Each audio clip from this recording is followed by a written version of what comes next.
Are you? It is game day on Sports 1440. Sports1440.ca, Oilers Nation, YouTube, Facebook, and X. Gregor Show is always presented by PlayAlberta.ca, Alberta's only regulated online gambling website where 100% of the revenue stays right here in the province at PlayAlberta.ca. Hope you are having an awesome day.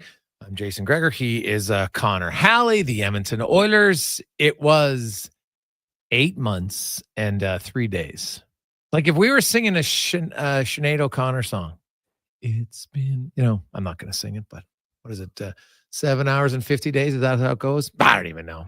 Since you took your love away? Well, it's kind of like it's been 8 months and 3 days since they took the Oilers' dream away. That's what the Panthers did. And funny enough, the Edmonton Oilers, they dominate the Panthers in the regular season in Florida. They're 6-2 in the McDavid-Draisaitl era.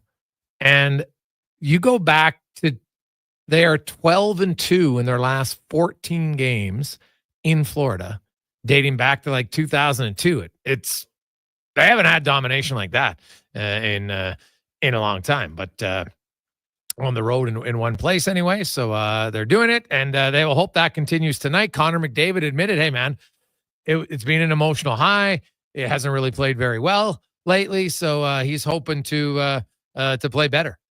And he needs to, because, the Oilers, the way they're going right now, it's a funk for sure, and they got to get out of it. But here, this is how you know it's a funk, because the numbers I'm going to tell you, you have never seen in Connor McDavid's career. It's never happened. Connor McDavid doesn't have a point 5-on-5 in 8 consecutive games. That's never happened in his career. He hasn't been on the ice on 5 goal in the last 6 games. Like sometimes you'll be on the ice, you make a play, you don't get a point. That happens. So 8 games without a point, 5-on-5 for McDavid, 6 games without being on the ice, 5-on-5. Now, if you had to wager that Connor McDavid was going to come out of his funk, I would be pretty confident that at some point he's going to come out of his funk. Now, is it going to be tonight? I don't know. It would be nice. He's talked about it. You don't hear McDavid say that very often because, honestly, you don't really have to ask.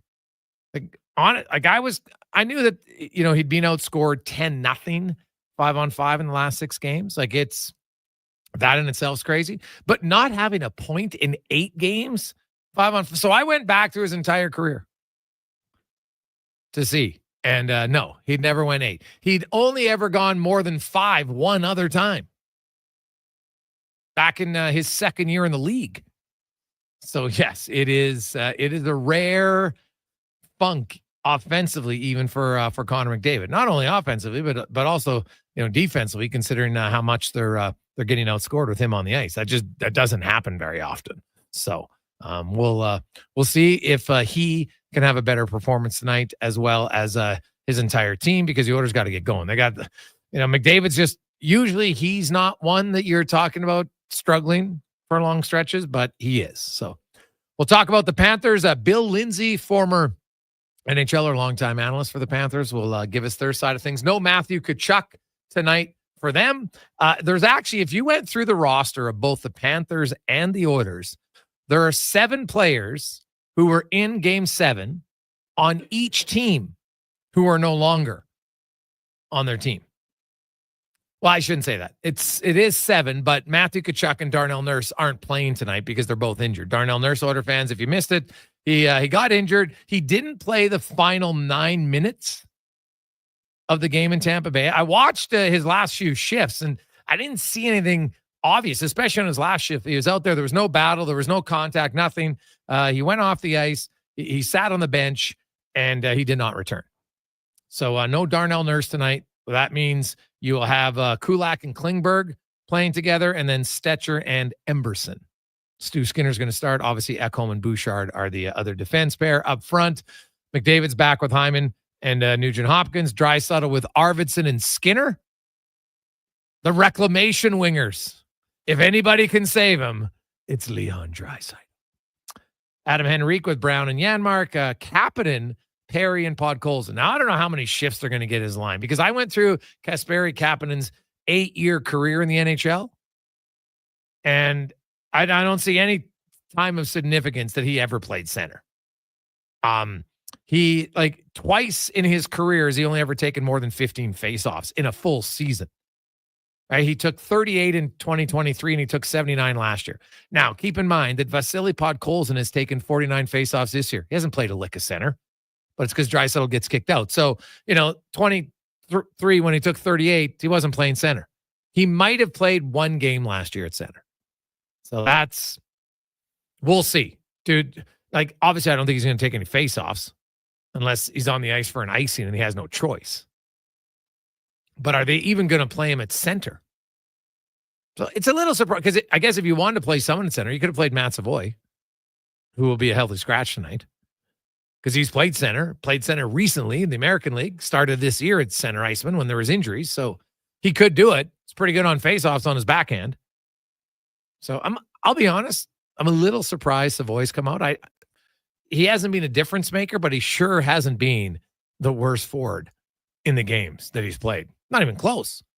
I think his eye test shows he's been around the puck. The analytics, if you look at his numbers, they're better than the majority of the forwards. The only guy, like, he's not getting outscored. He's not getting outshot.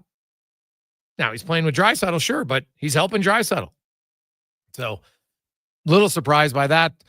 Skinner and Arvidsson. Obviously, I guess the coach is going to say, hey, we'll give Skinner an opportunity. We'll see. I don't know. I've seen enough of Jeff Skinner's speed. I'm just not sure he's going to help you come playoff time. He might be able to score more goals than some of the other guys in the regular season, no doubt. But do I think he's the solution at this point? I do not. Not his fault. I just don't see it. So, update: Evander Kane continues to skate. And yesterday I talked about Evander Kane, and I was like, you know what? Hey, don't worry about him, whatever. So I want to look at it from let's hypothetically say Evander Kane returns to the lineup before the regular season ends. It comes back. Because if he comes back in late March or early April, it's irrelevant to the cap. He comes off LTIR. So they got to save the space. But here's my point. In the last 4 years, how much cap space did Ken Holland have at the deadline?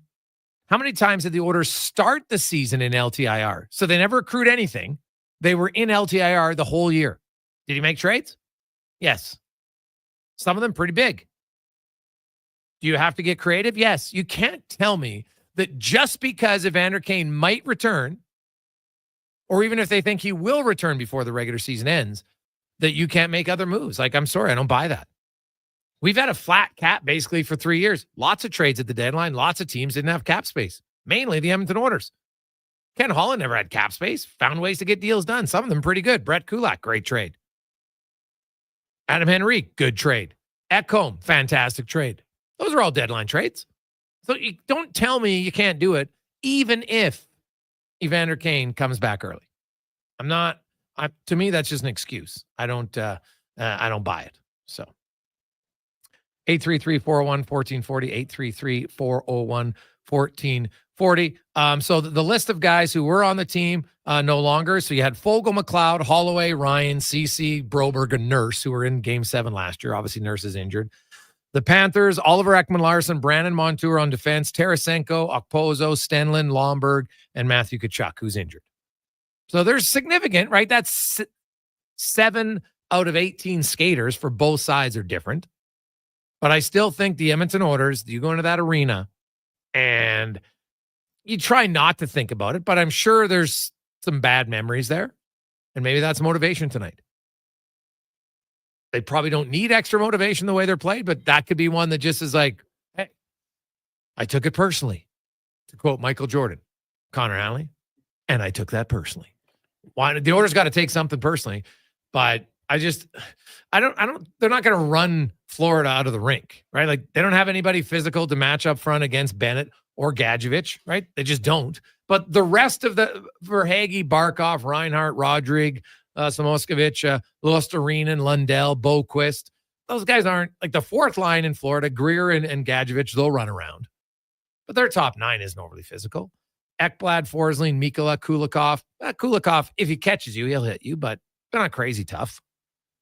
But the Oilers don't have much of it at all. So I don't think this is the game where suddenly you're going to see the Oilers finishing a boatload of checks. It's just not in their DNA. But they better play smarter. The turnovers have been brutal. Passing last game at times was horrific. So they got to be better. What are you expecting tonight, Con Man? Yeah, I mean, like you say, I mean, if you need any motivation, it's there. You have those bad memories maybe to spur you on, but I don't think that's really the case. Like the Edmonton Oilers should be motivated enough, not only because they're in a hunt for the top spot with the Vegas Golden Knights, but the LA Kings are right behind them, 2 points back with 2 games in hand. So the Edmonton Oilers need to snap this losing skid. They need to get back on track and get onto the win column once again here. I think I'm hoping you're just getting a bit more give a damn, because it seems like there's been a little bit too many passengers, too much watching when it comes to this team since the return from the bit of the break there. So I just want to see more enthusiasm, throw a few hits, maybe simplify it if you have to, but hoping to see just a better effort from this group going into this one, and hopefully at the very least motivated. Well, better, and I think it's fair to say smarter. Yeah. Their puck management in the offensive zone through the neutral zone, they've got to eliminate the major errors, because that's what's been killed. Like, we talked about it before last game, and then what happened? 20 seconds in, Evan Bouchard, puts a GIF right on the tape. Like, it's not how you start a game. You got to be focused, the entire team. So they'll need to be better, no question. Tonight, it'll be Stu Skinner up against Sergei Bobrovsky in goal for the Oilers and the Panthers. It is another busy night in the National Hockey League. As Thursday, of course, 12 games. Last night, Edmonton got a little bit of help because the LA Kings all of a sudden are charging. And the Pacific Division is kind of like a 3-horse race. The Kings, with 2 games in hand, 3 points back of the Oilers. They are far from out of it. Far from out of it. The big game of the night, though, has the Blue Jackets in Detroit. I love the fact that they're going, head-to-head tonight. And then again on Thursday, the big outdoor game. That should be a hell of an atmosphere in Columbus. On Saturday, you have the Jets looking to win their 12th consecutive game. They are in Nashville to take on the Predators. Vegas has probably the easiest game of the night. They host Chicago, who was absolutely horrific 2 nights ago in Utah. Utah had 93 shot attempts, 93 to 39. Anybody who watched even 5 minutes of that game was like, oof, looked like a parent versus kids minor hockey game. It was dominant for the Utah Hockey Club, who have put themselves back in the race, and they're getting healthy. Jersey's back. Dylan Gunther, former Edmonton Oil King, is back. Dare to dream, Utah fans. Dare to dream. 833-401-1440. 833-401-1440. Hey, Greg's nurse might have hurt himself when he slid into the boards there with Chaffee from Joey. Fair point. Yeah, might happen. It was just kind of weird that then he kept playing. And then, like, his last few shifts were the ones I watched in the third period, and nothing really happened there. But who knows? Maybe it's one of those where you hit it and then, okay, I'll take a few strides, and eventually you feel like, no, I don't like it. Hey, Gregor, do you think Skinner approaches the game to not score a goal so then he doesn't get scratched from Scott? No, but I see your point. Quick break. Oh, also, for golf fans, it's a pretty good score when you can shoot a 59. Hey, Cons, I've never shot well, that's not true. I probably shot a 59 on 9, but I've never shot a 59. But today on the PGA Tour, a 59 in the opening round by Mr. Knapp. Now it's 12 under, but that is a solid round for young Knapp today. So now he's a huge Duck fan, right? Remember on tour last year, he was wearing the Ducks gear. So he'll probably sit back. Like, I don't know what and he was like, he parred the 2 of the last 3 holes. Like, he had a chance to go 58. It's kind of nuts. Like, he missed a putt. I think it was on 16 that you're like, ooh, might have done it. But he birdied the first 5 holes. Then he went par, 3 pars, then 3 more birdies, then a par, then 3 more birdies, 2 pars, And then he parred the par 5 18th. So that is a pretty good round, I would say. Pretty good. What are like for most guys, like for the average guy, 59, like I don't know, what would it be? Like 82? For the average golfer, like what would be a great round? Probably 82. I know there's some guys, hey, I was 6. You're not the average golfer if you're a 6. Just saying. Quick break. We'll return on the Gregor Show presented by PlayAlberta.ca. The season for love, and you're about to fall hard for the vehicle of your dreams. Presenting the outstanding 2025 XC90 from Volvo Cars Edmonton. Right now, you can lease your 2025 XC90 plug-in hybrid from 1.49% and save $4,600. Or finance a 2025 XC60 from 1.49% and save $1,500. All while being deeply infatuated by the newly upgraded, highly attractive body and wheel design. Volvo Cars Edmonton. VolvoCarsEdmonton.com. 1205 101 Street Southwest. Play Alberta has hundreds of casino games right at your fingertips. Join thousands discovering why Fortune Coin is one of Alberta's most popular games. Fill your reels with golden coins, multiply your prizes up to 6 times, and turn good spins into legendary ones. Land the Fortune Coin symbol to win cash, trigger the jackpot, launch the free spins bonus, and watch as the dragon takes over your screen. New players get 100 free spins only on playalberta.ca. Claim your offer today. Do it. Your vehicle is a big investment. Protect it at Hughes Car Wash. We use only clean, fresh water and the highest quality car wash soap. Hughes Car Wash, the car wash pros. Find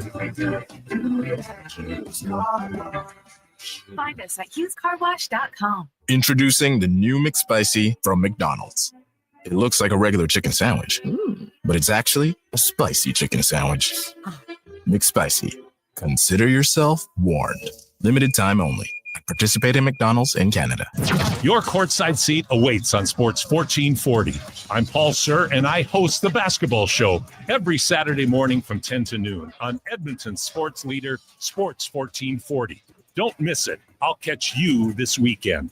Is it Riverside Motorsports? No. It's Riverside Motorsports. Over 55 years in business, and people still get it wrong. Guess it's time to get it right. Riverside Motorsports. What you do for fun is our business. Planning for your future. Vision Credit Union makes it simple with 2 RRSP options to fit your goals. Choose a secure term deposit RRSP with guaranteed returns or a mutual fund RRSP offering higher growth potential with exciting opportunities. With an RRSP, you'll save on your 2024 taxes, grow your investments tax-free, and get closer to your dreams, whether it's retirement or your first home. Don't wait. The deadline to qualify for 2024 tax deductions is March 3rd.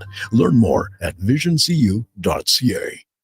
Join us for the Canadian premiere of Yuki, the untold story of hockey legends on March 10th at Fort Hall, Rogers Place, Edmonton. Hosted by Kelly Rudy, this event features a gripping documentary celebrating over 50 NHL champions of Ukrainian-Canadian descent. Enjoy a Ukrainian-style meal and a Q&A session with Kelly and the director, Vladimir Mula. Tickets are limited, $50 for rush seating and $150 for VIP. Secure your spot now at ukrfolk.ca and be a part of this unforgettable evening. The Alzheimer's Face-Off presented by Christensen Communities Limited hits the ice April 25th to 27th. This Edmonton-based tournament pairs hockey fans with some of their favorites from the NHL Alumni Association for a fun-filled weekend featuring a champions luncheon and tournament. Teams are already fundraising in the community, enabling the Alzheimer's Society of Alberta and Northwest Territories to continue providing help for today through free education programs and support services, and hope for tomorrow through research. For more information or to learn how you can get involved, visit alzheimersfaceoff.ca. The temperature has dropped, and so have our prices. Join us at Vision RV now through Sunday for our free indoor sale. During this massive event, you'll save up to 30% off your new RV with no payments for 6 months OAC. Trailers for just $12,900. Over 200 RVs in stock, 40 units indoors, so you can shop in comfort. We're clearing them out to make room for spring inventory to beat the tariffs. So don't miss these deals now through Sunday here at Vision RV, south of the Yellowhead on Highway 60. Getting your vehicle sparkling clean doesn't have to cost a fortune. Take it into Hughes today and pay just loonies a wash. Find us at HughesCarWash.com. Mr. Tail Fast, Flow Rider, Lunch Money, 3 Miami boys. You know what time it is. Portions of this hour brought to you by Crystal Glass, your clear choice for residential windows, locally manufactured and installed. Crystal Glass provides a beautiful product and incredible customer services for all of your residential needs. Call 310 Glass or visit crystalglass.ca for a quote. The Jason Gregor Show, the best of Edmonton sports talk and beyond. This is Sports 1440. Presented by PlayAlberta.ca, Alberta's only regulated online gambling website.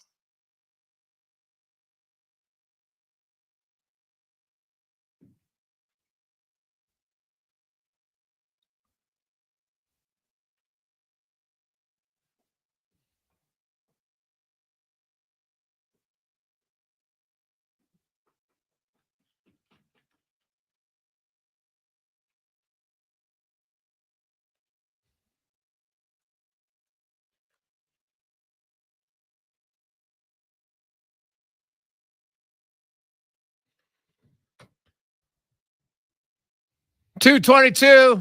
Welcome back, Jason Gregor.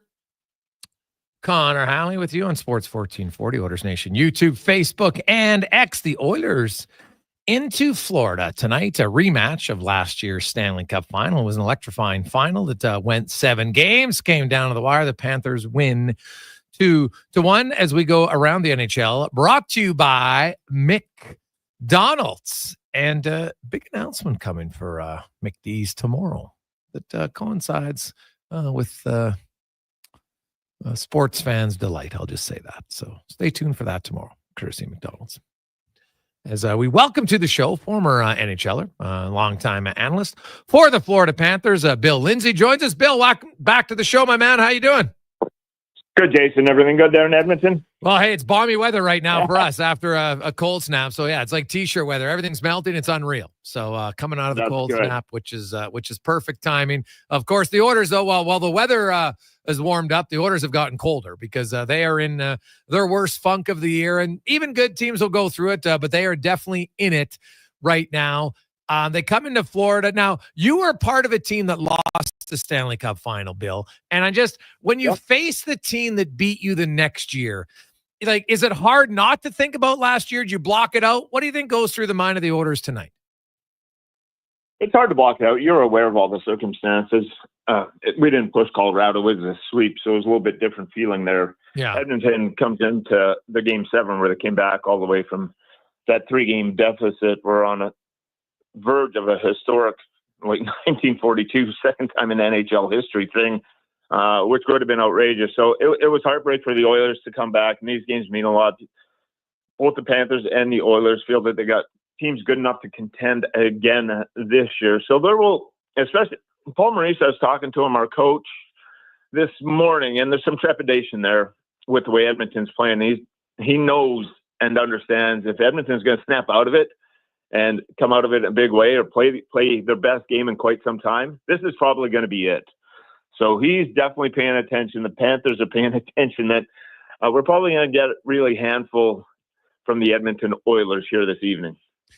Yeah, like, good teams aren't like the Oilers aren't this bad, right? And Connor McDavid is looking like a mere mortal right now. He's gone 8 straight games without a point 5-on-5, 6 games where he hasn't been on the ice for a goal 5-on-5. In his last 6 games, he's been outscored 10-0 5-on-5. Like, it's never seen before numbers. And, even McDavid today said, hey, you know what? Like, I got to find a way to get going. He was honest that, it's an emotional letdown coming back from 4 Nations. But even before that, he hadn't been playing to his level. And you don't hear that very often from a guy like that. So I would think, the problem is he's going up against probably the best two-way center in the game in Barkov tonight. And I'm guessing Paul Maurice is going to put a lot of Barkov out there against McDavid.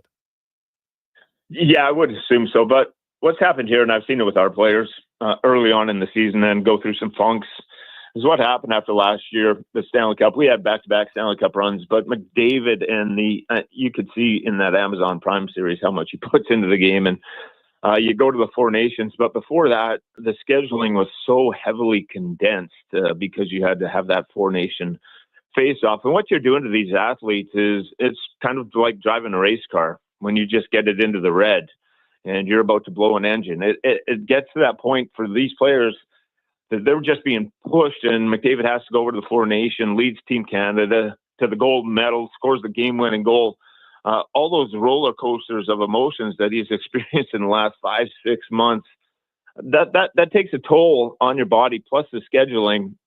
Every athlete is mortal to some extent. I'm not worried about Connor McDavid or his greatness. A 5-6 game slump, okay. Yeah, it does happen. I just chalk it up to what you talked about, the emotion. And the schedule is, I've seen it from Barkov. I've seen it from Tkachuk.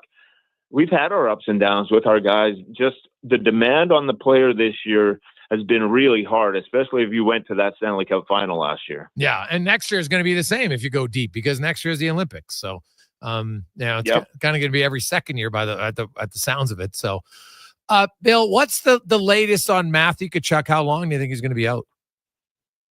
Yeah, no idea. It's been kept kind of quiet around us. We're not sure 100%.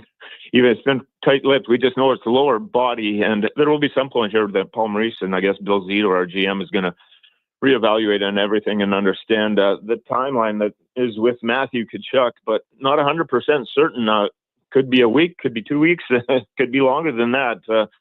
So we're just hoping for the best news possible to come out with Matthew Tkachuk, but we're ready to roll from there. And Paul Maurice has mentioned it. It's just going to coach the players in front of them and see what we can do. Now, the Panthers don't have a lot of cap space, but that doesn't mean teams have not had a lot of cap space. If they're looking to tweak around the edges, Bill, are they looking for an upgrade, depth defender, a better third line pair defender? Is there a wing center or that you think they might want to add as far as third, fourth line goes? Any need that you think they might try to address before next Friday? I think more imperative where they went and got Tarasenko last year up front. They're good with the lines up front, the way that they can have and the flexibility in the top nine, especially if Tkachuk's there. The fourth line, we had 2 fourth lines last year actually that are pretty good. This year we have all the guys capable down there of what we need to do. The upgrade would come on defense. If you're looking somewhere that they're going to push the play, Dmitry Kulikov and Mikko Mikkola are 3-4. Where Kulikov was a 5-6 last year. Then you get into Nate Schmidt, Uwe Smolinskis, those type of players. I've heard different names on the market. Seth Jones actually popped out. I'm not sure. I believe Chicago would have to eat some of that salary, and we'd have to jump through some hoops. But if there's one area that they're probably exploring more so, Jason, than they did last year, it's going to be on the defense side, especially before going after forwards. They probably need someone in here who can push the play, move a puck, and preferably, which are hard to get, is another right-handed shot. We got a lot of left-handed defense outside of Aaron Ekblad. How has Spencer Knight played this year? Good, and gotten better, which is encouraging. Team has settled down. This team's really good defensively, and that backup role is tough, especially that's where Spencer came in and got awarded. He had played all the time, every level, and been the best player that he had been everywhere that he had gone. And you talked about Edmonton going through some trials and tribulations, but it happens personally too. And for Spencer Knight, it was some trials that he had never experienced before in his life. Not having success, having a bit of failure, having to be sent down to the minors, going in and getting some treatment, and came out of that all fine. And they were really happy with everything that he did personally to better himself as a person. He's come back, put in the work this year, the dedication, and we need it because what happens is we have $14 million in net between Bobrovsky and now Spencer Knight making $4 million, second year of the deal, 3-year deal.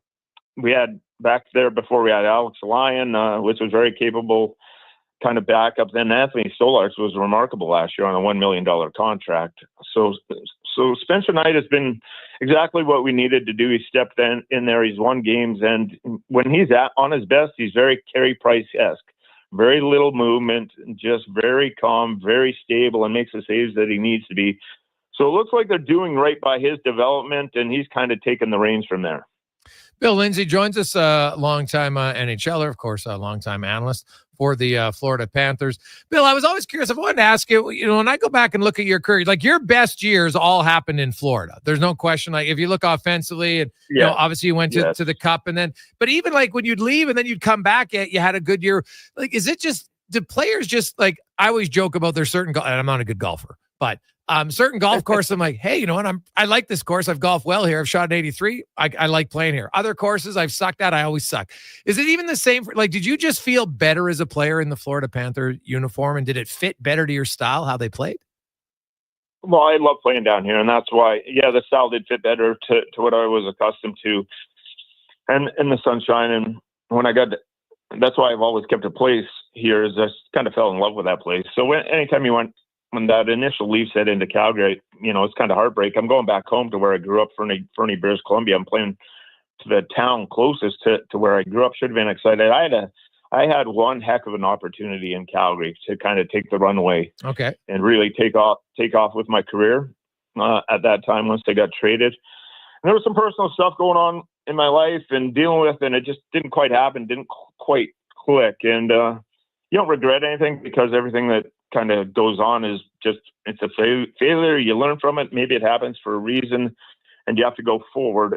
But there were all the other places. I have nothing. I love playing in Calgary, and it's just, you are right about Florida, though. There was a comfortability here, and it felt like home when I always came back here. So that putting on that jersey did mean a little extra for me to be something, and the rest of it's kind of on myself in the different steps, especially Calgary. There is some regret there, because that was a stepping stone trade that maybe had a lot more possibility than I made out of it. Okay. So, no regrets, but the Florida Panthers meant a lot. I just, from a personal standpoint, I firmly believe I maybe could have turned Calgary into something bigger than I had. Yeah, and that's fair. And I like that. And the reason I asked was because, the Oilers have brought in guys. Now, it's a little different but that year in Calgary, you're like, that was at the start of the season. Arvidsson and Skinner have come to Edmonton, and neither one of them has really found their stride yet. And maybe they will, maybe they won't. That first time moving to a new team, is it more emotionally different than you thought it would be? And do you think players struggle with that? Yeah, it can be. It depends where you are in the situation and the comfortability you have with your teammates. And you're going into a locker room that has McDavid and Draisaitl. You have superstars. They've coming off the Stanley Cup, trying to fit in kind of the pieces of the puzzle. And where do you go?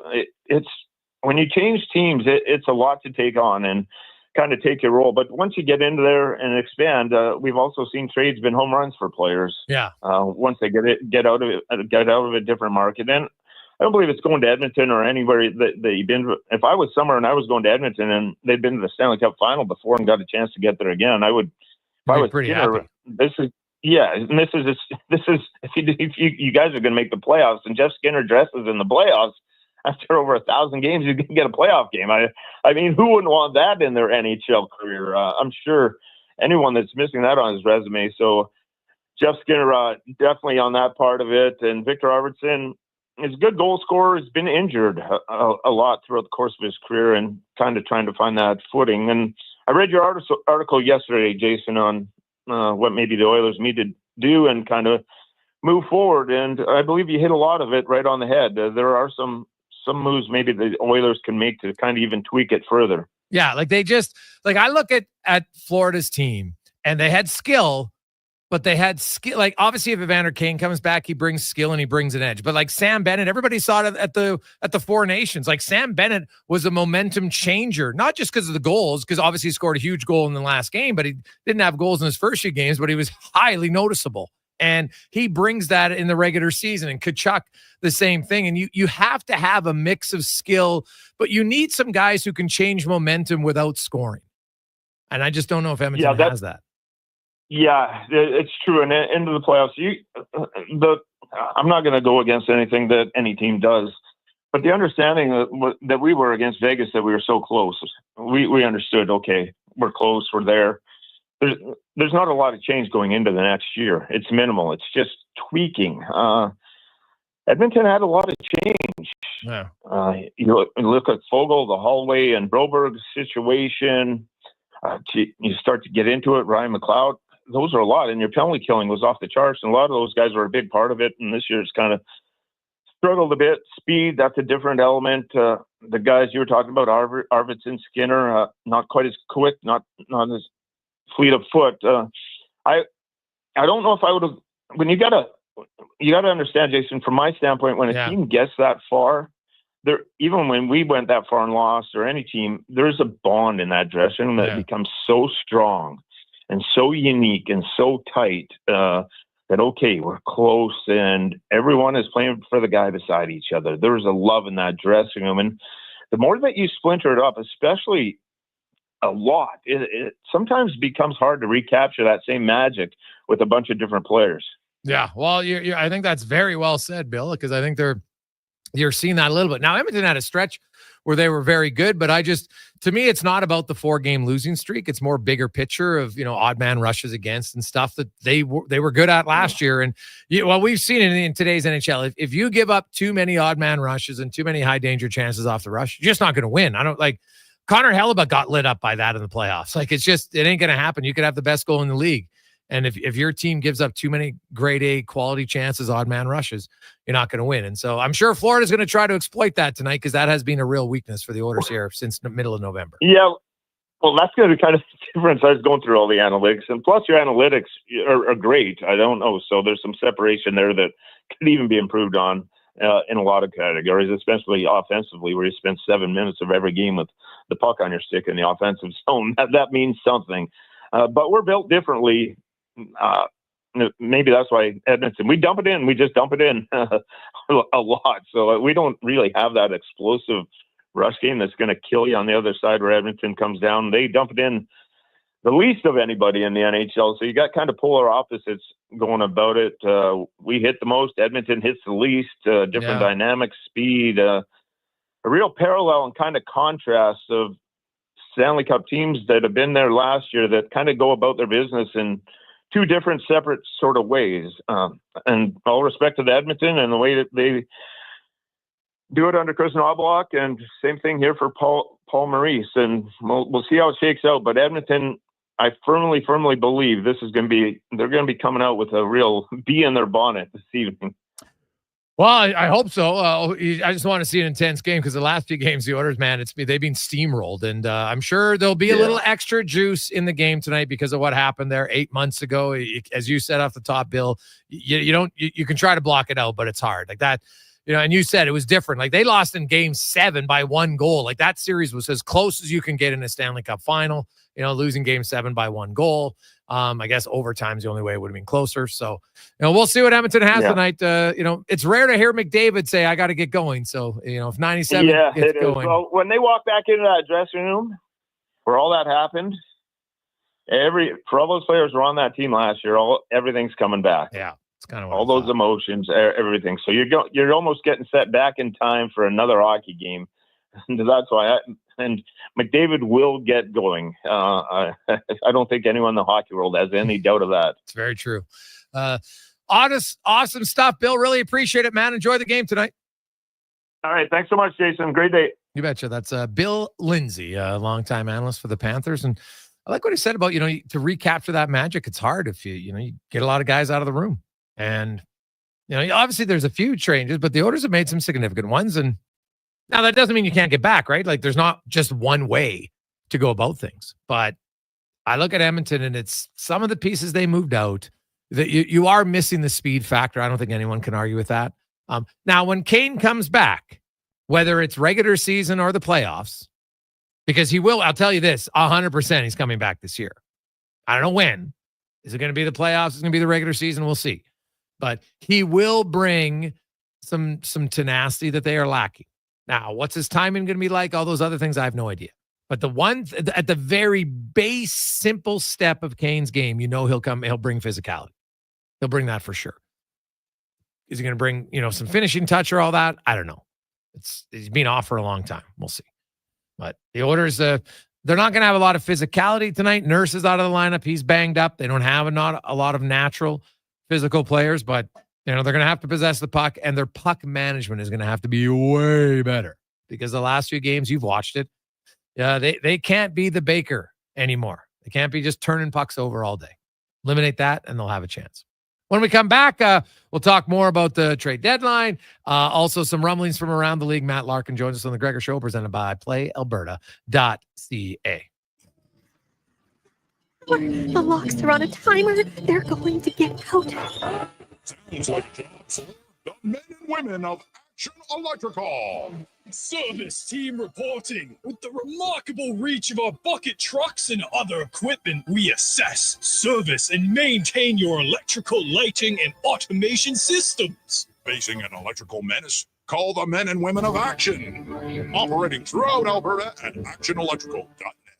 At Papa John's, we're not just in the business of making better pizza. We're in the business of making everything better. Ambitious? Perhaps. Delicious? You better believe it. Monday? Make it a pizza party. Sick of parenting? Get Papa John's on dinner duty. Date night? We've got the recipe for romance. With our never frozen dough and always fresh toppings, Papa John's is committed to making it all better. Get better today at papajohns.ca or visit any of our 50-plus locations across Alberta. Papa John's. Better ingredients, better pizza. Legacy Heating and Cooling offers no payments and no interest for 1 year on your new furnace. So, when you wake up to no heat, call Legacy, call Legacy. If you need it immediately with no overtime rates. If you need it immediately and want to combo it with AC. Call Legacy. Call Legacy. No payments and no interest for 1 year on your new furnace. It could only be Legacy Heating and Cooling. Experience more at the Edmonton Expo Center. Come for Canada's largest trade show, the biggest names in entertainment, exhilarating sporting events, and more. Stay for the experience. But it doesn't end there. Maximize your brand exposure with Edmonton Expo Center's new cutting-edge feature screens, spanning Western Canada's largest venue space. Captivate an annual audience of over 1 million visitors during iconic events like Pro Rodeo, Disney on Ice, Glow, K-Days, and so much more. To learn more, call 780-660-0514 or visit edmontonexpocenter.com today. For years now, we've been warning Edmontonians on the hazards of our stormwater facilities. While they may appear to look like still ponds, there is moving water beneath the surface, which makes the ice dangerously.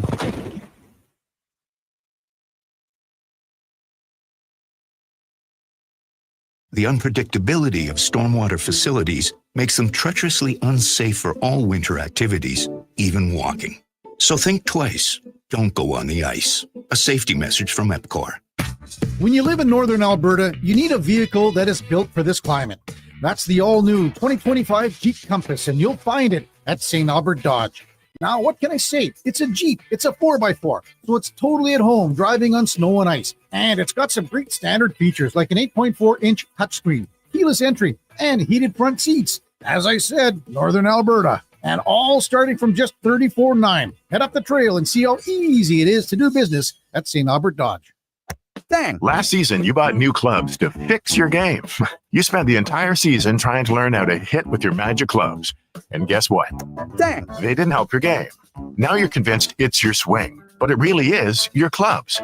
Even though you were told the ones you bought were the best ever made, if they were, you would have gotten better. Every day at Fitted Golf, we continue to prove the right clubs make all the difference in the world. From beginners to pros, Fitted Golf makes all the difference. Yes, fittedgolf.ca. Planning for your future. Vision Credit Union makes it simple with 2 RRSP options to fit your goals. Choose a secure term deposit RRSP with guaranteed returns or a mutual fund RRSP offering higher growth potential with exciting opportunities. With an RRSP, you'll save on your 2024 taxes, grow your investments tax-free, and get closer to your dreams, whether it's retirement or your first home. Don't wait. The deadline to qualify for 2024 tax deductions is March 3rd. Learn more at visioncu.ca.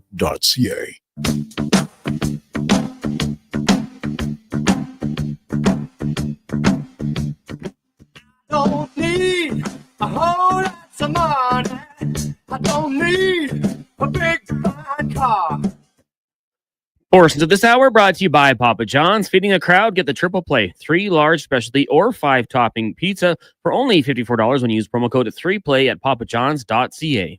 Hat tricks, touchdowns, and home runs. Get it all with the Jason Gregor Show on Sports 1440. Presented by PlayAlberta.ca, Alberta's only regulated online gambling website.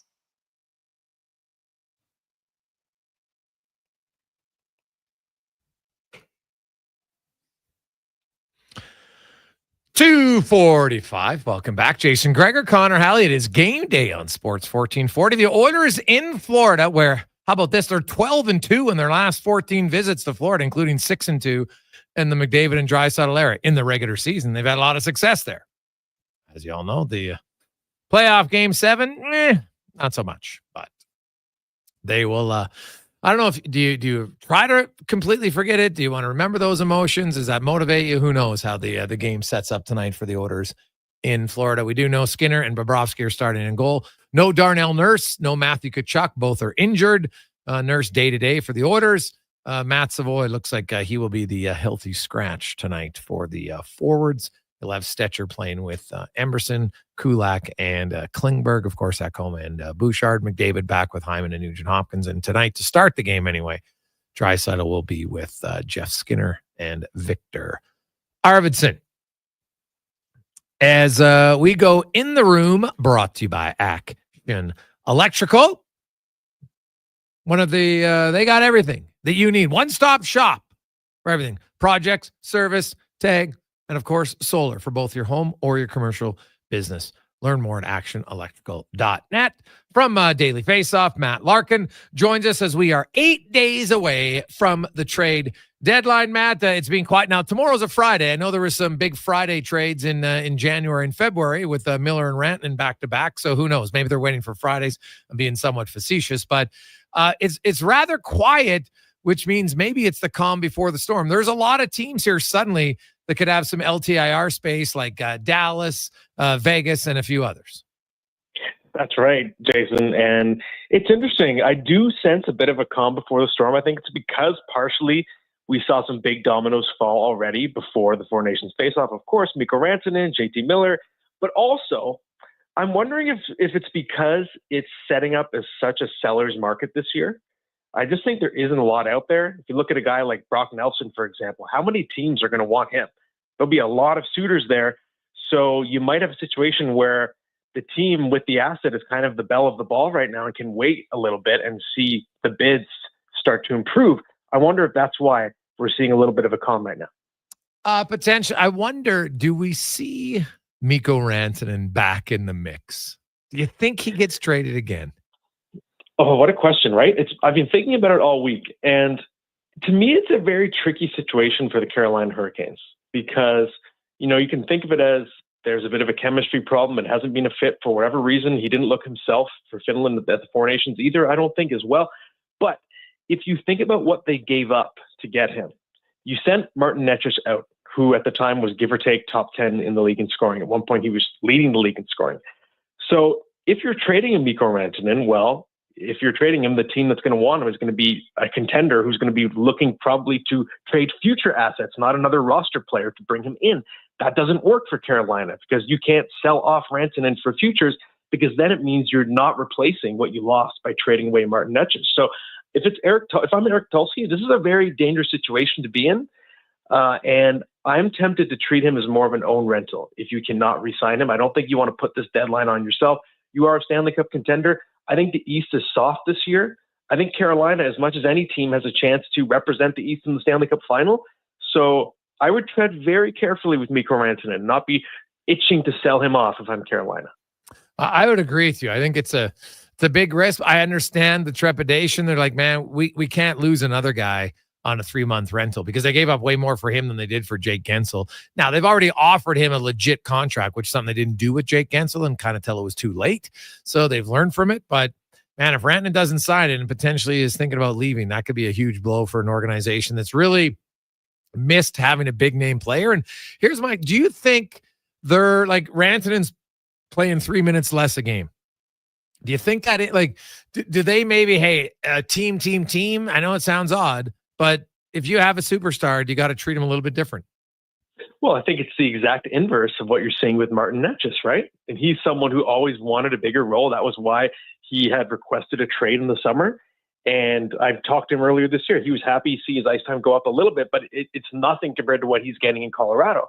Huge spike in responsibility, and it's coinciding with him performing very well. So I think you're onto something there. I think Mikko Rantanen is used to having so much funnel through him. Yes, of course, Nathan MacKinnon too, but Colorado is a team that really leans on its stars. And you know it, of course, out in Edmonton too. Carolina is much more democratic with that ice time, the way it sort of spreads it out. And I do wonder if that's affecting Rantanen and keeping him from getting into a rhythm. Yeah, it's just a kind of a fascinating one. I think some guys now you got to have the skill to. Every player wants to play more minutes, and it doesn't mean they'll be effective in more minutes. But Rantanen's proven that he can handle 22 minutes. So I'll be curious if maybe we see a slight change there or not. Who knows? There are some teams that are fascinating to me around the league. You look at the Utah Hockey Club; they're getting healthy now. Right, they got Dylan Gunther back. They got Sean Dursey back, and they're right in the mix. And they've got a significant. They got some decent cap space. They got a boatload of assets. Do you think they take a swing here in the next 8 days? Yeah, to me, they're really. It's funny, pun intended. They're a wild card, if you will, heading into the trade deadline. And what's most fascinating to me is even when they were still enduring those injuries, if you go back a month, Bill Armstrong was. It seemed to be, in terms of the public conversations he had, still adopting a buyer's posture, because I think the idea was, hey, we've built our critical mass of picks and prospects. You can only bring in so many. Look at the Buffalo Sabres. You can't just have this amazing video game team on paper with 1 million first-round picks and prospects. Eventually, you need veterans, and you have to start climbing the standings. So they were already kind of posturing that way, and now that we're seeing them legitimately back in the race, I 100% think they're a team that you have to watch for, because they have so many prospects. Their pipeline's so deep. They have so many picks. And to me, like, they could be the big stack at the poker table in terms of bidding on assets if they really want to go for it. Yeah, they're an intriguing team, man. A very intriguing team for me. The Dallas Stars, another one. They've got a lot of LTR space with Heiskanen, and they're just hoping he's back at some point. Jamie Benn is the last year of his big deal. If he resigns, I think he's taking a pay cut, but they got some other guys they're going to have to pay. So do you think that Jim Nill looks at this roster and if they know for sure that Heiskanen is going to be ready for the playoffs, I think they got to use the LTR space and kind of go for it, because they're going to have to change some pieces of the roster next year. For sure. And Tyler Seguin, I think, is the main factor too. That's the LTIR space you can really count on. And it's interesting to me because Jim Nill typically is not that aggressive of a GM, because partially I think because Dallas's farm system, their scouting system, is so good. They usually don't trade their first round picks that often, but they did this year. You could say, okay, it's because it's a weak draft class. That could be one argument. Another argument is they understand that they're kind of getting to a juncture where they need to take a swing. They've come close. They've been knocking on the door the last couple of years. So they are a team I would like to see take a shot. It's a matter of who are you willing to surrender. You're not going to trade a Logan Stankoven, but are you willing to sacrifice someone like a Maverick Bourque, for example? If he's had a hard time staying in the lineup all year in terms of just being a real difference maker, could you dangle him? Because we know the Dallas Stars, even when Heiskanen was healthy, they need a middle pair defenseman, especially on the right side. So let's say it's Maverick Bourque. Do you use him to pursue someone like Rasmus Ristolainen, or maybe even Seth Jones if you can get some 50% retention on that deal? I think he'd be a really nice fit for the Dallas Stars. A homecoming it would be for him too. Yeah, I know he wants to go there.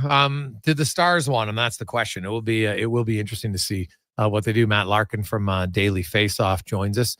What about the Edmonton Oilers? Now, obviously, there is the uncertainty of Evander Kane's return date, and if he's not going to be back, well, now they got way more money to spend. But even if he isn't back, I don't think you can just stand pat. They've got to tweak some parts of their roster. Yes, I agree. And it seems like we're going to know, I guess, by March 1st, right, about Evander Kane. I still lean to the side that they're not going to have him back and that he's going to be able to, if he returns, it'll be for the first game of the playoffs. So I do think they're going to have that space. It's interesting because there are so many, on one hand, this is a team that I still think can go all the way. On the other hand, I think there are tangible things that they need. So maybe a little bit of depth in terms of a checking center. I think I mentioned that to you before. Someone like Jake Evans in Montreal, I think would be an interesting fit. But at the same time, you have a lot of people clamoring for help in net. That's something that I've been saying for a long time. I have not been on the Stuart Skinner fan club board. At the same time, if you look at who's out there, well, the pieces are complicated to bring in. I don't think you can spend. You don't want to put a John Gibson on your books when you have to worry about re-signing Connor McDavid. Jordan Binnington, that would be another complicated trade to make with his cap hit too. So I think that they're going to have to stick with what they have in net. To me, Jason, the more interesting question is, do you actually need a little more help in that forward group? Because Connor McDavid, when he's not been playing with Draisaitl, has not been as effective this year, which is weird to say. I don't know if he's not 100% healthy, but do you need to find another winger there to throw into that top six mix instead of having that revolving door? Right now, I guess it's been Jeff Skinner, Victor Arvidsson. But is that now the team's biggest need? I'm curious what you think about that. Well, I think it could definitely help getting a finisher in their top six. There's although goals to me, Edmonton's still top 5 in goals. I think their biggest thing is they need some guys. Just I don't care if they score 15 goals, they score 30. Well, obviously if they score 30, that's better. But they need some players who have some bite and some edge and a little bit more speed. I think that's more what's lacking for their team. They're getting beat through the neutral zone a lot easier than they have in the past. They give up way too many odd man rushes. They give up way too many high danger chances off the rush. I'd like a little bit somebody who's tenacious, who's got a little bite to their game. That's what I think they need desperately. And I know Evander Kane, whenever he comes back, will bring that, but they need more than one guy, in my opinion. What about a Brandon Tanev? Would that be someone who meets the description of what you're looking for there? Yeah, his even if you get him at 50%, he's still 1.7. That's the problem, right? He doesn't bring you a ton of offense, but you're right. Like, what do they call him? Turbo. Like, he skates up and down. He adds chaos. Like, to me, Trent Frederick would be at the top of my list for that. That would be the guy I would look down. Like, he scored 17 and 18 goals. He runs around. He brings some bite. And if you had him and Kane in your lineup, I think that would be pretty good. Yeah, that's an interesting one. The tough part with Trent Frederick, of course, is he left in a walking boot last night. So now he's week to week. I think it's still probable that he'll be okay in time to help a contender, so especially a team like Edmonton, who's very safe in the playoff position. I don't think that's a big concern. And I do think he's intriguing because he can score a little bit, but he's a big guy. He's an agitator, but he's 6'3", 220 as well. So he can kind of back it up, throw his weight around. And I think his game is tailor-made for a deep playoff run. Yeah, but you're right. Like, what I still think teams are interested, but what happens is the return becomes less, right? So this is like worst case scenario for Boston. You got a guy now who you thought you could trade, who now got banged up. And even if he's only out for a few weeks, there's still what if it's 3 weeks? What if it's 4 weeks, right? Now I'm only getting him I have less time for him to get used to my team, yada, yada, yada. I wonder how that impacts his potential return of the trade. Oh, 100%. If I'm in negotiations with Don Sweeney, that's what you're going to say right now. Well, it's going to take a while for him to get acclimated. Are we sure about if he's going to be effective right away? How long is it going to take him to be back to 100%? That's going to drive the price down. It's not like it's someone like, let's say, Brandon Carlo, who would be an intriguing piece for a team. He's got a couple years left on his contract. The Bruins don't have to trade him. They have levers in that scenario. But with Frederick, it's tough because he's a pending UFA. So you don't want to risk losing him for nothing. It's possible if he's going to fetch a second, maybe that goes down to a third, if he's still looking like he's going to miss a decent amount of time when we get to March 7th. Yeah. Quickly, which team do you think makes the biggest addition in the next 8 days? Ooh, that's a good one. Okay. I think the Winnipeg Jets are well positioned because even though they were aggressive last year, obviously they are the hottest team in the league. They're the best team in the league. They won 11 games in a row. We know that they need a second line center, and they have the cap space for it. They have the assets for it. They have the picks. I think they check every box. And if I'm predicting where someone like Brock Nelson goes, for example, I think it makes a ton of sense for him to go to Winnipeg. Ooh, the Jets, they're really good right now, man. Yeah, that's the one thing. They get a second line center. Whew, watch out. We'll see. Although the Jets are kind of like they've done nothing in the playoffs for 7 years, right? Like if they were situated in Toronto, people would be like, what's wrong with this team? Yeah, great regular season, whatever. But it is different. It's funny how the Jets don't get the same level of scrutiny as the Leafs, even though their core hasn't done much in the playoffs the last 7 years. Yeah, you're right. It's fair. I mean, I guess you could at least say that core in 2018 made it to a conference final. So they won multiple rounds and, they made a good run. But yeah, I think you make a good point. Yeah, that's right. And then that's right. 7 years ago. And then last year, this team, they were dominant as well. And they flopped in the first round. So I think they do have a lot to prove, especially Connor Halley after what happened to him against Colorado in round one. So I agree. I think that they should get a little more scrutiny because you don't have yes, they underachieve, but I don't think they carry the same choker reputation that would be put on the Maple Leafs out here in Toronto. Matt, as always, buddy, great stuff. Enjoy it. I appreciate the coverage. We'll be reading your stuff at Daily Faceoff. Thanks, man. Thanks, buddy. Always fun. There you go. That's Matt Larkin from Daily Faceoff. Jason Gregor, Connor Halley with you. It is game day. Oilers taking on the Florida Panthers. We got Spec joining us from Florida. We got 5 questions. We'll have the pregame show. Jon Hovan's going to join us. The LA Kings. Kings are suddenly making it a race in the Pacific Division 3-team race. Also have the racing report. There's Livingston in the 5 o'clock hour on a busy Thursday edition of the Gregor Show presented by PlayAlberta.ca. Get in the game, use the promo code Gregor50 and get a free $50 play. And remember, you can text in your thoughts. We've got a lot of text. 833-401-1440. 833-401-1440. We'll get to all those when we return after Connor Halley and a Sports 1440 update brought to you by Booster Juice. Stop in today at Boosters. You've got 2 days left where you can win free smoothie and more. Courtesy, try the mixer if you want at Booster Juice today. If your name is Henry or Daisy, stop in at Booster Juice. This is a Sports 1440 update. The Edmonton Oilers back in action tonight, taking on the Florida Panthers down in Sunrise. This one gets going just after 5 o'clock.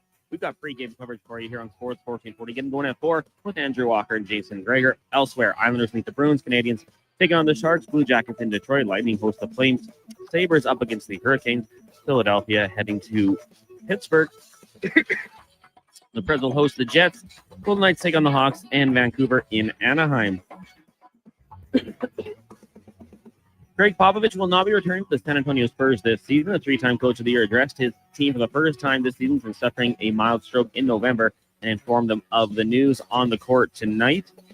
You've got the Lakers taking on the Timberwolves, Pelicans in the desert to meet the Suns, Mavs host the Hornets, Nuggets taking on the Bucks, and the Magic battle the Warriors. According to multiple reports, the Kansas City Chiefs lose the franchise tag on 25-year-old guard Trey Smith, which will keep him in KC on a one-year deal worth $23.4 million. The sixth-round pick back in 2021 played in all 17 games last season and was named to his first Pro Bowl. And Canada West playoffs tonight.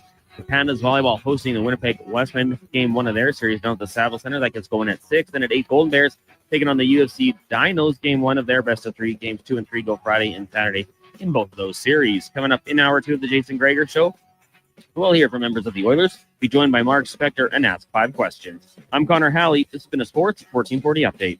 This is Sports 1440, a Stingray radio station broadcasting on Treaty 6 territory. Download the free iHeartRadio app and listen to CKJR wherever you go. It's the season for love, and you're about to fall hard for the vehicle of your dreams. Presenting the outstanding 2025 XC90 from Volvo Cars Edmonton. Right now, you can lease your 2025 XC90 plug-in hybrid from 1.49% and save $4,600. Or finance a 2025 XC60 from 1.49% and save $1,500. All while being deeply infatuated by the newly upgraded, highly attractive body and wheel design. Volvo Cars Edmonton. VolvoCarsEdmonton.com. 1205 101 Street Southwest.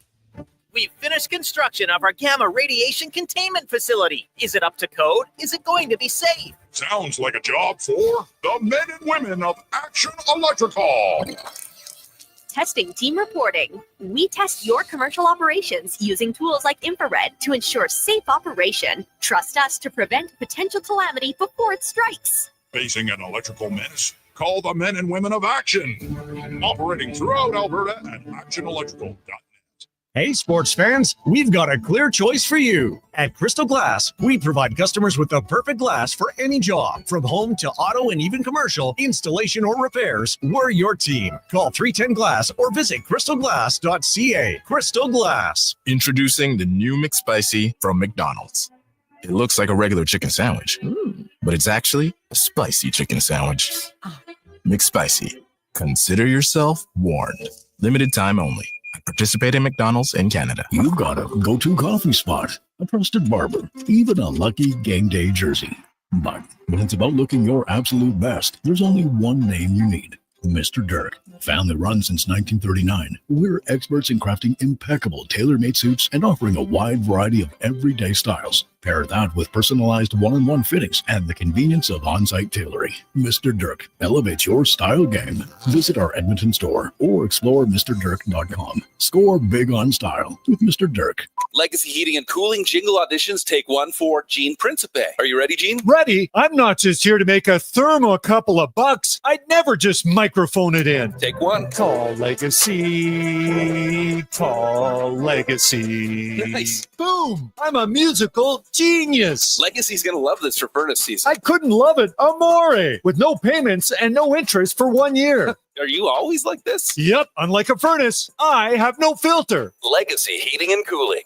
At Papa John's, we're not just in the business of making better pizza. We're in the business of making everything better. Ambitious? Perhaps. Delicious? You better believe it. Monday? Make it a pizza party. Sick of parenting? Get Papa John's on dinner duty. Date night? We've got the recipe for romance. With our never frozen dough and always fresh toppings, Papa John's is committed to making it all better. Get better today at papajohns.ca or visit any of our 50-plus locations across Alberta. Papa John's. Better ingredients, better pizza. Metal Supermarkets is locally owned, locally operated. They love this city and serving its people. We're talking metal cut to your exact specifications fast. In fact, at Metal Supermarkets, they're as Edmontonian as saying, cold enough for you, or when's playoffs start, or what's with the silver balls in the white mud. Any project, any size, count on your kindred spirits at the local convenience stores for Southside, West End, metalsupermarkets.com.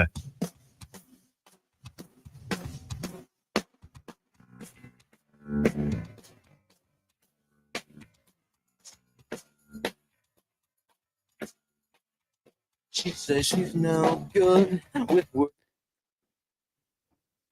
Portions of this hour brought to you by EWEL. EWEL.ca is your power play partner with a new website that puts the power in your hands with 24/7 ordering and shipping within Edmonton and across Alberta. Score an account today at EWEL.ca. The Jason Gregor Show, the best of Edmonton sports talk and beyond. This is Sports 1440. Presented by PlayAlberta.ca, Alberta's only regulated online gambling website.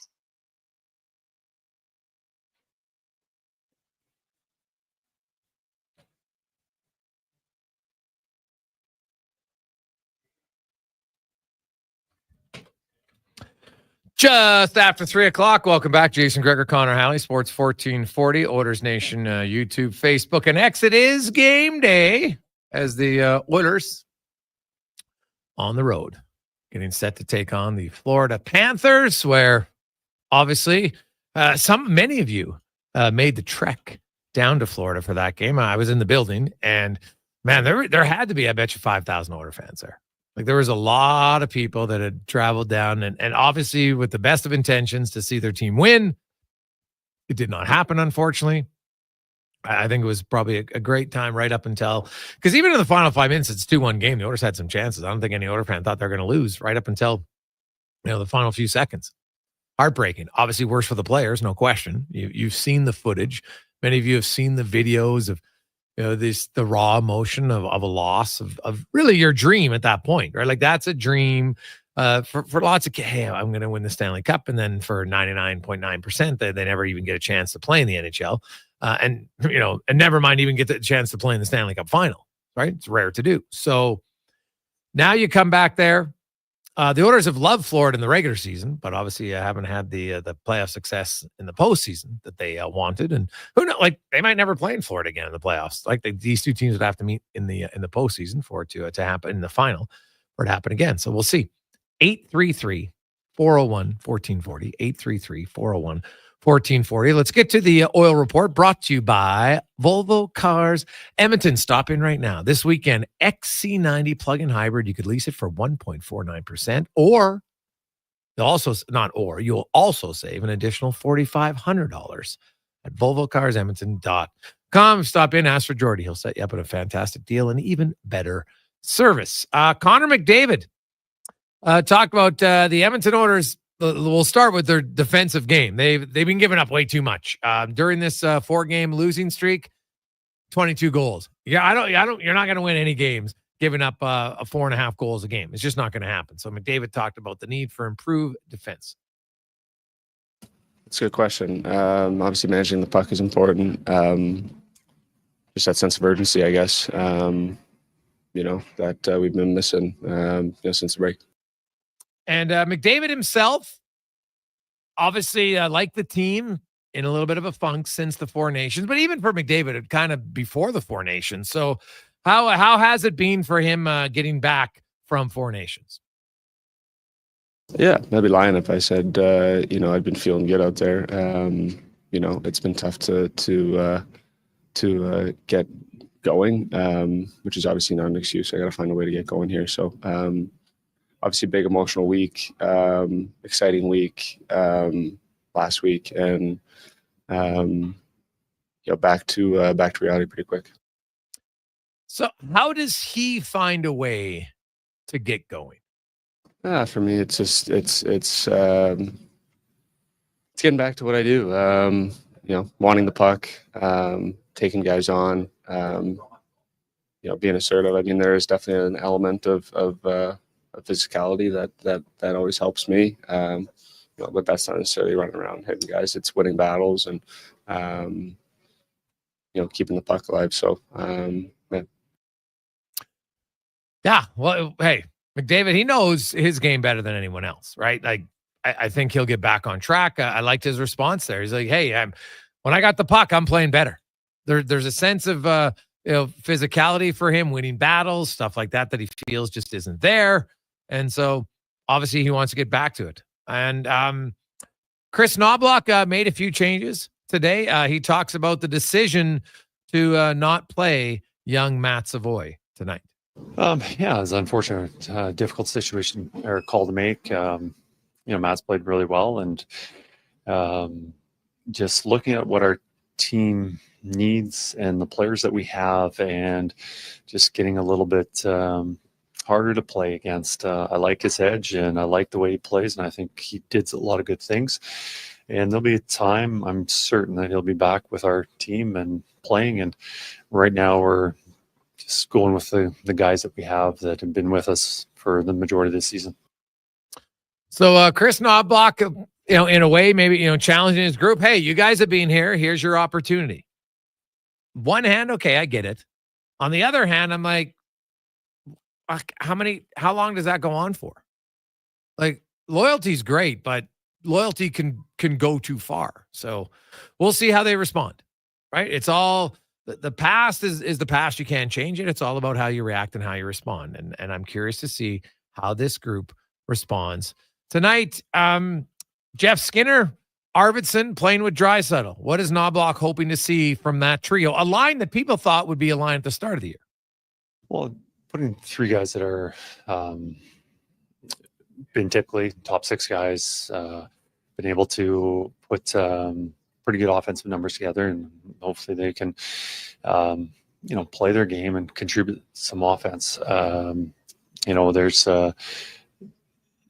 There's three guys. It's nice that, you look at McDavid's line last year or even this year with Hyman and usually being around the nets. And, that part of the reason why Puck Colson worked so well with that line is having that big body around the net. But it's a little different dynamics with Skinner and Arvidsson. But collectively, we got to find a little bit of net presence between the three of them. But the three of them should be able to make plays, create some offense, and be creative. Be creative, maintain the puck, which is what Draisaitl does. We'll see how they work. Hey, who knows? Maybe it's something that will finally catch fire, because that was the plan in the offseason. When Arvidsson and Skinner signed, they all said, hey, we want to get some scoring wingers to play with Draisaitl. They really haven't played. Now, Arvidsson's played there, and he hasn't been a scoring winger. Jeff Skinner hasn't played very much with Draisaitl. So we'll see if they can do it. There's the balance of Oilers getting back on track, but also you're in Florida. Like, you can't ignore what happened in Florida 8 months ago. You don't focus on it, but the coach looks kind of like combining all of that. Is it easier or harder, do you think, to get your game back going in with potentially the emotion of tonight's game? Absolutely. Right now, I think what's on everyone's mind is the disappointment how we're playing right now and what's happened these last few games, and turning it around. Last year's playoffs are obviously, they've always been on our mind, but right now I think the priority number one is turning it around and playing better hockey than we have been this last week. Yeah, well, they got to get to it, and they're capable of. That's the thing. Like, the Oilers have shown they can play better hockey. We've seen it, but you got to do it. And like, sometimes when you're coming out of a funk, you'll play a good game and lose.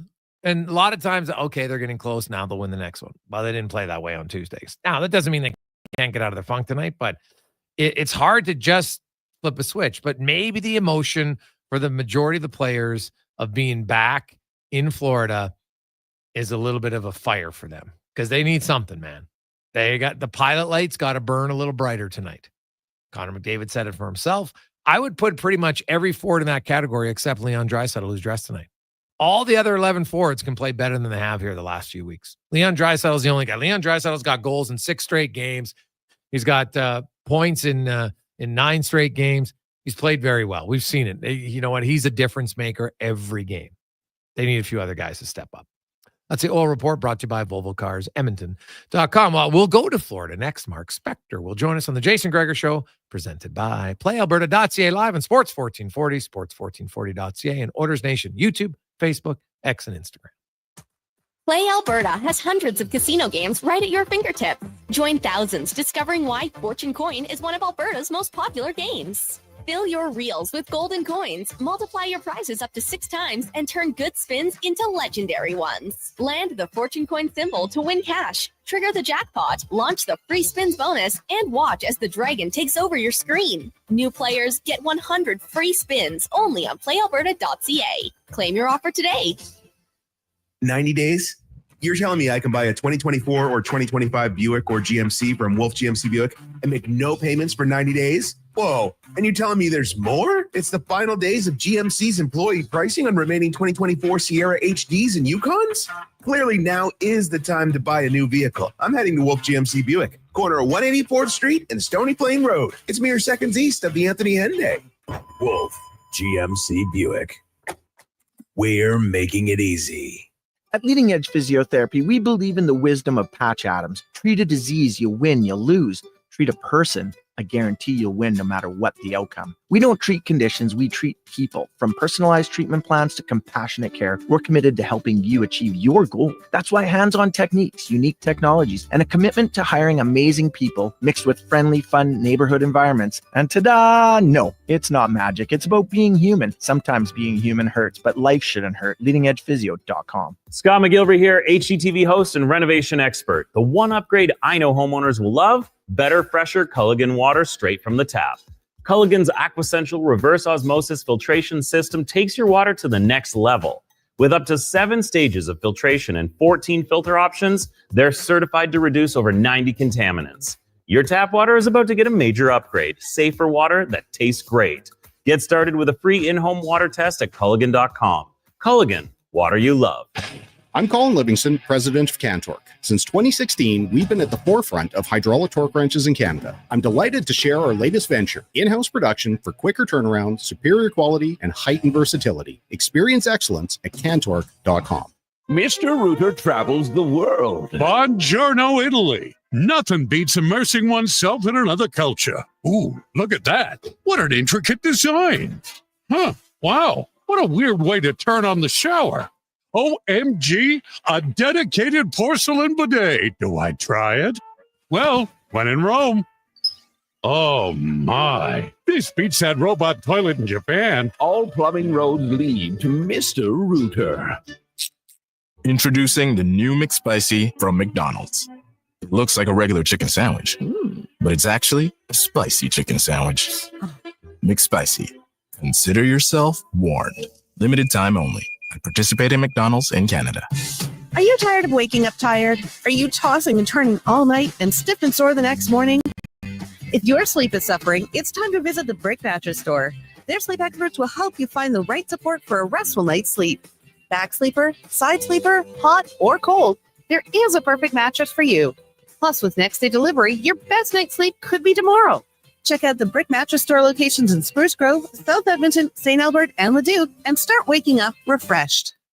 It may sound cliche, but it's true. Building something new starts with a solid foundation. At GS Construction, we're growing Edmonton subdivisions with deep utility services and infrastructure that lasts. Every new project begins with skilled people like you, building communities from the ground up. GS Construction is hiring. So if you're a foreman or a pipe layer that's looking to put your skills to work for Edmonton and area in 2025, we'd love to hear from you. Visit gsconstruction.ca and join a team that digs deep and builds stronger. Portions of this hour brought to you by Cantork. We offer sale, rental, repair, and calibration of hydraulic, pneumatic, and battery-powered torque wrenches, stud tensioners, and flange maintenance equipment. Order today at cantork.com. From puck drop to kickoff, it's the Jason Gregor Show on Sports 1440. Presented by PlayAlberta.ca, Alberta's only regulated online gambling website.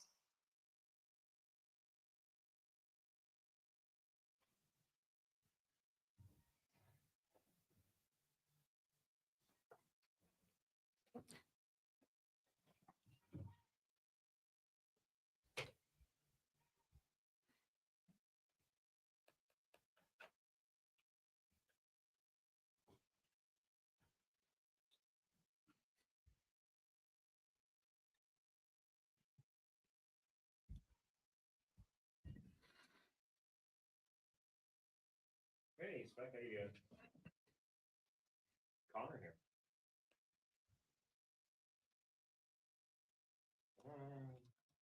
Are you okay to go now? Do you want it to delay a little bit, or? Welcome back. Jason Gregor, Connor Halley, Sports 1440, Oilers Nation, YouTube, Facebook, and X. Happy Thursday. Lovely day for you today. Oiler fans, will it be a lovely evening? We shall see. The Oilers are in sunny Florida to take on the Panthers, and they got to get going. No question about it. From top to bottom, they need to be better. And then when I say the top, at the very top, no. Leon Draisaitl's been their best player all year. He's continued to be their best player all year. He looks great. But even Connor McDavid, he's got to get his game back. Evan Bouchard, go down the list. Matthias Ekholm, Stuart Skinner. There's not many guys right now that you would look and say, hey, they played quite well. Not at all. It's a complete team effort, and maybe that's easier. Coach come in and, hey, Leon, do you want to leave the room? Everybody else, no. I think you could say that because it would be, I think they'd all agree that that's kind of how it's been. So let's get to the spec report brought to you by GS Construction. And hey, they continue construction on the Yellowhead. It's getting closer. You know what? They do a lot of stuff, underground infrastructure in your communities to get running water, also on the freeways to make sure they're rolling. That is GS Construction, as Spec will be joining us momentarily from Florida. I think he's just trying to put on his final makeup to be ready to roll. A few texts coming in at 833-401-1440, 833-401-1440. Hey, guys, is Jack McBain held in that high regards? We traded McLeod, who's playing second center in Buffalo for Savoy. You don't think Utah would trade McBain for Savoy? I personally don't hear a ton about McBain, but he's an upgrade over McLeod. I think he could definitely be moved for the right price. No, I strongly disagree. McBain is a completely different player than McLeod. Ryan McLeod's, he's second place on a terrible second line center on a terrible team. No offense to Ryan McLeod. That's why they're a terrible team. He's not a second line center. He's better as a third line center. McBain is infinitely bigger, way more physical. Utah has come after all their injuries. Utah is still in the mix. Why would they trade Jack McBain, who's 6'4", 220 pounds, is in his third year?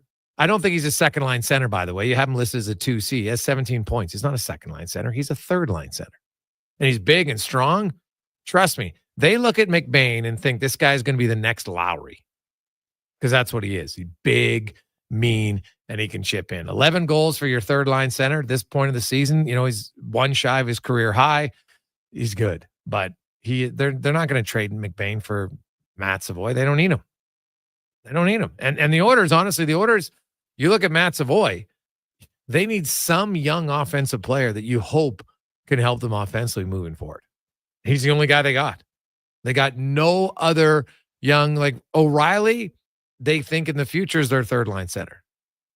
So if you're going to trade Jack McBain, you'd only trade him probably for O'Reilly. You wouldn't trade him for Savoy. If you're Edmonton, you'd say, okay, well, we think this guy is bigger and he's more proven, so he'll be the guy. But Matt Savoy's not getting you Jack McBain. It's two totally very different situations. Mark Spector joins us now. Spec, it doesn't happen very often. Well, it's never happened before. Connor McDavid, 8 games without a point, 5-on-5, 6 games where he hasn't been on the ice for a goal. Here, and everything's running late for me. Okay, well, that's all good, buddy. When I look at McDavid, he's, hey, I got to play better, right? I don't want to make an excuse. The emotions coming from the Four Nations, but even in the games before the Four Nations, because it's 6 games now, he's been outscored 10-0, 5-on-5 when he's on the ice. The Oilers don't have a goal. They've been giving up 10. Like, the Oilers' funk is so bad that it's even impacting McDavid. Normally, when the team stinks, McDavid still plays well, but that's not the case right now. Yeah, no, we really fall back on our oldest hockey cliche about our best player being our best player, doesn't it? And when your best player is Connor McDavid, let's face it, you win a lot of games just because you got him. And he said today, and I've never really heard him critique his game that way, Jason. He said today, he says, I haven't been very good. I haven't been good enough this year. My numbers aren't where I wanted to be this year. It's all season long. He's not happy. I'm not touching the puck enough. I don't have the puck. And he says, when I have the puck, it means I'm winning my battles to get the puck, and it means I'm playing well. And when I don't have it, it means I'm not playing well. So watch him tonight, because his goal is to have the puck a lot. Yeah, well, it's tough against it's interesting. We had Bill Lindsay on, and he says, man, Edmonton and Florida, 2 teams who met in the Stanley Cup Final who play 2 very different ways. Right? Florida has the most hits in the league. Edmonton has the fewest hits in the league. Edmonton has the puck possession the most. Florida's kind of middle of the pack. Like, they play different styles for sure. Barkov, obviously him and Reinhart are going to get, I would think, in Forsling. We'll see a lot of McDavid tonight, so it's definitely not an easy game to try to find your stride, but they are putting him back with Hyman. Although they played him with Hyman still a lot here. I looked at the numbers. It was the one game they didn't, but for the most part, he's been with Hyman now. Nugent Hopkins is back. The coach basically said, you know what, I'm going with all of my veterans. Matt Savoy, hey, he's been okay, but we're going to give all the guys who are here the longest an opportunity to right the ship somewhat. I guess I get it, but at some point, you got to play the guys who are playing well, not keep giving guys chances to play well, because there's a lot of guys, Spec, who've had multiple chances to play well and aren't playing well. No, that's fair. That's fair. So if Savoy sits for the first game since he's been up, I'm not going to cry a lot of tears. That's what happens when you're a young player. Let's see what happens tonight, right? Let's see how it goes. I can think of 4 or 5 names could come out of this lineup and nobody would even notice the way it's been going lately, right? Yes. Nobody would even notice. So I'm not, like I say, Matt Savoy is a very young player. He's played 3 National Hockey League games. This is what happens. Yeah. Yeah. So that's how I feel like. Yeah. No. Go ahead, Jay. Yeah. No. Hey, it's one game, and I agree. I'm not going to go crazy over it, but it is one. Like, if they lay an egg tonight, man, like, I don't know what they do. I would think I can't guarantee they'll win, but I would think at least they're going to have an infinitely better out, because the last 3 games, Spec, like, it really hasn't been close in those games. No, and that's what really gets you is, let's face it, when you play good teams and they beat you up that bad. Yes, sorry, I got an Uber driver talking to me here. I'm just doing a radio interview, sir. So when they beat you up that bad, you go, oh my God, it's one thing to beat Anaheim, it's another thing to beat San Jose and beat Calgary. But when we walk into Washington and they beat us for fun, you go, man, how good are we really? I think this bad portion of Edmonton's play, this is a bad spot in their schedule. They're not playing any good. The fact that it's come against the really good teams, there's no fooling anybody here, right? You're not ripping off a win in St. Louis or Chicago not playing very good. Not when you're in Tampa and Washington, right, Jay? They're exposing a bad patch in the Oilers season. I don't think they're exposing Edmonton as a bad team. Yeah. No, that's fair. Edmonton is a good team who's playing bad right now. Is what it is. And so the only way to get out of it is you got to work harder. You got to work smarter, right? Like, you can't, we talked before the Tampa game. Okay. You know what? They got to limit their giveaways and they got to be better. And then 20 seconds into the game, boom, major giveaway. First goal against Kapanen, turns it over the neutral zone, trying to toe drag the second guy after he did toe drag the first guy. Like, it's, you just can't play that way. Spec. So, I'm curious to see Darnell Nurse injury update. He is out tonight. They're saying day to day. Is it from when he crashed into the boards in the third period with Chaffee? Is that where he got hurt?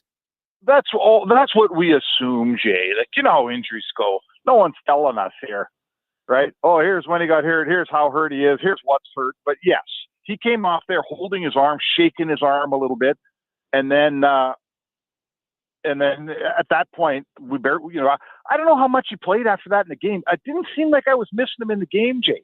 I thought he kept playing. Well, I looked because his last 2 shifts he didn't get hurt, but he didn't play basically the last half of the third period, right? His last shift came with 9:32 to go.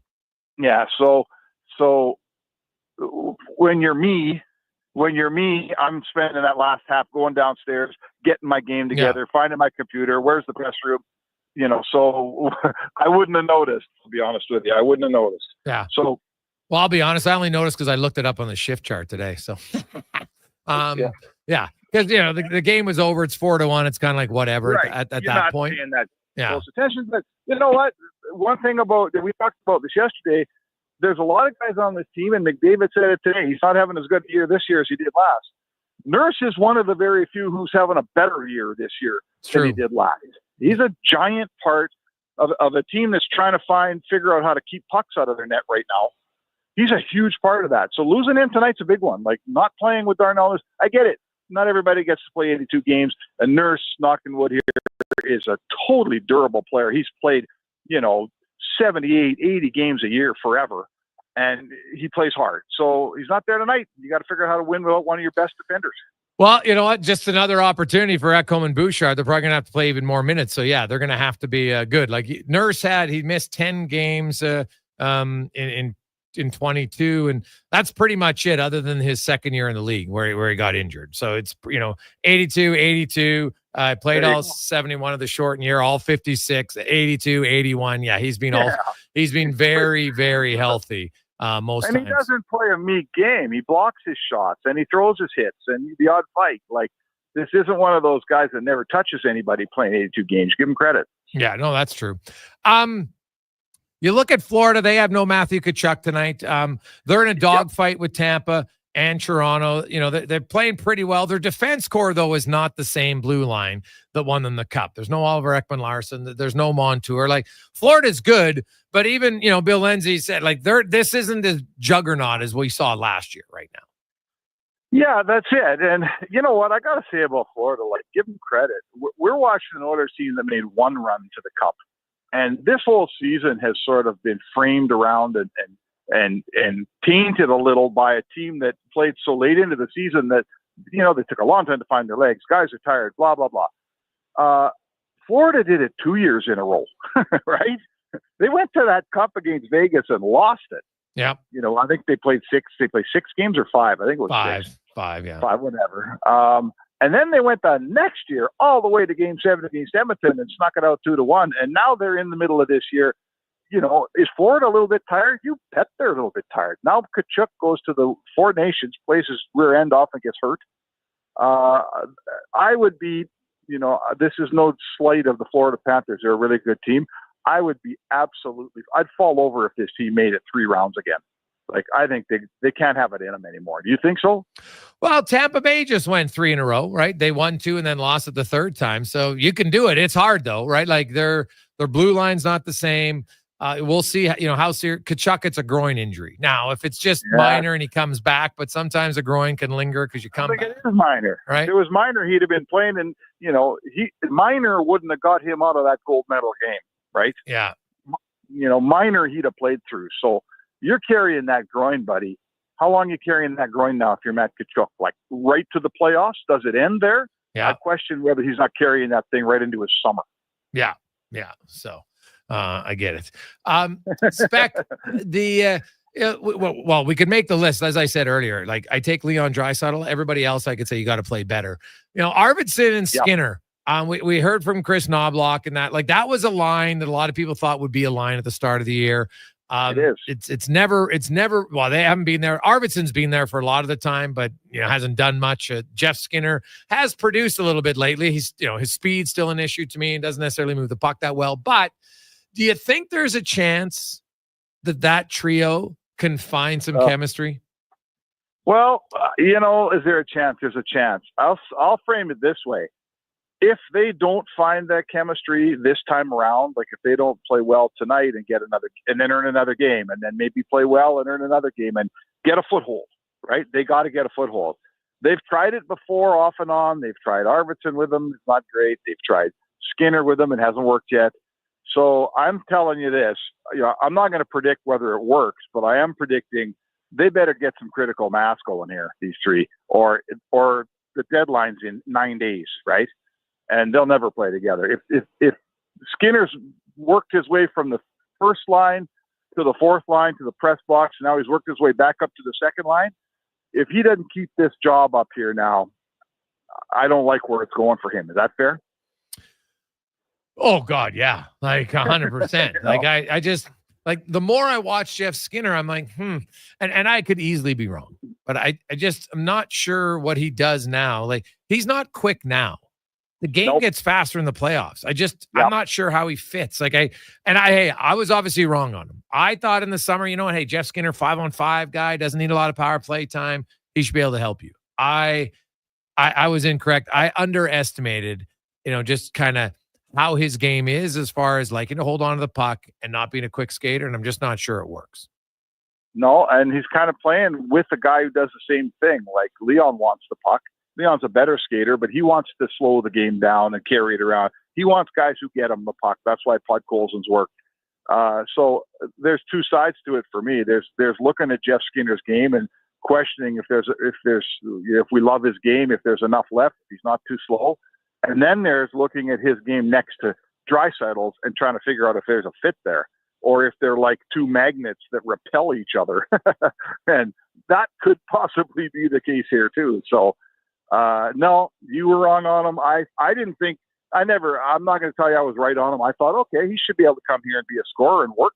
He hasn't worked. Jeff Jackson, let me finish by saying this.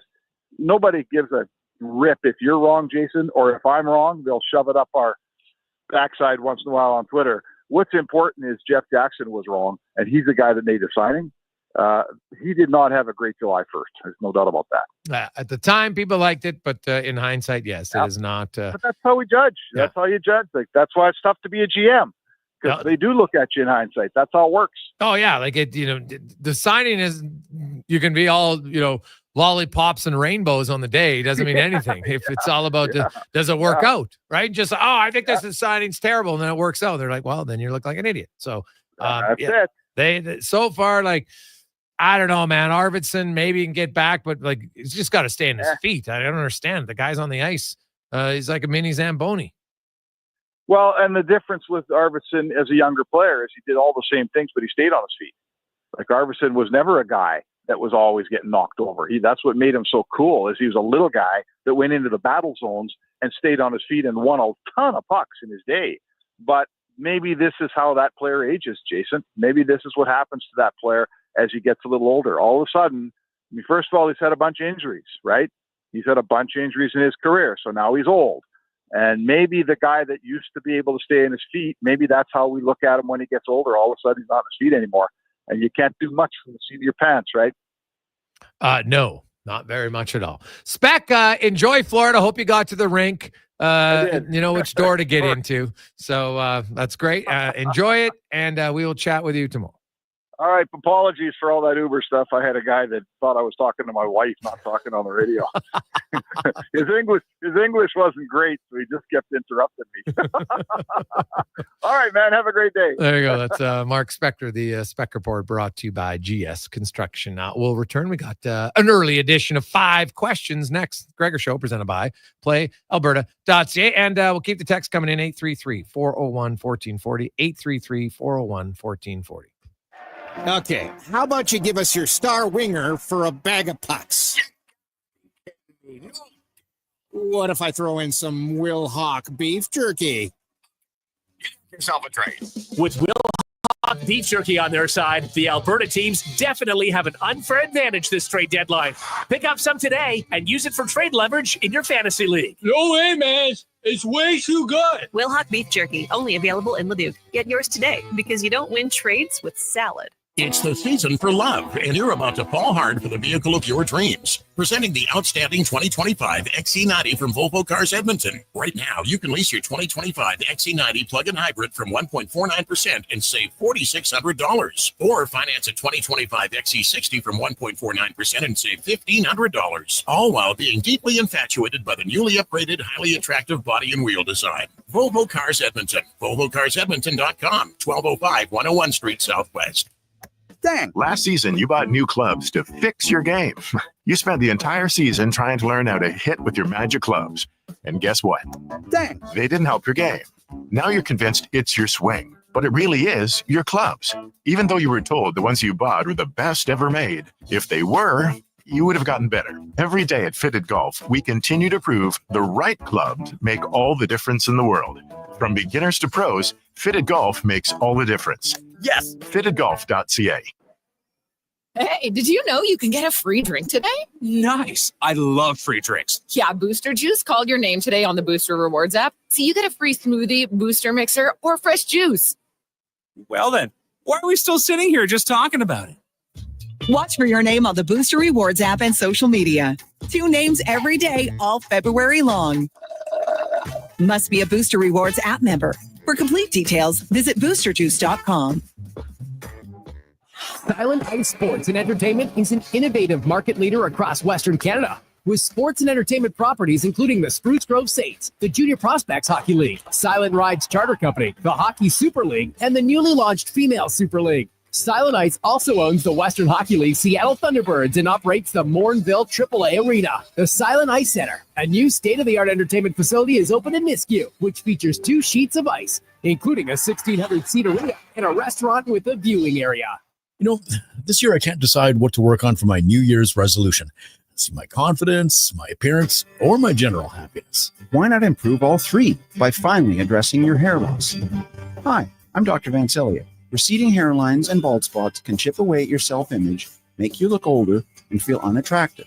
Let's discuss your options for regaining a full natural head of hair and make this the year you get your mojo back. Book a free first consultation today at drvancelliot.com. From the casinos of Vegas to the bingo halls of Leduc, everybody wants a piece of Lady Luck. And what thanks do I get? It's like I don't even exist. There's no such thing as luck. If you gamble, use your game sense. Visit GameSenseAB.ca.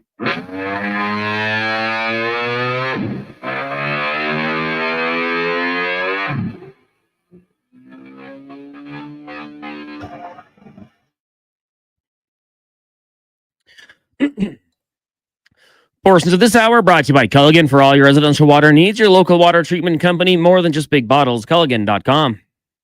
He's not just another pair of glasses. It's the Jason Gregor Show. Thanks for checking out Edmonton Sports 1440. Presented by PlayAlberta.ca, Alberta's only regulated online gambling website.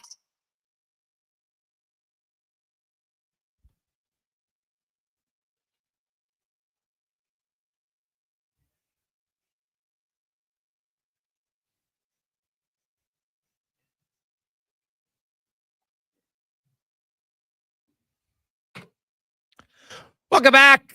How are you? Thursday afternoon as you maybe finishing up the day at work. Maybe you're already at home. You lucky. Driving your way home. Be safe, be smart, be calm. That's the thing, be calm. It's. I will say this. You naturally, when you drive now, as long as you've got windshield wiper fluid, you're fine. Because it's not slippery on the roads. You don't have to get into you're not sprinting from your work building, getting into a frozen vehicle. You turn it on, you're sitting there. We've all done it, right? You're freezing for the first few minutes. Some of us, well, maybe when you're younger, and I definitely don't do it anymore. You used to turn on your heater thinking, geez, if I crank it up on high, it'll heat up quicker. Just blows more cold air. Oh, it's a classic, but it is nice. The weather breaks and there's just a lot less stress on the roads. So hopefully that allows you to get home in a better mood. Let's get to 5 questions brought to you by the Brick Mattress Store. You need a better sleep. You find you wake up, you're just as tired as before you went to bed. Well, it could be your mattress. Go see the experts at the Brick Mattress Store, and they will get one that suits you to have you having better sleeps. It's time for 5 questions on the Jason Gregor Show. All right, Jason, we'll start with a time-honored tradition on game days. Get a prediction. Do the Oilers get back on the winning side of things? And a bold prediction if the Oilers and Panthers meet in Sunrise. Ooh. Well, I looked at him like the Oilers aren't this bad of a team. So I'm like, at some point they got to win a game. And I just feel like the emotion when they see that rink and the fact that your captain is out there saying, you know what, I got to pick up my game. Like, he never has to say that very often. So I think they find a way to sneak out a 3-2 win. My bold prediction, the Oilers limit it to 2 major errors today. That is bold.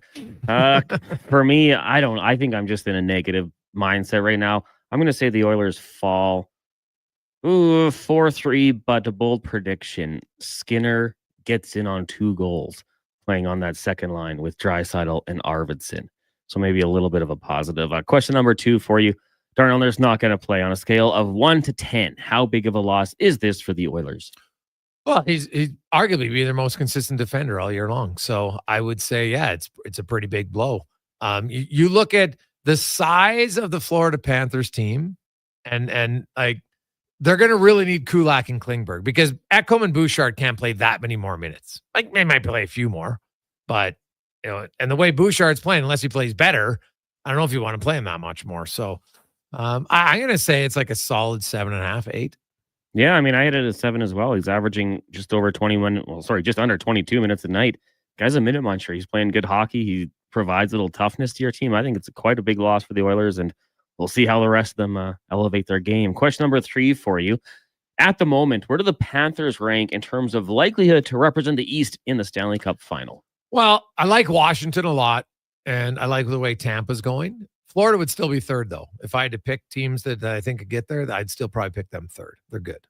Yeah, I'd probably have them 1 or 2, probably. Maybe 2. Just, we'll see if fatigue plays a factor in it. They played a lot of hockey the last couple of years. That could be a deterrent for them. But just knowing what it takes to get over the hump, they got a really good team. I like their chances in the Eastern Conference this year. Question number 4 for you today. The NFL Combine on the field today. How much weight do you put into Combine numbers when it comes to the NFL's top prospects? Go ahead. I put very little. I really don't care too much about the Combine. I used to. Like I like the 3 cone drill to see guys like how quick they are in and out of their breaks, especially when it comes to a receiver. Maybe someone who doesn't have that necessary top end speed. But for me, the longer I watch, the older I get, the more I say, who cares? They're not wearing pads. It's maybe a concern if someone shows up and sucks. That's a top prospect. Like, okay, they didn't take this serious. Maybe there's questions about maturity and preparation. But I just maybe like, if we're doing scale of 1 to 10, I'm at like a 4. I want to go back and see what they did on the field. Yeah, I don't put much. I could see your flat out speed for a receiver or DB, but I really don't care how fast the offensive lineman or the offensive lineman runs for sure. Like, okay, he's a good athlete, but is he strong? Right? How quick are his feet side to side? I'd probably care more about a cone drill for an O-lineman than the straightaway sprint. You don't see him running downfield very often, but yeah, I think it can be over. It can be, there's a little bit too much. I get it that, hey, it's the NFL and their fans are diehard and they want as much information as you can. They make it a big event, but I think at times they overrate it. The speed for certain positions is important though. If you can't run, it's hard. Like if you're a wide receiver and you're not that quick, man, you better be huge. Otherwise, you're probably going to have some weakness. Absolutely. Final question for you today. And sad news as Gene Hackman, his wife and dog were found deceased in their home. I don't know what happened. I'm sure we'll find out as time rolls on here. But Gene Hackman's movie career was unbelievable. So many good movies. Usually I just ask you your top movie. But in the case of Gene Hackman, what are your top 3 movies of his? Oh, God. He had a lot, man. I loved Hoosiers for sure. Geez, I'm trying. I don't want to miss one because he's got so many good ones that I liked. You know what? Bonnie and Clyde, I don't know if you ever saw it. I saw because it was the original, and it was like 1965 or something. My dad showed it to me. That was an unbelievable movie, man. Like he was great. Mississippi Burning, though, I'm putting in for sure. And I'd probably go Unforgiven. Those would be my 3. Yeah. Yeah, I'm with you with Mississippi Burning for sure. I was telling the Duke today, you got to go watch that one. So good. I'm going to throw the replacements in there because, I love a good sports movie, especially football. And Quick and the Dead. That movie used to be, I swear it was on every Saturday on TBS. I would watch it all the time with young Leo DiCaprio, Russell Crowe, Gene Hackman. Quick and the Dead was a good one for the Western variety. Yeah. Sharon Stone as well. Great cast. Yeah, Unforgiven. Unforgiven, good, but honestly, Mississippi Burning Man is like those because like you watch that movie and it's hard not to come away with just like you're frustrated at times, like the racial tension and there's the horrificness of how they treated people at that like, and it was post-slavery and still it didn't matter. It was awful because the thing is like those might not have been based on one person. But those type of stories, lynchings and all that stuff had happened. And it was awful. Awful. So, but yeah, he's fantastic at that movie, man. Really good. Yeah. Go watch it if you haven't seen it. I think it's available on Amazon. Maybe after the Oilers game, throw on Mississippi Burning. Well, it depends what kind of mood you're in if you're an Oilers fan. Right. Now it is an early start tonight, so they could, you might have time for a cool down walk, which you get. Hey, Gregor, you predicted only 2 major errors. Is Bouchard out tonight? Because he will do that on his own from Fraser. Fraser, I understand people are frustrated right now. That's why I said it was a bold prediction. Bold. At some point, the Oilers are going to get back to because they had long stretches where they weren't coughing up the puck and playing Santa Claus. But when this team plays poorly, their inner Santa Claus comes out time and time again. It has always been an issue for this team. Now, they can put it away for a while, but when they struggle, usually they struggle and it coincides with Santa Claus coming out. Ho, ho, ho. Many Oilers fans are like, no, no, no. But it happens far too often. Far too often. Hey, boys, French Connection, Mississippi Burning, Hoosiers. Can't miss. They are great. They are great. So. Hey, guys, why and how can a core group be together for so long and still struggle with basics, good defense, giveaways, etc.? Cheers from the great Gamma. Is that like Gamma Sing? Sick. As I said earlier, I think that's a fair point that they still suffer from that. It creeps into their game. Now, if I watched other good teams, some people have, like, it's not like the Oilers are the only team that has giveaways. I watch a lot of hockey, periods here and there. I got the, I've got all of the NHL channels, so I can watch all the games. And other teams do suffer from it. But I will say, Edmonton's propensity lately to give up the glaring, like 10 bell, you're watching at home. It's like remote throwing, swear at the TV type of giveaway. And you know what it is. Right? I've seen even the calmest fan can get their blood boiling with some of the giveaways that the Oilers have done lately. Right? Like giveaways are going to happen. You're going to have turnovers. I don't analyze. Oh, there's a turnover every time. But there's just certain ones when you're just like, why? Why did that happen? And it is a problem. And when the Oilers are struggling, it becomes a major problem. And that's what we're seeing right now. And when I look at, tonight, you'll know, I think, early in the first period where the Oilers' mental game is at. Are they into the game? Because we saw in the first 10 minutes against Tampa Bay, I think Tampa had 4 odd man rushes or scoring chances off the rush, and Edmonton had 2 glaring errors in the first 10 minutes. Like, that just can't happen. If you're playing a good team, you don't want to be playing chase mode all the time against Florida. And I think for Edmonton, like, you just want to, like, you can't win the game in the first period, but you want to be in the game. And more importantly, I think you want to be able to go in intermission and be like, hey, boys, that was a solid period. When was the last time you can say the Oilers went into the break after 20 minutes and was like, solid period? It's been a long time. So That's, to me, just a very simple thing that they got to do, because if the Panthers lead after the first period, they have the second most wins in the NHL. They're 22-3 when leading after the first period. So I wouldn't recommend getting too far behind if you're the Edmonton Oilers. It would not be ideal at all. So don't scoring first is nice, and that obviously helps. Don't get me wrong. But it's more about, if they do score first, can they stay there? Because when the Panthers score first, they're 24-6, which I think for a winning percentage is third best in the NHL. The Jets are first. Senators are second. They're 22-5. Then the Panthers. The Oilers, in case you are wondering, the Oilers are 14th. They've scored first 30 times, but they're 20 wins, 6 losses, 4 overtime losses. So really, 2 out of 3 games they win. They'll either lose or lose an OT. So decent, but not good enough. Like, when they score first, the Oilers have scored first 30 times, which has them tied. Them both in Florida are tied for 11th. Each Oilers and Florida have played this. Oh no, Florida's played one more game. So Florida's 30 out of 59. Edmonton's 30 out of 58. So pretty much the same.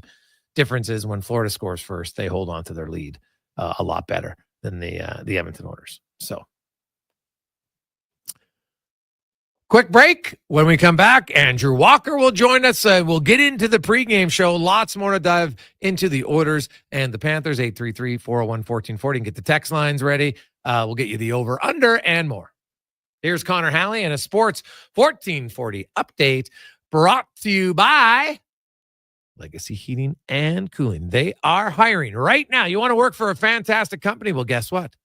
Competitive wages, also a signing and hiring bonus for the right candidate.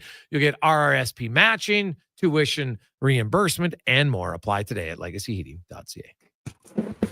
This is a Sports 1440 update. Game day, the Oilers down in Sunrise. They got the Panthers. Puck drop just over an hour away. We've got pregame coverage with Andrew Walker and Jason Gregor coming up next here on Sports 1440. Elsewhere, Islanders meet the Bruins. The Canadians hosting the Sharks. Columbus heads to Detroit. Lightning hosting the Flames. Blues in Washington. You got the Flyers taking on the Penguins. Preds, Jets, Wild taking on the Hockey Club. Golden Knights hosting Chicago, and the Canucks in Anaheim to meet the Ducks in the association. 5 games on the schedule. Warriors in Orlando. Bucks host the Nuggets. Hornets taking on the Mavs. Suns and Pelicans. And you have the Timberwolves in Los Angeles to take on the Lakers. Earlier today, spring training baseball. Jays fall to the Orioles 11-8. Canada West playoffs. Pandas volleyball hosting the Winnipeg Western tonight. Game 1 of their series down at the Saville Center. That'll start at 6. Then at 8 o'clock, you got the Golden Bears taking on the UFC Dinos. Game 1 of their best in 3 games. 2 and 3 go Friday, Saturday in both of those series. Coming up next year on Sports 1440, it is the Cross Mitsubishi pregame show with Andrew Walker and Jason Gregor. I'm Connor Halley. This has been a Sports 1440 update. Sports 1440, Stingray radio station. CHAR broadcasts from West Edmonton Mall and Wetaskiwin. Download the free Stingray music app and listen wherever you go. Play Alberta has hundreds of casino games right at your fingertips. Join thousands discovering why Fortune Coin is one of Alberta's most popular games. Fill your reels with golden coins, multiply your prizes up to 6 times, and turn good spins into legendary ones. Land the Fortune Coin symbol to win cash, trigger the jackpot, launch the free spins bonus, and watch as the dragon takes over your screen. New players get 100 free spins only on playalberta.ca. Claim your offer today. You've got a go-to coffee spot, a trusted barber, even a lucky game day jersey. But when it's about looking your absolute best, there's only one name you need: Mr. Dirk. Family run since 1939, we're experts in crafting impeccable tailor-made suits and offering a wide variety of everyday styles. Pair that with personalized one-on-one fittings and the convenience of on-site tailoring. Mr. Dirk elevates your style game. Visit our Edmonton store or explore MrDirk.com. Score big on style with Mr. Dirk. At Papa John's, we're not just in the business of making better pizza. We're in the business of making everything better. Ambitious? Perhaps. Delicious? You better believe it. Monday? Make it a pizza party. Sick of parenting? Get Papa John's on dinner duty. Date night? We've got the recipe for romance. With our never frozen dough and always fresh toppings, Papa John's is committed to making it all better. Get better today at papajohns.ca or visit any of our 50-plus locations across Alberta. Papa John's. Better ingredients, better pizza. The Alzheimer's Face-Off presented by Christensen Communities Limited hits the ice April 25th to 27th. This Edmonton-based tournament pairs hockey fans with some of their favorites from the NHL Alumni Association for a fun-filled weekend featuring a champions luncheon and tournament. Teams are already fundraising in the community, enabling the Alzheimer's Society of Alberta and Northwest Territories to continue providing help for today through free education programs and support services, and hope for tomorrow through research. For more information or to learn how you can get involved, visit alzheimersfaceoff.ca.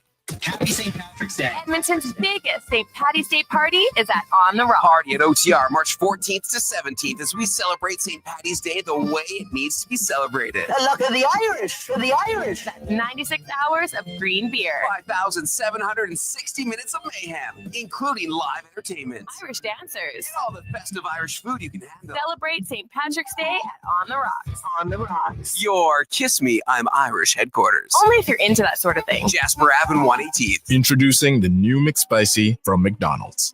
It looks like a regular chicken sandwich, but it's actually a spicy chicken sandwich.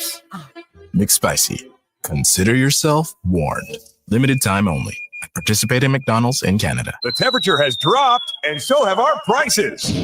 Join us at Vision RV now through Sunday for our free, that's right, free indoor sale. During this massive event, you'll save up to 30% off your new RV with no payments for 6 months OAC. Trailers for just $12,900. Over 200 RVs in stock, 40 units indoors, so you can shop in comfort. We're clearing them out to make room for spring inventory to beat the tariffs. So don't miss these deals now through Sunday here at Vision RV, south of the Yellowhead on Highway 60. JobSite Workwear has been your #1 locally owned work and safety store for 20 years. And we're your #1 spot for Timberland Pro. From work-ready gear to the ultimate winter boots, the 1,000-gram Boondock. JobSite Workwear has Edmonton's largest selection of Timberland Pro. Come discover your local workwear provider with 3 city locations. JobSite Workwear, tough different jobs. Portions of this hour brought to you by Epcor. Stormwater ponds in Edmonton are designed to move water and runoff from streets and sidewalks, making them unsafe for winter activities. Instead, head to a community league or city rink that's safe for you, your family, and friends. Think twice. Stay off the ice. Learn more at epcor.com/winter safety. Sports 1440 presents the Cross Mitsubishi Pregame Show, powered by Cross Mitsubishi at 34th Avenue and 96th Street. They offer a huge selection of new and used vehicles. Check them out today. Now, here's your pregame host, Andrew Walker.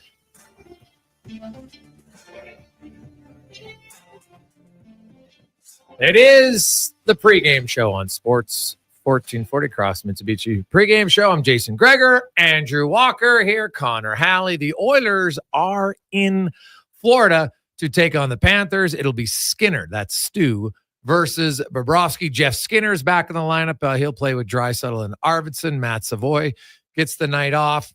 Nugent Hopkins back with McDavid and Hyman. Henrique back with Brown and Janmark. They have Kapanen listed as a center. I went through his whole 8-year career, man, like, there's not maybe one game that he actually played center. I'm not sure if we'll actually see him play center. We'll see. That's easy position. Oh, yeah. Easy position to do. You'll learn it tonight. Yeah. Echo and Bouchard. You'll have Klingberg and Kulak and Emberson and Stetcher because Darnell Nurse is out day-to-day with an injury.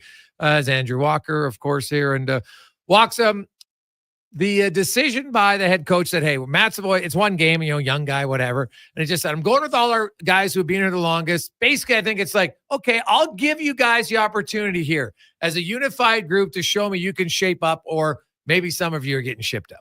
100%. I mean, I made a few notes before I come here in studio, and I share the exact same sentiment. Matt Savoy is he's not the problem, and he's not going anywhere. I mean, I should never say that. At the deadline, you never know who you're going to have to give up to get something. But generally, it's like the young guys have to scratch and claw their way to be a part of the big picture moving forward. For this team right now, this is as ugly as it's been for a long time. And listen, they're locked into a playoff spot. I think it's important to keep perspective of where we are, but they're no good right now. And there's a lot of guys that are in the lineup tonight that might not be around in a week. So I'm with you. This is not an indictment of Matt Savoy. It's like, hey, take the night off, buddy, because all the rest of these guys, they have something to play for right now because you're good. you're going to be here. You're going to be in the lineup. That's fine. But you go down the list, the Kapanens, the Connor Browns, the Victor Arvidssons, the Jeff Skinners, all these guys, they got to show a little something. I don't think the answer is in the room, that cliche, but the players are always going to believe it is. So now's your chance to show it over the next couple of games. Yeah, I know yesterday we talked about it, or not yesterday, but 2 days ago, about Evander Kane and, the uncertainty of Evander Kane's return, right? Will it be in late March? Will it be in April? Which really wouldn't change anything if it's late March or early April. He comes off LTR. You don't have the space anymore. However, even if he does come off early, let's say they find out here with him skating, they're like, okay, he'll be ready. And he's going to be ready on March 20th. He's going to be ready on March 27th, April 1st. Pick the date. I don't care. Just because he's ready, that doesn't, can't make any other moves. I'm like, why? How much salary cap did Ken Holland have year after year? There was years they started the season in LTIR. They were in there all year long. He still made moves. So it's not like he ever had a boatload of money at the NHL trade deadline. He brought in Henrique and Carrick last year. He brought in Kulak a few years ago. He brought Matthias Ekholm. Don't tell me that the Oilers can't make trades because of the uncertainty of Evander Kane. That's one element, yes, but that doesn't mean you can't work the phones and find some other deals. GMs around the league for 3 years dealt with flat cap. For 3 years, they found ways to do it. So the Evander Kane is one thing, but it can't be the excuse that nothing else happens. And, we only had cap space for one. You got to get creative, right? They moved Tyson Barrie. They moved out money. They, William Lagesson to make things work. You can do it if you have to. Yeah, listen, deals can be hard to make sometimes. Despite your best efforts, there's just not a deal out there that you want to make. Yet, this team in, getting to have Draisaitl and McDavid and Evan Bouchard under whatever the figure is, 24 million combined this year. You got to give yourself the best chance possible. I don't think they're looking for excuses or anything like that. With the Kane stuff, it's hey, maybe everything's above board, right? Maybe there's integrity and maybe there's honesty in the organization and boy, when he's ready, and by God, we're going to go things by the book. You put yourself at a pretty big disadvantage if you're not trying to circumvent, aren't you? Evander, if you're ready, you are ready game one of the playoffs and not a day sooner. Yeah.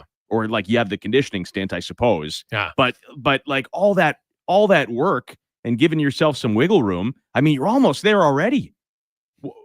Right? I feel it does not take a lot of creativity to have Evander Kane have a bit of a mini setback and get one for game one. Other teams are doing it. I don't know. Maybe we're so above board here at Edmonton. Good, honest to goodness Western Canadians. Maybe that's not a thing. But. And I know I hear, Evander Kane beats his own drum and he wants to come back and he's competitive. Well, is he the only competitive player in the league?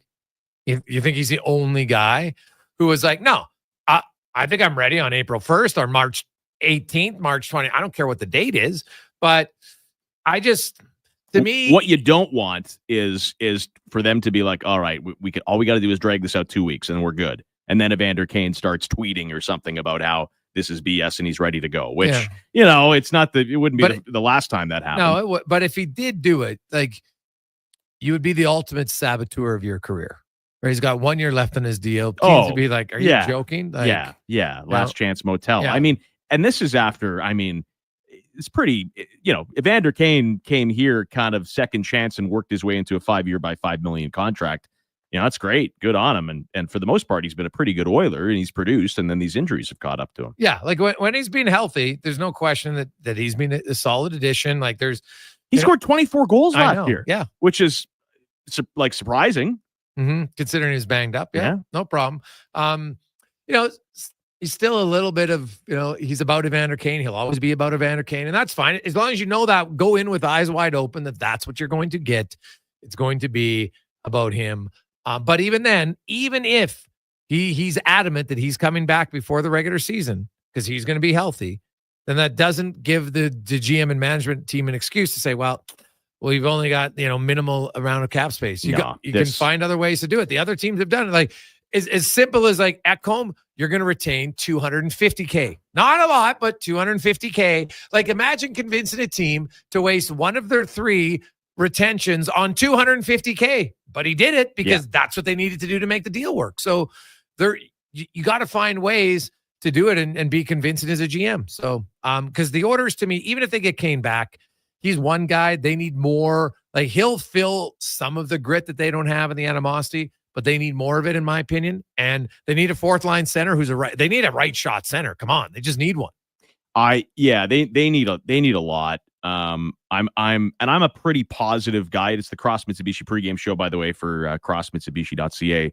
I'm a pretty positive guy on this team. You've been through, you were doing your radio shows all through the decade of darkness. When you cover that many awful teams, it changes your perspective. I think you learn to appreciate good teams, right? I think you have to. Oh God, yeah. This team is still good. Yeah. The Oilers are good. But but I'm a little worried about them because if the playoffs started tomorrow, there's a whole handful of teams in the West that I would pick to beat the Oilers in a playoff series, and that wasn't necessarily the goal and the expectation this year. Right? Like Winnipeg looks like a wagon. They look like they're a second line center and a non-Connor Hellebuyck peeing his pants away from winning a Stanley Cup. Like, that's how they feel. The Oilers don't feel there right now. The thing that you kind of rely on a little bit is the Oilers have been there, done that. And maybe their experience plays out, but they need some help. And we were talking about this the other day. I really think everything's on the table, almost everything. And that includes, would you be overly surprised to see Victor Arvidsson's Oilers career last 55 games? No. Right? He's a hard guy to trade because he has term, no question about it. But guess what? That's the money you move out. Yeah, you have to look at everything if you're Stan Bowman. I'm not saying he isn't. I don't want to hear this. Well, they don't have a lot of cap space. That's been the case for 3 years, and they still found ways to make moves. Well, who's saying that though? Well, lots of people, they're like, well, they only have room to make one move. I'm like, why? Why is that? Like, lots of other teams have done it. Be creative. Figure it out. There's fine ways to do it because it can be done. Others have done it. The previous GM did it. So, and I don't it's not easy. I don't pretend to understand every little nuance about the salary cap. That's why you have a cap guy. It's more complicated than, the average fan, including me, understands. And that's why you pay those people. Like, there's no excuse to be saying, hey, our hands were tied. It's one thing if there's just not deals out there, and if you don't get the player you want, you're not going to give away your first round pick just because for headlines. But this team needs help, and they're trying to win. So you're right. There's just no excuses there. Yeah, it'll be now. And I'm not basing my reaction just on a 4-game losing streak. I've outlined the numbers from November 15th. They give up way too many odd man rushes. They give way too many high danger chances. I think they're too slow as a group. And I definitely think they don't have enough physical play. They don't have enough guys who can change the momentum of the game without scoring. That's what they lack. And you don't need a ton of them, but you need a few of them. And it's tough to have those big sweeping opinions after 20 games. It's silly because, again, the Oilers are a team, and this is great. This is a blessing. They're this team that you view everything through the filter of, they don't have to scratch and claw their way into the playoffs. Like, they will be there. And I think we're at the point with this losing streak. It's disappointing, but I think the whole President's Trophy and home ice advantage all the way through the playoffs, that might be a bridge too far right now for this group because they're not good enough. And it doesn't mean you can't have an unbelievable 20 games after the trade deadline. But I do think your goals have changed a little bit. You're gonna get in. You want to get in as with high of a seed as you can, but it's about fixing the on ice product more so than the standings. I think at this point. Well, the Pacific is still wide open. Like, they're not catching Winnipeg for sure. But the Pacific Division, which is the first 2 rounds, that's to me still very much. They're 2 points behind Vegas, right? Like they are there. They get back from this road trip, regardless of what they're at. And then, their schedules amongst the other teams is quite favorable, actually. So they're not going to win the Presidents, and they're not going to finish. They won't be the number one. If they win the division, they're taking on either Minnesota, Dallas, or Colorado. Right, which is kind of like, wouldn't you want to just finish second and get LA again? I mean, not that I like LA. Don't get me wrong. Playing pretty well right now. So I wouldn't just kick the Kings to the curb at all. Like, they'd be highly motivated too. Like, I don't think Minnesota is especially without Kaprizov. Like, I'd probably rather face Minnesota than LA. Well, and the Oilers have played, I feel like that luster is off Minnesota in the sense of like the Oilers couldn't solve them ever. They've never been able to solve them, right? Go back to Zdeno Seeger. They couldn't solve them. And now, I mean, they beat them 7-1 in their building. They beat them 5-3 at here. 5-3 again in Minnesota, I suppose. So they're definitely less daunting. I don't want to face Colorado. I'll be honest. Maybe I'm just watching. Maybe I was just watching the jersey too much, but I would love that from a pure entertainment. That's the series I would actually want. Not in the first round though. Like I don't know. Like Colorado's, they're fast, but they're not like heavy, right? Like they're not going to maul you and beat the hell out of you. I just think that would be a fast-paced series. And the Colorado Avalanche, now it depends what they do at the deadline, but yeah, they got Makar and they got McKinnon for sure. But they don't have Rantanen anymore, right? They don't have Landeskog. They don't I look at, so they got McKinnon and Makar. Well, Edmonton has Draisaitl and McDavid. Now different because one's not a defenseman, but can Bouchard find his game? They got Taves. Like they got some high-end guys, but I'm not that, if I would like to see that series from the speed standpoint. I don't love Colorado's depth. Yeah, and I'll be honest, like this is me as a fan, right? I'm approaching it from a I'm in my feels, right? I'm approaching it from a feeling standpoint. And Colorado feels like a team that is still in their window and you face in the conference final. It doesn't mean that it's accurate. Okay. That's just my feeling, right? But yeah, you're right. Colorado is not like when Colorado beat Edmonton in the conference final 3 years ago. Yeah, they were. It was their time. It wasn't close. It was their time. You know, if that BS Makar offside goal in game one gets turned around, maybe the Oilers win that game, and maybe they pull out an overtime win. Maybe we get more of a series. But it was not. It was at the Avs time. They swept the Oilers, and at the time, that was good. Edmonton maxed out, man. They made the conference final. They lost to the eventual Cup champs, which they've now done 3 years in a row. But yeah, it's disappointing about this stretch because they're still a very good team, and it's about keeping perspective. But this Oiler team is just flat out right now. They are just not as good as the team that ended last year. They're not as good as the team that we saw 2 months ago.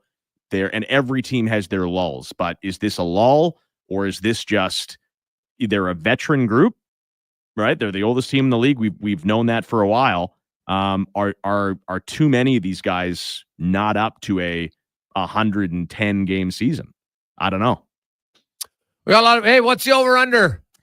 Good question. I'll tell you what, we'll be back in 5 minutes, and we'll reveal the over under at the start of break number 2 or segment number 2 whenever we break. Okay. Well, all right. We'll do that now, and Walks will come up with a over under here on Cross Mitsubishi. How many beers will I drink while watching this game tonight? That's hard to know, right? That's an opinion one. You'd have to have a video showing you of the glasses. Oh, but it wouldn't be that high of a number because you have to do the show. Well, says you. I'm a pro. Old pro. Says the guy who gets suspended. Yeah, says the guy that was out of the business for 4 years. Yeah. No. That would lead to a suspension is what I meant.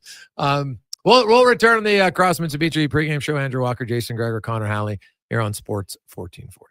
Pre-matchups are brought to you by Napa Auto Parts. For all your automotive needs, go to your trusted experts in high-quality parts, tools, equipment, and more. That's Napa Know-How. Pre-matchups are brought to you by Napa Auto Parts. For all your automotive needs, go to your trusted experts in high-quality parts, tools, equipment, and more. That's Napa Know-How. The pregame show is brought to you by Cross Mitsubishi. Visit Cross Mitsubishi today and drive your ambition. 9605 34th Ave and crossmitsubishi.ca. What is with the weather lately? Is it winter? Is it an early spring? It's like Mother Nature's a hockey referee that can't quite figure out what an offside or a penalty is. Napa Auto Parts has everything you need to make the right call for your vehicle. Whether it's antifreeze, washer fluid, wiper blades, or that mysterious part you swear you just replaced, Napa has you covered. Because your vehicle deserves consistency. With over 85 locations in Alberta, stop into your local Napa store or napacanada.com for all your trusted parts, tools, equipment, and automotive needs.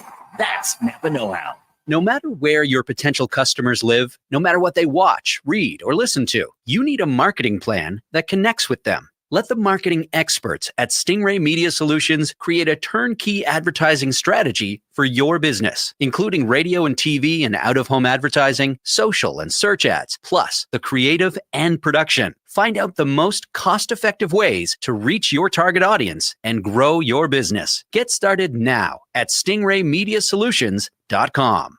You look outside, you're counting down the days. You can't wait to hit the wide open road. But remember to come to RV City first. We still don't want you to miss huge savings on all previous year's models. Now's the time to get the RV of your dreams at an unbeatable price. Just imagine getting your family and friends into your RV, taking them all on a wonderful adventure. We can't wait to find your wherever home. So check out rvcity.ca or come to RV City in Morinville and Nisku. Generations of family fun, ready to roll with you. Discover the 2024 Mitsubishi RVR AWC at Cross Mitsubishi. Lease it today for just $229 a month with $49.99 due at signing. Plus, enjoy 0% financing for 36 months with a $1,000 trade rebate and a $500 loyalty rebate. It's a deal you can't miss. Equipped with a 10-year, 160,000-kilometer warranty. Offer ends February 28th. Visit Cross Mitsubishi at 9605 34th Avenue or online at crossmitsubishi.ca. Cross Mitsubishi. Drive your ambition.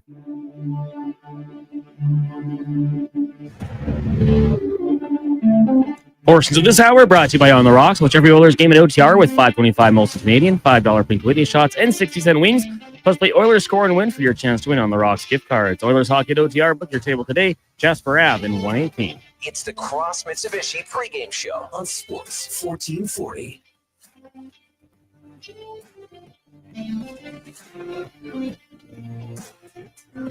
Cross Mitsubishi pregame show. There we go. On Sports 1440, Oilers Panthers coming up just after 5 p.m. Tonight. Cross Mitsubishi. Visit and drive your ambition today. 9605 34th Ave, crossmitsubishi.ca. Andrew Walker, Jason Gregor, and Connor Halley. And Connor Halley, of course, is brought to you by Honda Canada. You fill in for Landon Ferraro today. So you are brought to us by Honda Canada. So Honda Canada didn't expect that when they bought time on the pregame show. What a bonus for them. Want efficient power play? Meet Honda's 2025 Civic, Accord, and CRV hybrids. Visit prairiehonda.ca. Lineups for Nisku Ford. I know that Greg's talked about this a little bit on his show, but this is what the lineup looks like tonight. Nuge, McDavid, Hyman, that big line back together.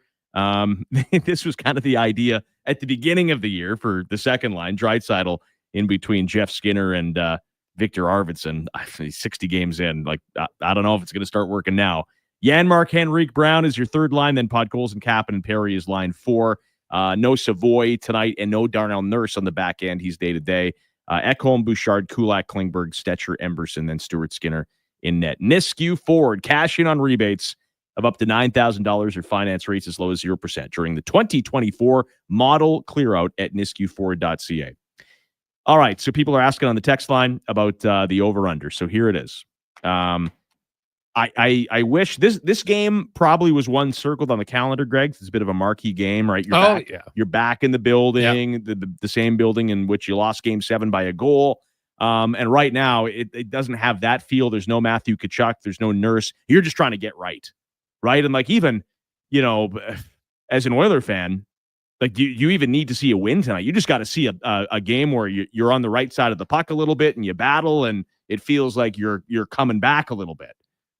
We will see. But I go back to that Game 7. And so here's your over-under. There are 8 forwards, by my count, that played in Game 7 a year ago. You got Nugent Hopkins, McDavid, Hyman.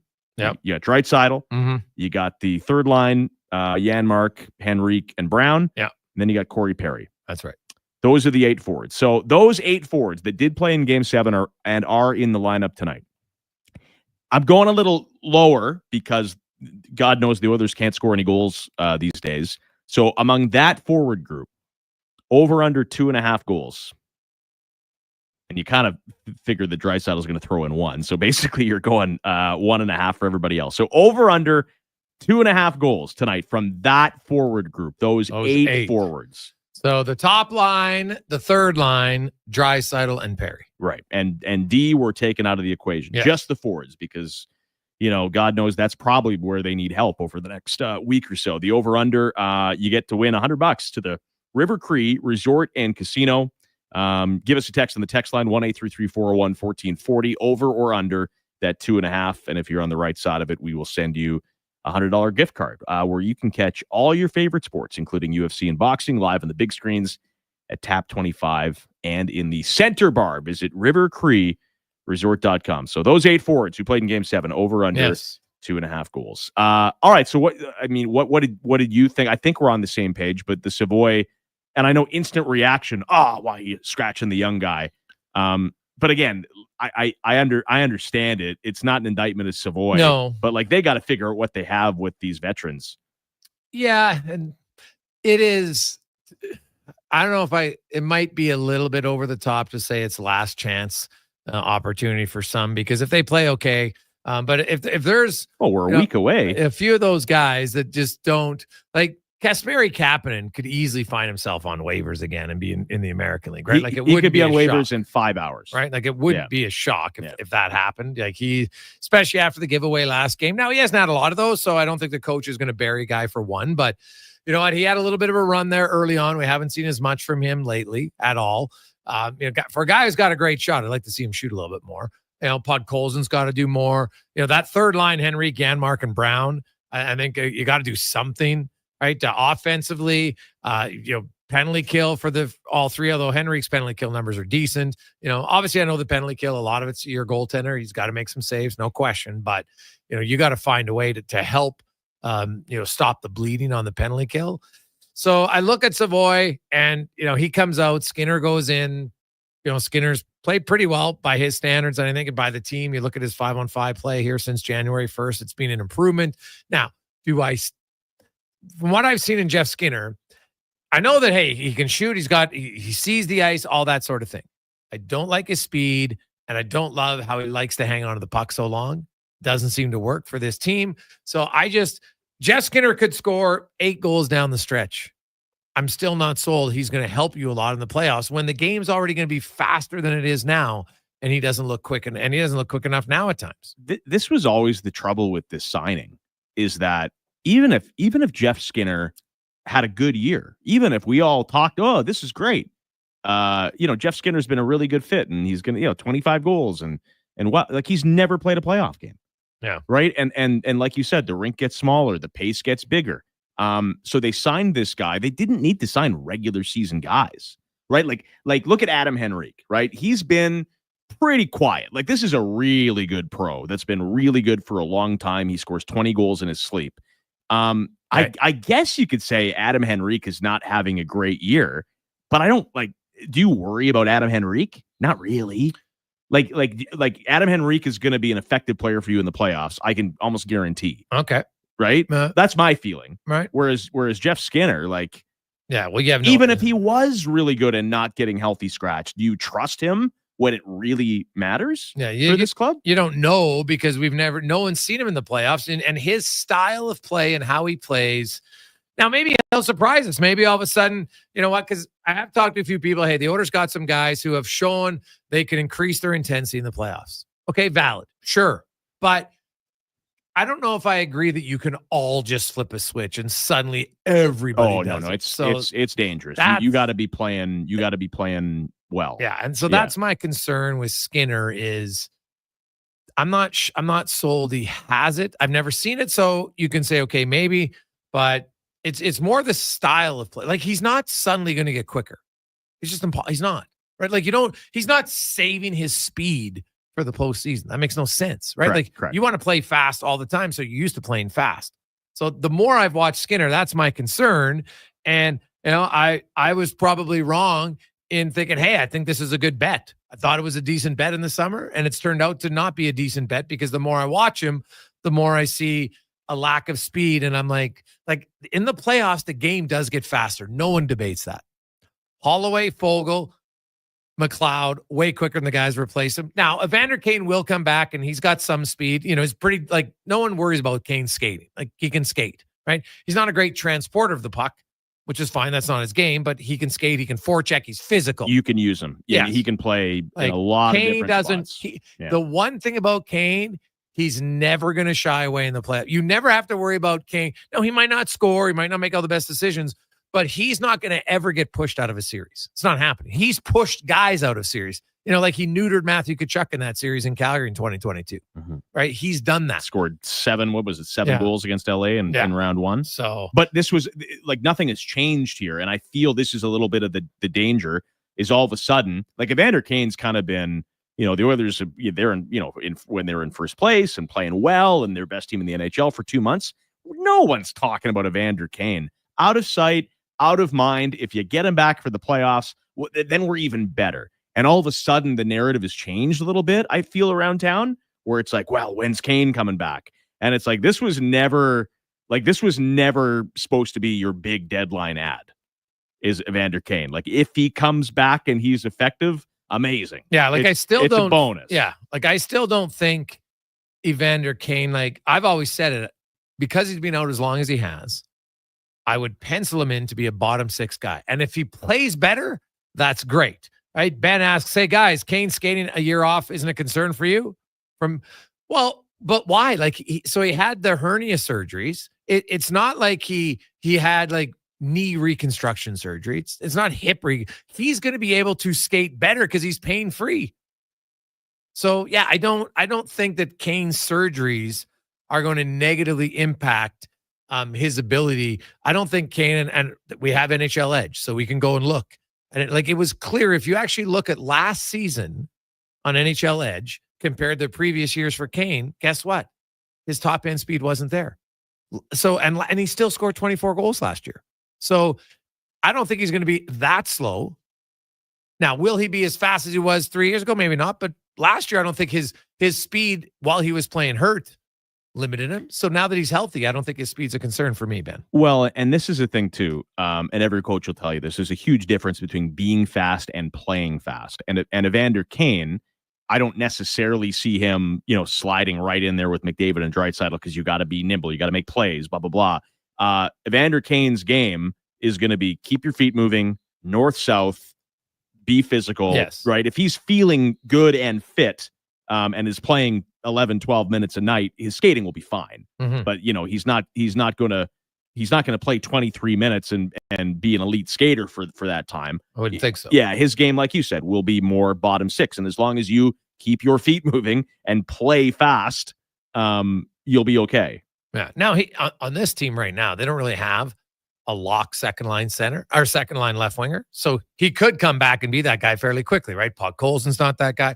Jeff Skinner hasn't shown that he's that guy. Janmark definitely isn't that guy. So they don't really have a second line left winger. Well, and you'd love him to get some regular season runway. But again, if this team wants to, I think they need Greg's. I think we need to see like 3 or 4 notable players come in here. Like I'm a little down on this group right now. I think some guys are just they're not going to cut it. It's not going to work. I guess what's your definition of note? Like is Michael McCarron notable to you as a fourth line center?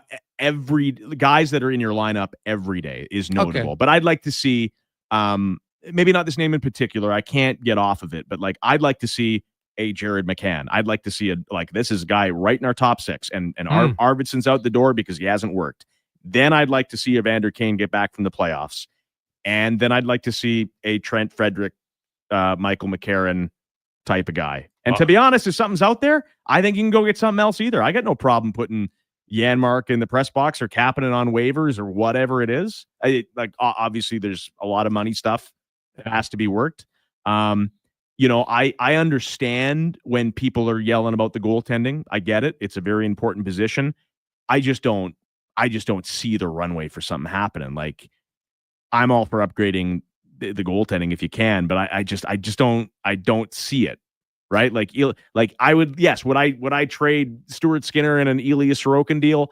For sure. But Sorokin's on, year 2 or 3 of an 8-year, $8.6 million deal. It doesn't make sense to me how you could do it. Same with Binnington. It's just really difficult unless you're, but even if you want to move out Evan Bouchard, he's only making 3 and a little bit, right? Like it's not like you're trading a huge contract. Yeah. You're trading a huge contract to be. But trading Evan Bouchard is a major risk. I think the only player that you could consider because he's a Sims would be like, okay, do you think Noah Dobson, Evan Bouchard?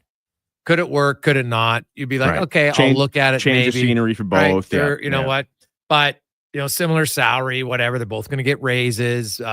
Problem is Dobson doesn't have the offense that Bouchard has. That's a fact, right? Like, I don't care. He doesn't shoot the puck as well as Bouchard. I don't think he's as consistent, but he's better defensively. So, you might lose a little bit of offense. You improve on defense. And some could argue, myself included, that might be better.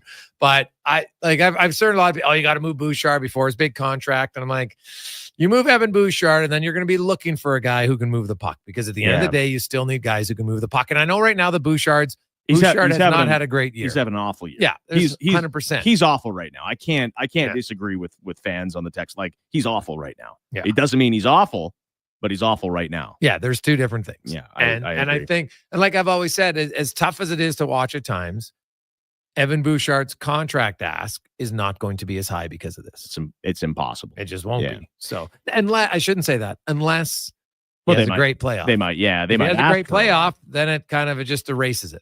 Isn't Bouchard? I don't understand everything about the process, but isn't a guy like Evan Bouchard like the guy that you would not want to go to arbitration with, because they look at points so much? Like Bouchard is hard to watch. He's awful right now. Like, he's still going to somehow squeak out 70 points, right? Like, it's maybe not that many, but he's going to be a 60-point defenseman. Yeah. And it feels like he can barely play. Like, how many guys put up 60? No, that's what I'm saying. Like, as much as you go to arbitration and the arbiter, who is probably not a hockey fan, he's like, yeah, this guy outscores, everybody not named these 5 guys. So $9 million, sign me up. Yeah, like, Bouchard's still going to have a strong case. It's not going to be as strong as last year. And I know people say, well, yeah, you know what? He's not. Like, Bouchard's putting up those points despite having 0 power play goals. Right? 0. He's got 0 power play goals at this point of the season. So that's crazy. You can't say he's really padding his stats on the power play. Now, he does have, I think, 17 power play assists. So he's obviously still getting power play points, as anybody should if you're on the first unit power play. But, like, Bouchard is one where I get the frustration. I understand it all. You can't let your frustration said, just give him away. Like, people want to trade him for picks and prospects. That's a terrible move. The Oilers are in win now mode. The only way you consider trading Evan Bouchard is if you're getting legit players back. So now you're trading him for someone, and I'm not trading him for guys who are 5-6 years older. I don't think that makes sense. If you're going to trade him, you got to make it a trade that's like, okay, Noah Dobson. Right now, there might be more into that deal, whatever, but at least you look at it and say, okay, similar age, right? Similar skill sets. Bouchard a little bit better offensively, Dobson a little bit better defensively. Let's go from there. And it's funny too. Like, I had mentioned this a couple of times over the last couple of shows, but I think a big problem with fans sometimes is that you only watch your team, so you hold them to this standard. And I've seen a lot of chatter. Oh, go get Matheson, and it's like, man, if you get frustrated by Evan Bouchard, you will be frustrated by Mike Matheson, who's a good player, but other players go through it. Other players make mistakes. Now, again, Evan Bouchard, for the amount he plays, it can be hard to watch. No doubt. And I'm okay with a lot of warts as long as he's ripping pucks past goaltenders, but he's not doing that either. Yeah, his offense usually will outscore his mistakes, and just lately it's become more of an issue. But I think Bouchard will be fine. It's funny, it's like now he's not on the same level, of course, but Connor McDavid has been outscored 10-0, 5-on-5. Oh, he's in the last he's in games, a funk, right? And he still pops, right? Yeah. But he hasn't popped. Like, he doesn't have a 0.5-on-5 in 8 games for Connor McDavid. Never happened in his career. So even the greatest player, like, that's why, when people call players elite, I'm hesitant to call players elite, because elite does it year after year after year. And Connor McDavid's still elite because he's top 5 in scoring. Now, his level is so high that they're like, oh, geez, he's kind of struggling, which he is for his standards. But elite is guys who do it year after year after year. And while Bouchard had an elite year last year, he's not elite yet because he's not doing it year after year. And to me, people want to call someone elite after 1 year or 2. I'm like, no, elite to me is reserved for guys who do it multiple times. Like Leon Draisaitl, elite. He's an elite goal scorer. He's going to reach 50 for the 4th time. He's an elite passer. He's an elite competitor. He's elite. Right? But one great year doesn't make you elite. Makes you had a great year. Yeah, no, absolutely. And the Oilers are lucky. And Evan Bouchard is unlucky that he wasn't up for contract at the end of last year. because he would have got every huge money, every dollar. Yeah. And I there's a human element to this. And it is a risk trading him. And I know it would be an instant. It's like, when you quit your job without a backup, right? Like it feels good for a second, and then you got to deal with the consequences. There'd be a lot of people dancing in the streets if they moved off of Evan Bouchard, but temporarily. Yeah, it's still a big risk, because guess what? He's a good player having a really bad year, and guess what? He could have a really good year next year. I'll just say to Oilers fans, many of them loathe Cody Ceci, who's not as good of a player as Evan Bouchard. Have they replaced Cody Ceci yet? So less of a player, still haven't replaced him. So if you want to trade Evan Bouchard, think of how difficult it would be to replace that when you have yet to find a replacement for Cody Ceci. You don't think Emerson is that? No, doesn't. Cody Ceci played 20 minutes a night. Yeah. Emerson's playing 13. You're not replacing him. Yeah. Here's another little element that, not to feed the flames of negativity, but I remember, this is a long time ago, but I remember when the Flames made the final, right, in 2004, and it was a miracle run, and then we had the lockout, but that was pretty unexpected, pretty special. Yeah, and totally. I'll like the Oilers in 2006. Yeah, basically. and I'll admit, like it was pretty cool watching this underdog team kind of roll through, and I was kind of rooting for them a little bit, and then basically once they looked like they possibly could win, I went, oh no, what have I done? Like, you can't, like, thank God Tampa Bay won, right? They'll still tell you they won, eh? Marty yelling a goal. Insufferable. No, that was optical illusion. It was not in. Would not have counted. But all that said, I remember, so there's a lockout, and then the next year in 2006. And the Flames were still good. Like, they were a good team. And I'll always remember going in and Flames fans, and it was just like, it was like, get ready, here we go, 2 more months, because this is what we do. And Marcus Nielsen this, and Sean Donovan that. And they lost Anaheim in the first round and got shut out in Game 7 in their own building. And everyone was like, what? And it's like, yeah, it's not that easy. Yeah. And I do have, as much as I trust a lot of guys on this roster, last year in the playoffs, Janmark, unreal. Connor Brown, unreal. You had said it the other day. Henrique and like all these guys. And it's like, there's just no guarantee that these guys are just, like, they killed 35 penalties in a row, and Brown and Janmark were scoring more shorties than they were giving up. Like, there's just, you got to get better, because there's no guarantee that these guys all just do it again. Yeah, their penalty kill was -1 in 25 games. -1. Like, that's not happening again. So yeah, they have to do other things like Janmark and Brown. When you look at, like, Brown scoring more than last year, well, of course, because that's not hard to do. But like, he's not, his penalty kill numbers are down, right? 5-on-5 numbers are okay. He's not physical. Like, right now, he's a jag. He's just a guy. And you need guys who at times are more than that. Like, they played a role, they had a very defined role, and they were excellent at it. But if you're not doing that, then you're just a guy. Yeah. And I will admit, when you're rolling and you're winning every game, which they were for months, you have the ability, if you're the coach, you can mix things up. It's like, we're just gathering information. Like, we're at the poker table, gathering information. Who can play with who? This is a good line. This is a duo. And then all of a sudden, the moving and shuffling is less cute to me right now, Greg's, because it's like, man, do you have anything that works? Yeah. Right. Like, it's, and that's why, like, tonight's important. Saturday's important. It doesn't mean you're going to, like, oh, we're missing the playoffs. It doesn't mean anything like that. But, like, once you make these moves at the deadline, and again, I think it has to be not open heart surgery, but it's not a day procedure. I think you're staying in the hospital for a couple of weeks after this one. And then you better find something that works, and you better stick with it for a while. Cause all the line juggling, it's a little less cute now. And it just shows they have that many guys that have not grabbed hold of any role. Yeah, they got to find some chemistry. There's no debate on that. Whether, and coach, a lot of times you're searching for lines because a lot of guys aren't producing, right? When guys are producing, they don't switch the lines. Draisaitl is out of his skull, has been all year. Yeah. McDavid's still going to have 115 points, and it feels like a down season for him. It's impossible to be critical of him, but that's, like, literally that's it. Nuge has come on since Christmas pretty well. Hyman will still get you goals, but it's not the same pace. And you just, other than Corey Perry, you cannot find a guy that's been consistently a consistent contributor. Like it's amazing to me that they're 5th in goals. Like looking at the body of work, it feels like an event when someone not named Leon Draisaitl scores. So, there's some issues. Again, I'm a pretty positive guy, but I've been pretty down of what I've watched this week. That's for sure. Yeah, well, and that's why a game like tonight's important. If they can get a win, it calms things down. And I think the fashion that they win, if they can just play smarter and not have giveaways all over the ice, and to me, compete.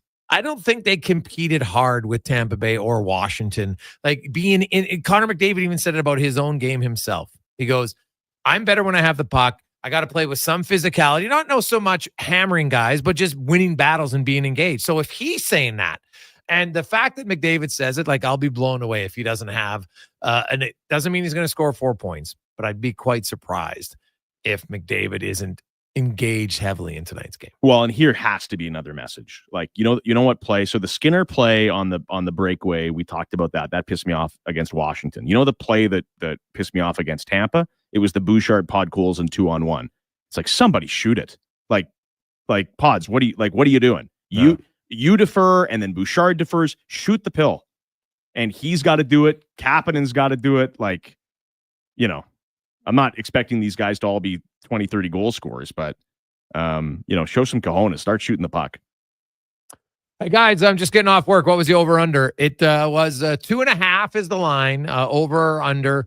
Combined goals between the 8 forwards of the Oilers who were in the Cup Final Game 7 last year, which is Nugent Hopkins, Hyman, McDavid, Draisaitl, Perry, Henrique, Janmark, Brown. Correct. So will they score 2 goals, 3 goals? Well, obviously, if it's 1 or none, well, then it's under. So are you going over or under 2.5? Yeah, you can win $100 at the River Cree Resort and Casino. If I'm looking at the numbers right now, there's now what normally is the winner, over or under? Because there's more unders right now. I don't blame people. Right? This team's been scoring 1 goal a night.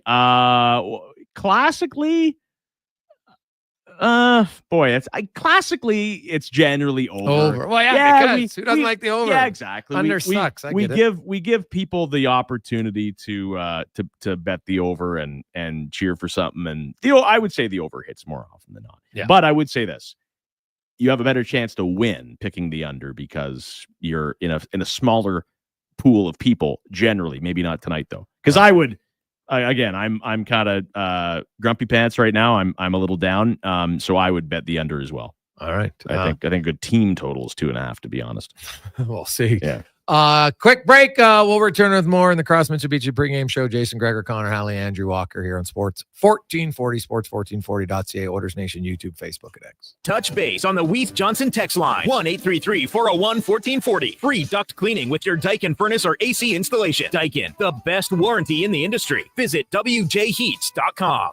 Go green with a 2025 Mitsubishi Outlander PHEV at Cross Mitsubishi. Lease for $369 a month with $49.99 due at signing. Enjoy 0% financing for 36 months, plus a $1,000 trade rebate and $500 loyalty rebate. Equipped with a 10-year, 160,000-kilometer warranty. Offer ends February 28th. See Cross Mitsubishi, 9605 34th Avenue, or visit crossmitsubishi.ca. Cross Mitsubishi, drive your ambition. Looking at the Alberta weather forecast, wild, unpredictable, brutally tough. When the weather turns tough, Titan Supply doesn't back down. Titan Supply has been protecting workers from conditions like this for 50 years. We stand tall with you against the elements with the industry's best rigging, hauling, and lifting products to get you home safe. Tire chains, wire rope, round slings, chain slings, and a whole lot more. Titan Supply in Edmonton, Grand Prairie, Red Deer, and Calgary. Online at titansupply.ca. Lift, dig, haul. Customers rely on you to keep their refrigeration systems running smoothly. So when they have downtime, you have stress time. Time to call on Easy Chill Rentals. Easy Chill will help ensure your customers' trust during maintenance or emergency repair downtime, so they stay cool. Easy Chill provides mobile walk-in coolers and freezers to customers all over Western Canada. For sales and rentals, don't sweat it, just chill with Easy Chill Rentals. Visit EasyChillRentals.com today. Imagine a family get-together where the smiles are as genuine as the conversations. That's the feeling you get at Nisku Ford, a family-owned dealership where finding a new Ford feels just like catching up with old friends. Swing by in February as the 2024 model clearout continues. Cash in on rebates of up to $9,000 or access finance rates as low as 0%. The coffee's on, so drive into Nisku Ford or visit niskuford.ca today. Above expectations.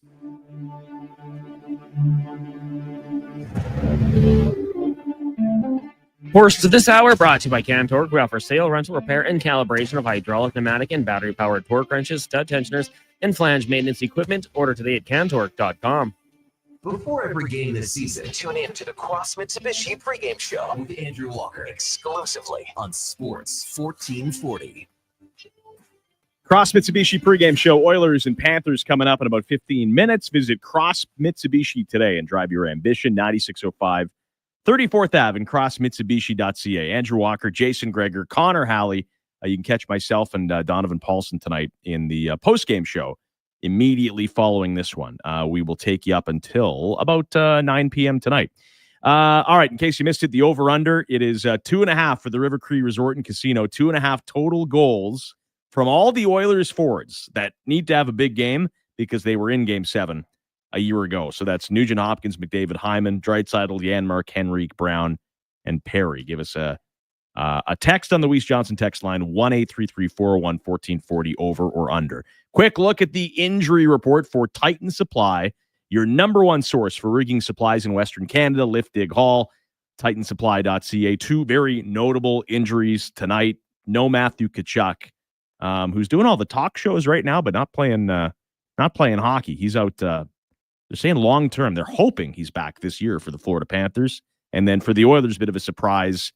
Darnell Nurse will not play tonight. He is listed as day today. So Troy Stetcher remains in, and John Klingberg draws in for Darnell Nurse. That's the injury report. Yeah, and Klingberg will play with Kulak. Stetcher is going to start with Emberson. Could see big minutes tonight from Bouchard and Ekholm if they get their game going. But Klingberg and Kulak, they're gonna have to be a good pair. Because I'll say this, I think the Barkov line is going to see a lot of McDavid line, and that means probably Bouchard and Ekholm there. But that means the other deep pairs, you better have your heaven as well, because Sam Bennett's going to be running around. Yeah. It's amazing how perception has changed in a guy like Bennett, right? Like all of a sudden you're lining up like, who doesn't want that guy? Well, you wonder what Calgary, Bennett's similar player in Calgary. Maybe, finishes more now in Florida, plays a little bit more minutes. But when you look back and you're like, why didn't they play him more? That's the one question I would have of the Flames was, why didn't Sam Bennett play more? Well, and also he was known as like the brief times that Calgary saw him in the playoffs. He was awesome. Yes. But they didn't make playoffs. No. Right? So you also need guys that are going to get you to the playoffs. And Calgary was in that mode where, they needed all hands on deck over the 82 games to get in. And Bennett wasn't helping them a whole ton in the regular season. They still got a couple second-round picks for him. But, I mean, what a trade for Florida, obviously. Oh, well, you look at... They don't win the cup without him. Montour trade, Bennett trade, Reinhart trade, Tkachuk trade. That's why they won the cup. Yeah. Right? Like, those are four massive trades. Now, the Forsling one, you get him on waivers. Okay, but even Florida will tell you when they claimed him on waivers, they did not think he was going to become a top-pair defenseman. Okay? They didn't. Now, it worked out. Awesome. Yeah. Right? Forsling's incredible. It took some time for them, but though, obviously you drafted Barkov, great. You had Bobrovsky, but those four trades are really what built that team and changed their identity. Like, Bennett and Tkachuk are hard to play against. Right? Reinhart, really smart player, sound defensively, great fit with Barkov.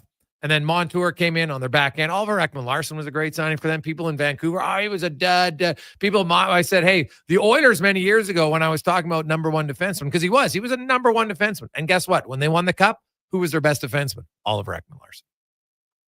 He was.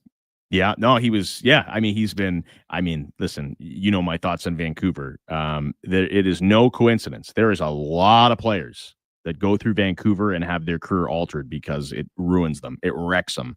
It's a hard place to play. Yeah. Right? Like, wow. JT Miller's scoring every night in New York now. Yeah. And listen, he was a good Canuck. Yeah. But like, guys are so happy to get out of there. Yeah. And to me, like, that organization has to look internally because they love blaming everybody else. Oh, it's the fans. Oh, it's the media. No, it's the organization has to take a look within, I think.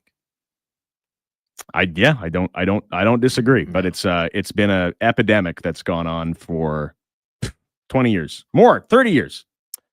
But guys, I strongly disagree with Nuge coming on. He's 12th in points per 60, playing first unit power play. It's unacceptable entourage in Calgary. Now, have you looked at those numbers since Walk said coming on late? Well, I said about Christmas. Yeah. Because if you look, he's right. Early on in the year, no, wasn't doing very much. And but has he improved? Because I know I talked about Nuge hadn't done anything 5-on-5, and then he went on a little bit of a stretch there where all of a sudden he scored some goals 5-on-5. And so lately he has been better. But the thing is, Nugent Hopkins, I've said it many times, you look at his career, he's never been a great 5-on-5 player. That's not his calling card. It never has been. I don't think it's ever going to be completely honest.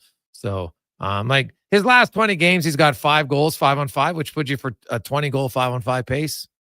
That's actually a pretty decent year if you're looking at it from a 5-on-5 perspective. The bottom line for me, Greg's, when looking at this team, and right now it's tough to judge them when they're at their best, and it's tough to judge them when they're at their worst. Yeah. And this is like a lot of things in life, right? Like the answer lies somewhere in the middle. Right now, it is really easy, and I'm having a difficult time with it being negative on just about everybody. Yeah.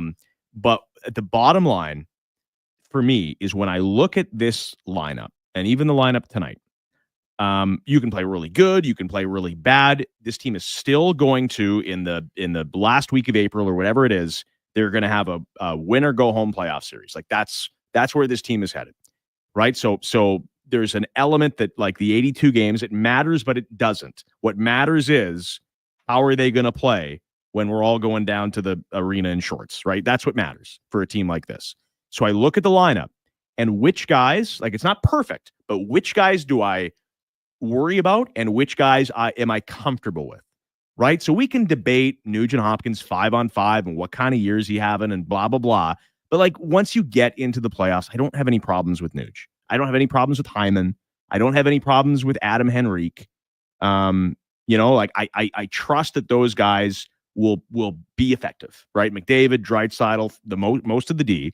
But right now there's too many guys that I'm like, I don't know. I do not know what they're going to get out of this guy. Yeah. And to me, those guys just can't, they just can't stick around. And that includes, well, Arvidsson makes some money, right? So he might be a candidate to leave. Like would I put it past Arvidsson scoring a couple big playoff goals in the third line? No, I wouldn't put it past him. But yeah, I just think there's too many guys that you just cannot trust at this point. Yeah, I look at the thing about Arvidsson is he does have a little bit of a jerk in him. We've seen that before. So that he's the one where I look and say, could his sandpaper just, could he flip a switch kind of like some guys did last year? Like Connor Brown was feeling better in the playoffs than he was in the regular season. Now, part of that was coming off the injury, sure, but he was better. And they had a few other guys. And Arvidsson's probably the one guy I look and say, I could see him showing up more in the playoffs. I really could. Well, it's like 06, right? Like people remember the 06 playoff run, and a lot of people kind of forget the 82 game regular season in which the Oilers scratched and clawed their way to even get in as an 8 seed, right? And you remember, and this is before social media and everything like that, but like Mike Pekka did nothing for you all year. I think he had 7-8 goals. Yeah. Well, you know why though? He was really out of shape. Coming off the lockout? Yeah. He came out like he was not in shape at all. And there was a while there where they were kind of, and they just said, you know what, Mike, just get in shape during the year. And the last 20 games of the season, he kind of got in shape. And then, in the playoffs, him, Torres, and Pisani was a great I mean, forget about it, right? Yeah. Like Pekka was unbelievable. Pekka is remembered so fondly here. But the regular season, garbage. Yeah. And again, it was before social media. If there was social media, oh my God, people would be riding them out of town. And, and that's kind of where we are with Arvidsson a little bit, who ironically I think is making the exact same money that Mike Pekka was in 06. He was making $4 million, I think. I think you're right. Yeah. So that was a big one. Well, we'll see how the Oilers do. Walks, you and Paulson will have all the pregame or postgame reaction. We're going to return. The LA Kings have suddenly made it a 3-team race in the Pacific. So we'll continue on the pregame show and talk about the Kings and more after Connor Halley and a Sports 1440 update brought to you by Fountain Tire. The Midwinter Tire event is on right now. 20% off all in-stock tires at fountaintire.com. That was the Cross Mitsubishi pregame show. The Sports 1440 update. It is game day. The Oilers down in Florida, set to take on the Panthers. Puck drop coming out in 10 minutes. Once this one wraps up, Andrew Walker, Donovan Paulson, got your post-game coverage right here on Sports 1440. Elsewhere, Islanders take on the Bruins. The Canadians meet the Sharks. Blue Jackets in Detroit. Lightning hosting the Flames. Blues and Caps. Sabres take on the Canes. Penguins and Flyers. Jets in Nashville. Utah hosting the Wild. Blackhawks take on Vegas. And it's the Ducks and the Canucks in the association. Just 5 games. Warriors, Magic, Bucks, Nuggets. Hornets in Dallas. Suns host the Falcons. And the Timberwolves taking on the Lakers. In town tonight, Canada West playoffs. Volleyball. The Pandas will host the Winnipeg Westmen, game 1 of their series at the Saville Center. That gets going at 6 o'clock. And at 8 o'clock, the Golden Bears take on the UFC Dinos, game 1 of their best of 3. Coming up in hour 4 of the Jason Gregor Show, we'll be joined by Jon Hovan, talk some LA Kings, and we'll speed things up in the Cantor Racing Report with Colin Livingston. I'm Connor Halley. This has been a Sports 1440 update. The pregame show is brought to you by Cross Mitsubishi. Visit Cross Mitsubishi today and drive your ambition. 9605 34th Ave and crossmitsubishi.ca. What keeps Alberta business moving? It's pallets, whether you're shipping, manufacturing, or looking for in-house storage solutions. Hi, it's Andrew with the Pallet Recycler here in Edmonton, and we've been providing reliable, affordable, recycled, and custom pallets for local businesses for the past 30 years. Contact the Pallet Recycler at 825-474-1981 to find out why recycled pallets are the most cost-effective way to move and store your product. Learn about our recycling program as well at thepalletrecycler.ca. Hi, Dennis from Weiss Johnson, and I'm wondering, can your old furnace battle through another Edmonton winter? If not, replace it with an energy-efficient Daikin furnace installed by the pros from Weiss Johnson. Book now and receive free duct cleaning, or maybe a Daikin air conditioner instead. You'll also receive free duct cleaning. Daikin, the best warranty in the industry for Edmonton's industry-leading furnace company. Weiss Johnson. Visit wjaheats.com today. Weiss Johnson. John was coming, like... Take your skating to the next level with Aligned Custom Skate Performance Sherwood Park. Their expert alignment process ensures the perfect fit for that much-needed edge.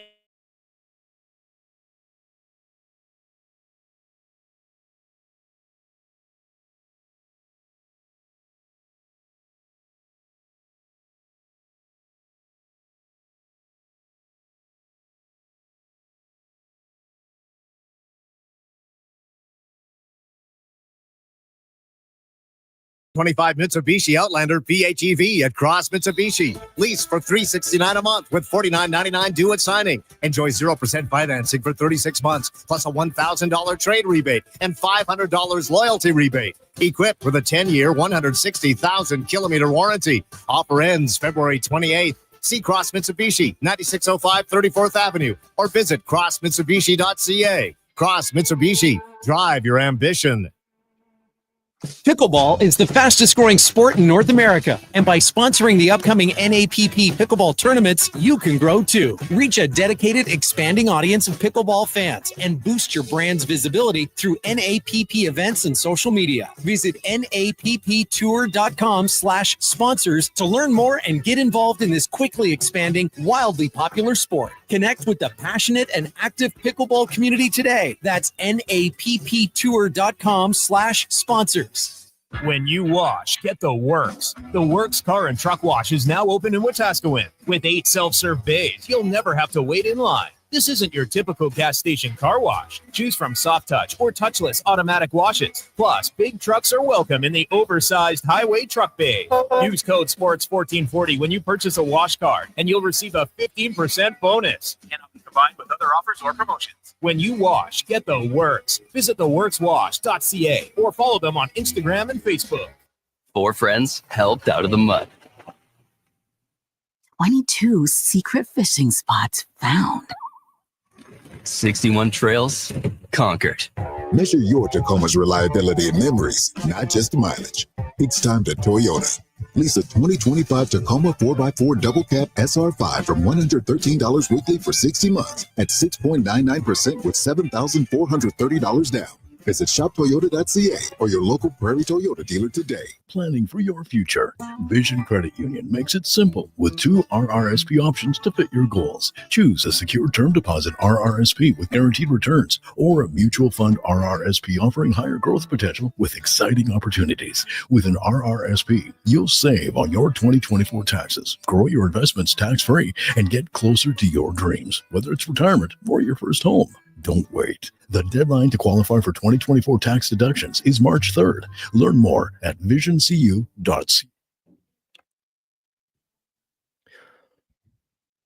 Portions of this hour brought to you by Jap Machinery. Jap is digging deep on their 50-year history supporting Alberta's construction industry with their line of special edition blackout excavators. Visit japmachinery.com for all the details. The Jason Gregor Show, the best of Edmonton sports talk and beyond. This is Sports 1440. Presented by PlayAlberta.ca, Alberta's only regulated online gambling website.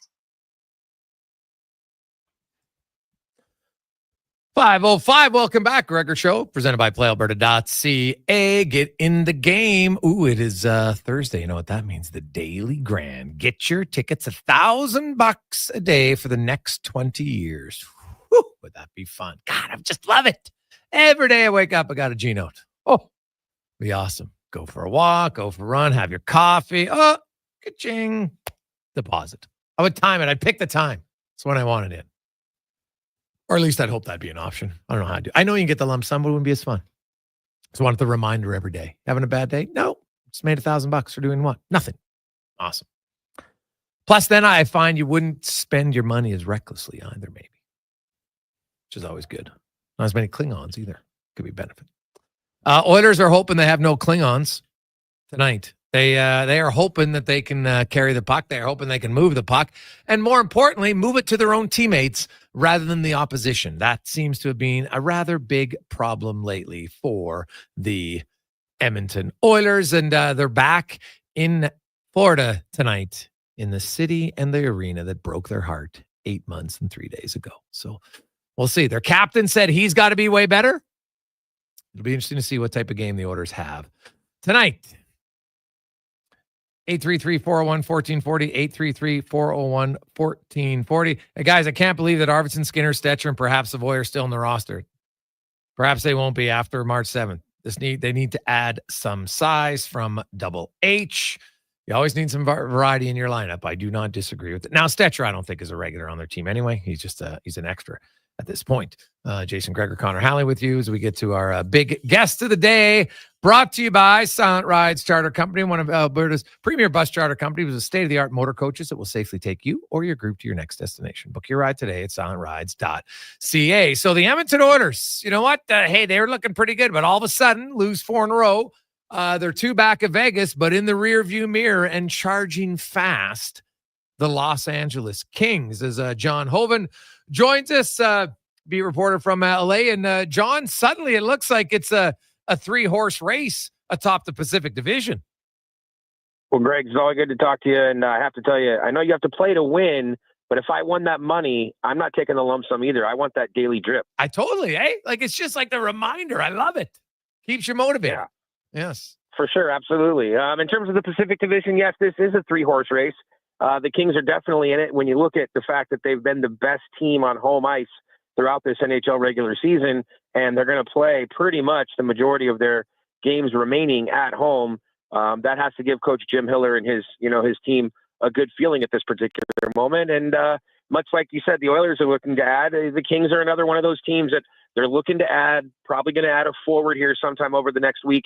Could give them a little bit of extra offensive juice, and Drew Doughty just continues to get better coming off his play at the Four Nations. Well, it's almost like, there was their big trade deadline acquisition in the fact that they get Drew Doughty back. It didn't cost them anything. It got Brant Clark some experience, which is fantastic, really, and they were able to absorb that loss. And now he comes back, and I'm not sure there was a guy who was more excited to play at the Four Nations than Drew Doughty. I love the fact that he petitioned publicly, didn't hide his emotions. I want to play. I think I can help. And you know what? The first game or two, maybe a little rusty, but he got a lot better as that tournament went on. And now he comes back, John, and just kind of with him coming back in, how does it rejig their defense core? Moving some guys, like where does Brant Clark fit in now? It's really interesting because the assumption all along was, okay, well, when Doughty's back and he's ready to go, he's going to be put up on the top pair again with Mikey Anderson. Those two have, largely played together since Mikey came into the league a couple of years ago, coming out of college. And that really wasn't the case. And there's a good reason for it not to happen as well, because Gavrikov and Anderson have been such a solid pair up top in the absence of Drew Doughty. All of a sudden, Jim Hiller has a lot more options at his disposal in terms of how to deploy his defensive group. And it's been such a weird season with the number of defensemen that they've carried. They had 8 defensemen. At one point, they had 9 defensemen. I don't ever recall a time in Kings history when they had 9 defensemen on the active, 23-man roster. So they have a lot of righty, lefty sort of matchups that they try to put together, although Gav's played on his offside quite a bit. It is interesting, and I don't want to say lost in the shuffle of all this, but certainly in the center of all of this conversation is young Brandt Clarke. And there's a segment of the fan base that's, really up in arms that Clarke isn't playing more minutes. You do have to remember, though, this is a young player, less than 100 games of NHL experience. This is very normal. It's okay if he sits out a game. It's okay if his minutes are kind of cut back here and there. However, it's deep enough into the season, and given his experience with Drew out of the lineup, that by this point you would have hoped that Clarke would have earned, either through trust or something else, he would have earned a little bit more time. And so when he plays 5 or 6 minutes in a particular game, it is a little bit concerning. So Drew had a little bit of swelling. Doughty did last night, coming off the injury. I'm told it was nothing to really be worried about, kind of a day-to-day thing, a little bit normal given his situation. So it did ramp up Clarke's minutes last night. We're going to have to see, how that's going to impact Hiller's defensive group going forward and where the minutes are going to go. Speaking of Jim Hiller, took over, late last year, didn't make any changes really. They did change. The players wanted it. They changed their system. They're a little bit more aggressive on their forecheck. They don't sit back nearly as much. Have you noticed how that system change? Which players forward-wise has it benefited the most? Well, when you talk about last year quite simply he was more or less a babysitter than anything else. They had their systems, their structure, and everything that was set. And they said that from the moment that they hired him, is like, look, we don't have time. We don't have time to make changes through practices and different things. It's pretty much, take a morning skate and go out and play out the string of games here. So Hiller wasn't making a lot of changes, although bringing in DJ Smith, that did help. It changed the vibe and the feeling in the room from the ultra serious McClellan and, his staff that was there. It opened things up a little bit. Okay. And you see that a lot of times when you have a really intense coach. We saw that with the change from Daryl Sutter to John Stevens, a generation before, a generation of coaches, that is, where, the next guy comes in and it sort of just lightens everything up. But then over the summer, they did make those changes to some of their structure, their systems, and Hiller is not afraid to make changes to the lineup, something that, Todd was a little bit more consistent in the way that he did things and didn't really make a lot of changes. Who that's benefited the most? Look, Kopitar and Kempe would be at the opposite end of the spectrum. Those guys, they play a certain way, and they've continued to play a certain way, and they just haven't had the need to have they haven't found who the left wing is going to be on that particular line. But while guys like that weren't impacted, the guys who really were impacted would be guys like Quentin Byfield. He moves from the wing over to a center. He's sort of given his own line. Warren Fogle comes in, who the folks in Edmonton know very well. What a terrific signing by the LA Kings. He's fit in really seamlessly. And it reminds me of when Phil Deneau was brought in a number of years ago as a free agent, that it was, after just a couple of games, it felt like he had been here forever, and kind of the same thing with Fogle. So Fiala is the wild card in all of this as they try to figure out where to best use him. But it certainly has helped guys like Byfield, guys like Fogle to play the systems they're playing in now. They're very comfortable in that system. Yeah. Jon Hovan joins us talking LA Kings. And, John, they've closed the gap. Obviously, the Oilers' losing streak helps, but the Kings have just, kind of steady as she goes along the way. How's Quentin Byfield's season gone overall in your eyes? Hot and cold, if I had to summarize it. There are moments where you look at it, the skills, and you go, he's starting to break out. Here he comes. And then, maybe the offensive numbers don't pop in to support that type of thing. So, it's funny because a lot of people now, they look at things almost like through a fantasy lens, right? Like, is he putting up enough points? Is he scoring enough goals? What's he doing? Those sorts of numbers, which are certainly important, especially if he's going to take on more responsibility. It's been a slow and steady pace. So it wasn't like we saw him at the beginning of the year penciled in as the 3C, and now he's pushing to take over the top line center position from Kopitar. It hasn't been that type of a season, but we have seen maturity. We have seen growth from Byfield, and just he's still such a young player. It's so ridiculous to say because we've seen him now for several seasons in Los Angeles. But last year, potting 20 goals on the wing, I think give everybody a small taste of what's to come. Everybody wants more. But you could say that about, probably 90% of the players around the NHL. You wish that they gave you more in terms of points. Well, and that's like he has a lot of the things that make you say, hey, I think this guy's capable of more. So maybe I'm wrong in what I think he's capable of per se. So when you watch him, John, and I know you watch it very closely and you see Byfield, like the skill seems to be there. How come it hasn't translated consistently into points? My own personal opinion is I think sometimes he's afraid to shoot the puck, or doesn't have the confidence to shoot the puck, and certainly doesn't shoot the puck in situations where he probably should be shooting the puck. And so, I started to talk earlier this season, does he want to be, or does he think he's going to be the next Joe Thornton type guy where he's a center and he's dishing the puck off a lot? Now you could say that's really the role of a center, but we have some scoring centers in the NHL as well. Yeah. Kopitar has certainly scored enough goals too. So I think it's just a matter of figuring out what type of player you're going to be in terms of puck protection, hockey IQ, using your size, distributing the puck to your teammates. All of those things are there. I think the thing that gets people out of the seats, if this was baseball, we'd be talking about the home run ball. It's the same thing in hockey. You're talking about goals.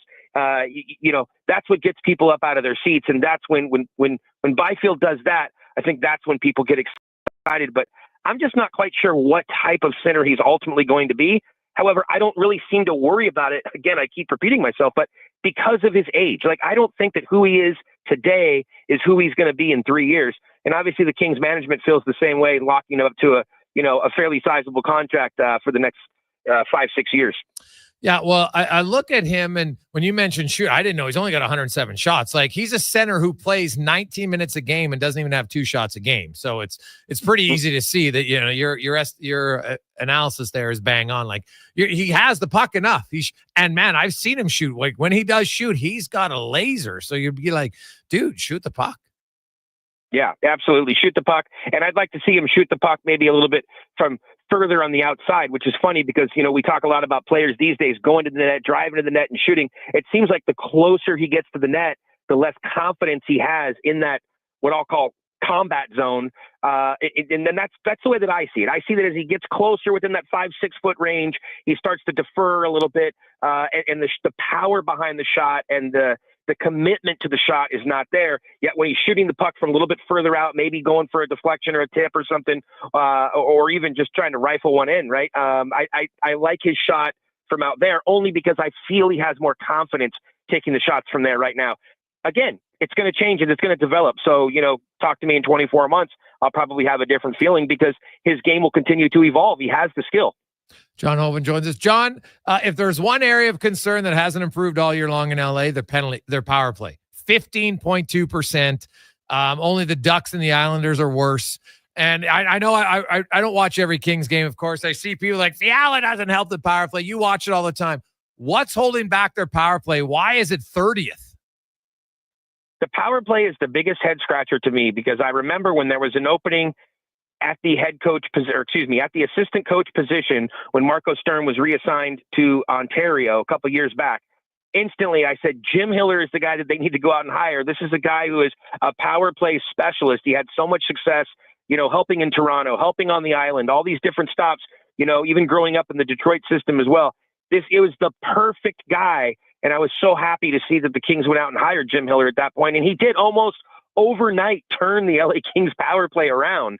And now you go, well, he's the head coach. I get it. He doesn't have as much responsibility over the power play, right? Because other coaches are doing a lot of the detail work, but he still is the head coach and he still has his fingerprints on the power play. He still is able to exert his thoughts, right, as the boss into the power play. And the results just have not been there. And you certainly can't look at the players at this point either and say, well, they turned over the roster a lot and they had a lot of different guys on the power play. The bulk of their power play is still the guys that were there last season and the season before. So the roster turnover that we talk a lot about in LA didn't necessarily impact the power play as much as it impacts the Kings' overall play. It's a head scratcher is really what I'm saying. I don't have an answer. I wish I did. I do not have an answer to the power play. You want to see the puck moved a little a certain way. You want to see them use that bumper position a little bit more. There's an area for Byfield. I guess maybe here would be one suggestion. Byfield did have some success playing more of a net front game on the power play, and perhaps that's a way that you can, utilize a player like that, which isn't necessarily what you would normally think when you think of his position, his body size, etc. But he did have some success up at the net front position, so maybe they should take another look at that. I'm not sure, but that was with him as a winger, not as a center like he is this year. Because if you look at the 3 series losses against the Oilers, the major difference. Do we have to do that? No. But if you look at it from LA's perspective, like they couldn't stop the Oilers' power play.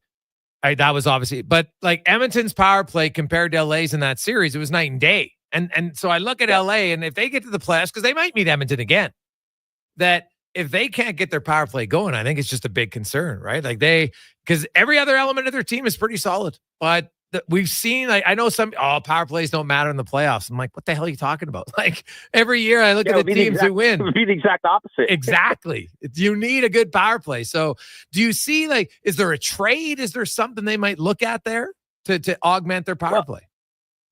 They do. The lack of the right shot, a lot's been made of that last year and then this season as well. The lack of the right shot certainly does impact them on the power play. But how much of an impact, right? So if they're at 15%, what's that going to do? Is it going to get them to 17? I mean, is it going to get them to 19? Exactly how much of an impact is that going to have? I think we can all agree that it's going to improve their power play. It certainly will, but how much is that? Can't be the only answer. There's more to it than just adding a right shot. So in terms of a trade, going out and getting a right shot winger, or a centerman for that matter, but getting a right shot forward and being able to a legitimate scoring winger too. I'm not talking about somebody with, 6 goals on the season, somebody who's going to be able to play on the power play specifically. That would be a big change for them. In all other areas of the game, I think most people would agree when I say that they've improved the other areas of the game. Yeah. And this team is better built for the playoffs than the teams they had the last couple of years. But I do absolutely agree with you that, for all of the other improvements that they've made that would make you feel good about this team going into the playoffs, the one that you just kind of grit your teeth and go, oh boy, it is the power play, because the power play could and very likely will be the difference, when all is said and done in their first round matchup. And lastly, John, you look at Warren Fogle. Probably, I'm assuming they got to be tickled pink. He's been everything they'd want as a free agent so far. 100%. Just, the perfect player, the perfect signing for what they were trying to do. They had a very specific mission and target this offseason in terms of adding guys with testicular fortitude and players that like to play the game a certain way. That was the poster child for that. And to be able to get him to come to Los Angeles, and also I think there's a mental boost as well to be able to sign an effective player from a team who really is your enemy, for a team who is your nemesis, for the team who's knocked you out of the playoffs. It might not be true, but you do feel that, hey, we weakened that other team a little bit by taking one of theirs, right? And so I think there is that mental aspect that has helped the entire thing. And if the Kings and Oilers were to meet in the playoffs, it certainly would be one of the key storylines that I think media on both sides would like to play up. But where he really has helped the Kings as well is with his versatility. He not only plays the right way and he's given them the skills that they were specifically looking for, but he plays the game the right way and is so versatile and allows them to move him sort of up and down, second line, third line, move him on either side of the wing, and he can be effective.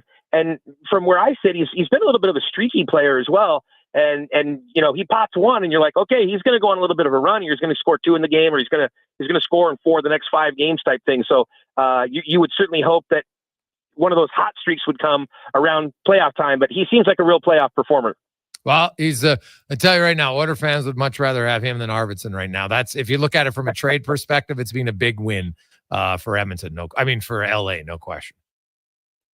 Yeah, and I think the Kings, would agree. Arvidsson, came in at just the right time and served a purpose at that time. But it was certainly time to go a different direction in Los Angeles. And I think they would view Warren Fogle as an upgrade, if you look at it from that perspective of a one-for-one type trade. For sure. Awesome, man. So thanks so much for your time, John. We'll talk to you again soon. Have a great day.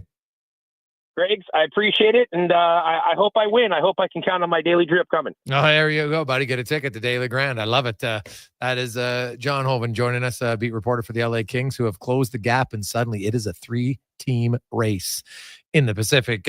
When we return, there's something that's been bugging me, and it just irritated me even more about your Edmonton Oilers. We'll discuss it next on the Gregor Show, presented by PlayAlberta.ca. Adventure just doesn't stumble into your life. It roars to life with Riverside Motorsports. Carrying up trails or cruising the open road, Yamaha ATVs, side-by-sides, motorcycles, and dirt bikes deliver the performance you crave. Built for thrills, ready for your next adventure. Yamaha's legendary performance and reliability take you there. Make Mother Nature your playground on a Yamaha from Riverside Motorsports. Located on St. Albert Trail. RideRiverside.com. Riverside Motorsports. What you do for fun is our business. The job isn't done until the last load is hauled, and having a semi-trailer out of commission is not an option. Whether replacing or adding to your convoy, Edmonton Trailer has a huge inventory of new and used semi-trailers, trusted by the gravel, logging, oil field, fluids, and freight industries. Find a trailer right for you online or at one of their 3 locations. For sales, service, parts, rental, and finance, when you're in it for the long haul, Edmonton Trailer. Hey, did you know you can get a free drink today? Nice. I love free drinks. Yeah, Booster Juice called your name today on the Booster Rewards app. So you get a free smoothie, booster mixer, or fresh juice. Well then, why are we still sitting here just talking about it? Watch for your name on the Booster Rewards app and social media. 2 names every day, all February long. Must be a Booster Rewards app member. For complete details, visit boosterjuice.com. Are you tired of waking up tired? Are you tossing and turning all night and stiff and sore the next morning? If your sleep is suffering, it's time to visit the Brick Mattress Store. Their sleep experts will help you find the right support for a restful night's sleep. Back sleeper, side sleeper, hot or cold, there is a perfect mattress for you. Plus, with next day delivery, your best night's sleep could be tomorrow. Check out the Brick Mattress Store locations in Spruce Grove, South Edmonton, St. Albert, Leduc, and start waking up refreshed. Attention drivers, it's the midwinter tire clearance sale at Fountain Tire. Right now, you can save up to 20% off all in-stock winter tires. That's right, premium brands, unbeatable safety, and incredible savings. But don't wait, this sale ends March 8th. And once they're gone, they're gone. Contact your local Fountain Tire for complete details. They are nice, tasting just so right. You can order Oodle Noodle at oodlenoodle.ca, delivering you the news almost right away. Remember, you can order Oodle Noodle at oodlenoodle.ca. So stay on your couch all day and order oodlenoodle.ca. Oodle Noodle. Japa Machinery Group knows that XCMG may not roll off the tongue, but Japa's team will help keep your construction jobs rolling on time and on budget with heavy equipment sales and rentals. Visit japamachinery.com to find out more. Play Alberta has hundreds of casinos Listen to right at your fingertips. Join thousands discovering why Fortune Coin is one of Alberta's most popular games. Fill your reels with golden coins, multiply your prizes up to 6 times, and turn good spins into legendary ones. Land the Fortune Coin symbol to win cash, trigger the jackpot, launch the free spins bonus, and watch as the dragon takes over your screen. Horse race New players atop get the Pacific. 100 free spins. Play in John. John. Claim your offer today. Trip coming. John.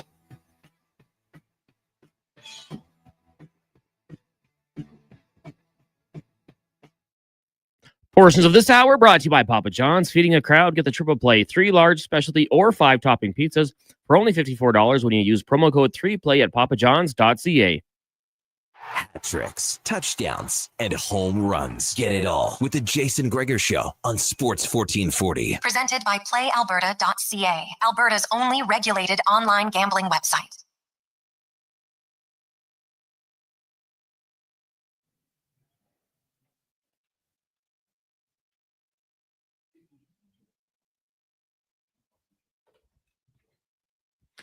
We continue on Sports 1440, Oilers Nation, YouTube, Facebook, and X. It's the Gregor Show presented by PlayAlberta.ca.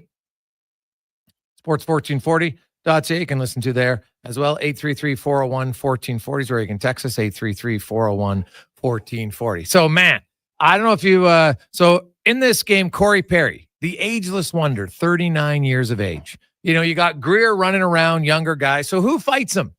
Corey Perry. Does all right. Just does fine, actually. No issue with it. But there's Corey Perry, 39 years of age. You got a team of guys who have done nothing. So many of them. Like, we'll make the list of guys who, when was the last time Janmark had an impact in the game? When was the last time Henrique? When was the last time Brown? Pod Colson? Go down the list. When was the last time they had a real big impact in the game? Can you think of one? So get outside your comfort zone. On the night where Corey Perry is fighting again, you know what happens on the opening draw for the Carolina Hurricanes taking on Buffalo? Jesperi Kotkaniemi. Now, maybe it was because he was wearing the Hartford Whalers uni tonight, right? You think that he was Blaine Stoughton? I don't know. But Jesperi Kotkaniemi off the opening face-off drops the flippers with Dylan Cousins and is throwing I've never seen Kotkaniemi fight. I don't know if anybody has. No hesitation, outside of his comfort zone, and does something. And I'm telling you, the Oilers, their lack of grit is so disgusting to me. The too many guys in this team, and if the organization doesn't value it, I'm telling you, they're going nowhere. You can get Evander Kane. I don't care. That's one guy. They better go out and get somebody else who's willing to get outside their comfort zone sometime and do something. Because the Oilers, to me, it is awful. You got a game tonight against Florida, big tough team, and it's Corey Perry once again who has to do it. Get out of town. Get out of town. And like, enough's enough. Have some gonads. Have some nuts. Show up. It's embarrassing to me that you got so many guys that do absolutely. Are they even in a scrum? Like I'm sure you could look at has their glove ever touched an opposing player? Like, it is so disappointing for a team that's on a 4-game losing streak to just do so little emotionally. I don't get it. I don't get it. So, stunning for me. Stunning. Cons, where do you come on? Am I wrong? No, I don't think so at all. And we've heard it so many times. Like, if you're not scoring, try to do something, right? Get yourself involved in the game. I remember Sam Gagner saying that at a very young age. Well, the Oilers have a long list of players not scoring. And then they have a list of guys not doing anything else. And, you know, it shouldn't have to be from Corey Perry. Love that he does it. There's a reason he's been as good as he is. He's, you know, won on so many different levels. But how do the younger guys on this team not see this? Like, okay, maybe it doesn't have to be Corey Perry, who's been doing this for 20 years. Maybe we should follow suit and try to do things like that. Set the tone, be a little more physical, hit someone if you get the opportunity. Doesn't have to even be a fight. We've said that so many times. Just show a little bit of give a damn. Show some compete. And it is weird that time after time it's Corey Perry and not some of the other guys who, you know, really haven't done a whole lot. I think Declan counted 1 or 2 already. Victor Arvidsson times knees on the ice as well, if we're keeping track at home. Oh God, yeah. Yeah, honestly, I think I would do that one game. It's stunning to me how often he loses his balance in a game and is falling all over himself. Like, it's mind-blowing to me. Absolutely. Now, I'll tell you, sometimes when a guy steps out of his comfort zone, does it get your team fired up? So with opening face-off, Jesperi Kotkaniemi, not many people expect him to fight. The Hurricanes now lead 3-0 in the first 10 minutes of the game. Mikko Rantanen has 2 points. So that's big for him because they were looking for him to get going offensively. But you watch that Carolina bench, man, when Kotkaniemi, and trust me, go watch the fight. He wasn't just in there holding on. He was throwing bombs. Absolutely throwing bombs. It was unreal. And by the way, the Whalers jerseys are so good. So good for Carolina. That green and white. I'm telling you, you watch those jerseys, they're the best. Now, I don't like the blue part on the whale tail. I don't know why they're doing that. The whale tail should all be green. Should all be green. That's the only complaint I have on the fashion, but the jerseys look unreal. Good news for the Oilers in tonight's game thus far is that they're not trailing early on. Now, they did give up a goal, but it was blatant offside, and it was overturned very quickly. So it's still nothing, not 0-0 between the Oilers and the Panthers. And I said they had to have a decent first period. It hasn't been great, but you know what? So far, Cons, I haven't seen a real major gaffe. Have you? From the limited parts that we've seen, no. I mean, the goal that was scored, it looked a little easy for Verhaeghe, but luckily it didn't hurt them. There was offside, clearly. Not much discussion on that one. So all in all, maybe you want to try to limit the penalties, not let that Florida Panthers power play hurt you, and your struggling penalty kill potentially have another thing go up against you. But overall, hey, you're not losing yet. It could be worse. Oh, yeah, it could always be worse based on what we've seen, no question. But small baby steps when you try to get out of a funk is just build on something. And like I said, to me, they got to go into the first intermission and feel good about their game. Hey, Greggs, I couldn't agree more. I love it. The Oilers need more of it. Well, JP, it's true, man. Like, it is so disappointing, the lack of gamesmanship from other players and just the lack of willingness. You got to get outside your comfort zone. And it doesn't always have to be a fight, as Connor Halley said, but sometimes it has to be. You need to inject some emotion into your team. And I'm almost like, it's Corey Perry. Yeah, that's great. But you're just like, oh God, Dad's fighting again.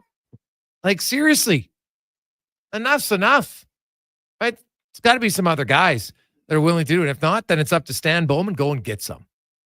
That's how I'd look. Go and get some, because you're going to need it for sure. Take a quick break. We'll come back, speed things up next on the Gregor Show, presented by PlayAlberta.ca. Introducing the new McSpicy from McDonald's. It looks like a regular chicken sandwich, but it's actually a spicy chicken sandwich. McSpicy. Consider yourself warned. Limited time only. Participate in McDonald's in Canada. My utility bills are going through the roof. How can I take advantage of the sun and put my lazy roof to work? Sounds like a job for the men and women of Action Electrical. Energy team reporting. When you're ready to make your home or business more efficient, Action Electrical has the power to install solar panel systems and EV chargers. Facing an electrical menace? Call on the men and women of Action. Operating throughout Alberta with supercharged skills and strong family values. ActionElectrical.net. Legacy Heating and Cooling offers no payments and no interest for 1 year on your new furnace. So, when you wake up to no heat, call Legacy. Call Legacy. If you need it immediately with no overtime rates. Call Legacy. Call Legacy. If you need it immediately and want to combo it with AC. Call Legacy. Call Legacy. No payments and no interest for 1 year on your new furnace. It could only be Legacy Heating and Cooling. Attention drivers, it's the midwinter tire clearance sale at Fountain Tire. Right now, you can save up to 20% off all in-stock winter tires. That's right, premium brands, unbeatable safety, and incredible savings. But don't wait, this sale ends March 8th. And once they're gone, they're gone. Contact your local Fountain Tire for complete details. Oodle Noodle origin. In 1864, Francis Oodle took over his dying father's business as a leatherman. He was quite proficient, but his heart was never truly in the trade. After his father's death, Oodle met a cocksure young man named Vladimir Nudell, who was a trailblazer in the popular new art of food boxes. They formed a partnership and aimed to ply their trade in the new world. At Ellis Island, Nudell was renamed David Noodle, and henceforth, the franchise has been known as Oodle Noodle. Introducing the Female Super League. Female hockey is on the rise with more women playing the game than ever. Join us as we pave the way for the future of women's hockey. The FSL is more than a game. It's a movement and an experience for the motivated female athlete. Teams will compete in a showcase-style format featuring consistent interprovincial competition. Come be part of the journey as the 2024-25 season unveils a 12U division, as well as the launch of a groundbreaking progressive body-checking 14U division. For more information, visit femalesuperleague.com. Are you tired of waking up tired? Are you tossing and turning all night and stiff and sore the next morning? If your sleep is suffering, it's time to visit the Brick Mattress Store. Their sleep experts will help you find the right support for a restful night's sleep. Back sleeper, side sleeper, hot or cold, there is a perfect mattress for you.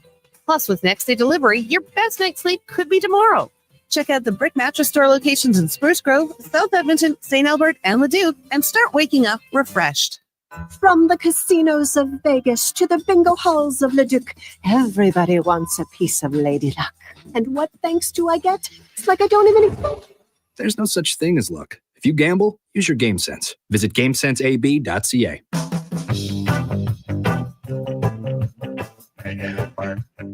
Portions of this hour brought to you by On the Rocks. Watch every Oilers game at OTR with $5.25 Molson Canadian, $5 Pink Whitney shots, and 60-cent wings. Plus, play Oilers Score and Win for your chance to win On the Rocks gift cards. Oilers hockey at OTR. Book your table today. Jasper Ave in 118th. The Jason Gregor Show. The best of Edmonton sports talk and beyond. This is Sports 1440. Presented by PlayAlberta.ca, Alberta's only regulated online gambling website. When things aren't going your way, goals like that happen. Balinkas, the young Latvian, just comes in, takes a shot that's going well wide the net, hits Kulak, goes in.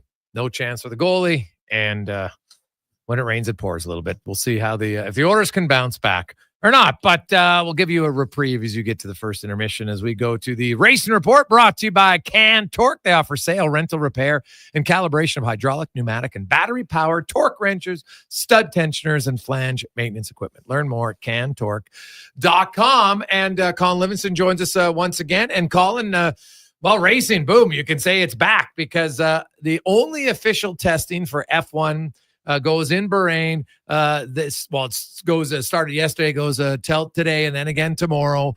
What are these 3 days? What's the best thing a team can get out of these 3 days? Well, this is the first time for these brand new cars, mostly brand new cars. Red Bull seems like they're mostly running their 2024 car. There's a rumor that they're not going to throw their 2025 car on track until Australia. So not sure if that's true or not, but that's something to watch in a couple of weeks. This is the only official test session that these teams have. So, in the off season, Ferrari, Mercedes, a bunch of the teams did what they call testing of previous cars. So Lewis Hamilton got to run laps in the 2023 Ferrari, got to run some in the 2024 Ferrari. He didn't get to touch this car until they landed in Bahrain. So this is where they basically spend 6-7 hours a day purely testing. They're only allowed to use one car per day. So even though they got two drivers, they don't have both of their cars there. So both drivers share the car.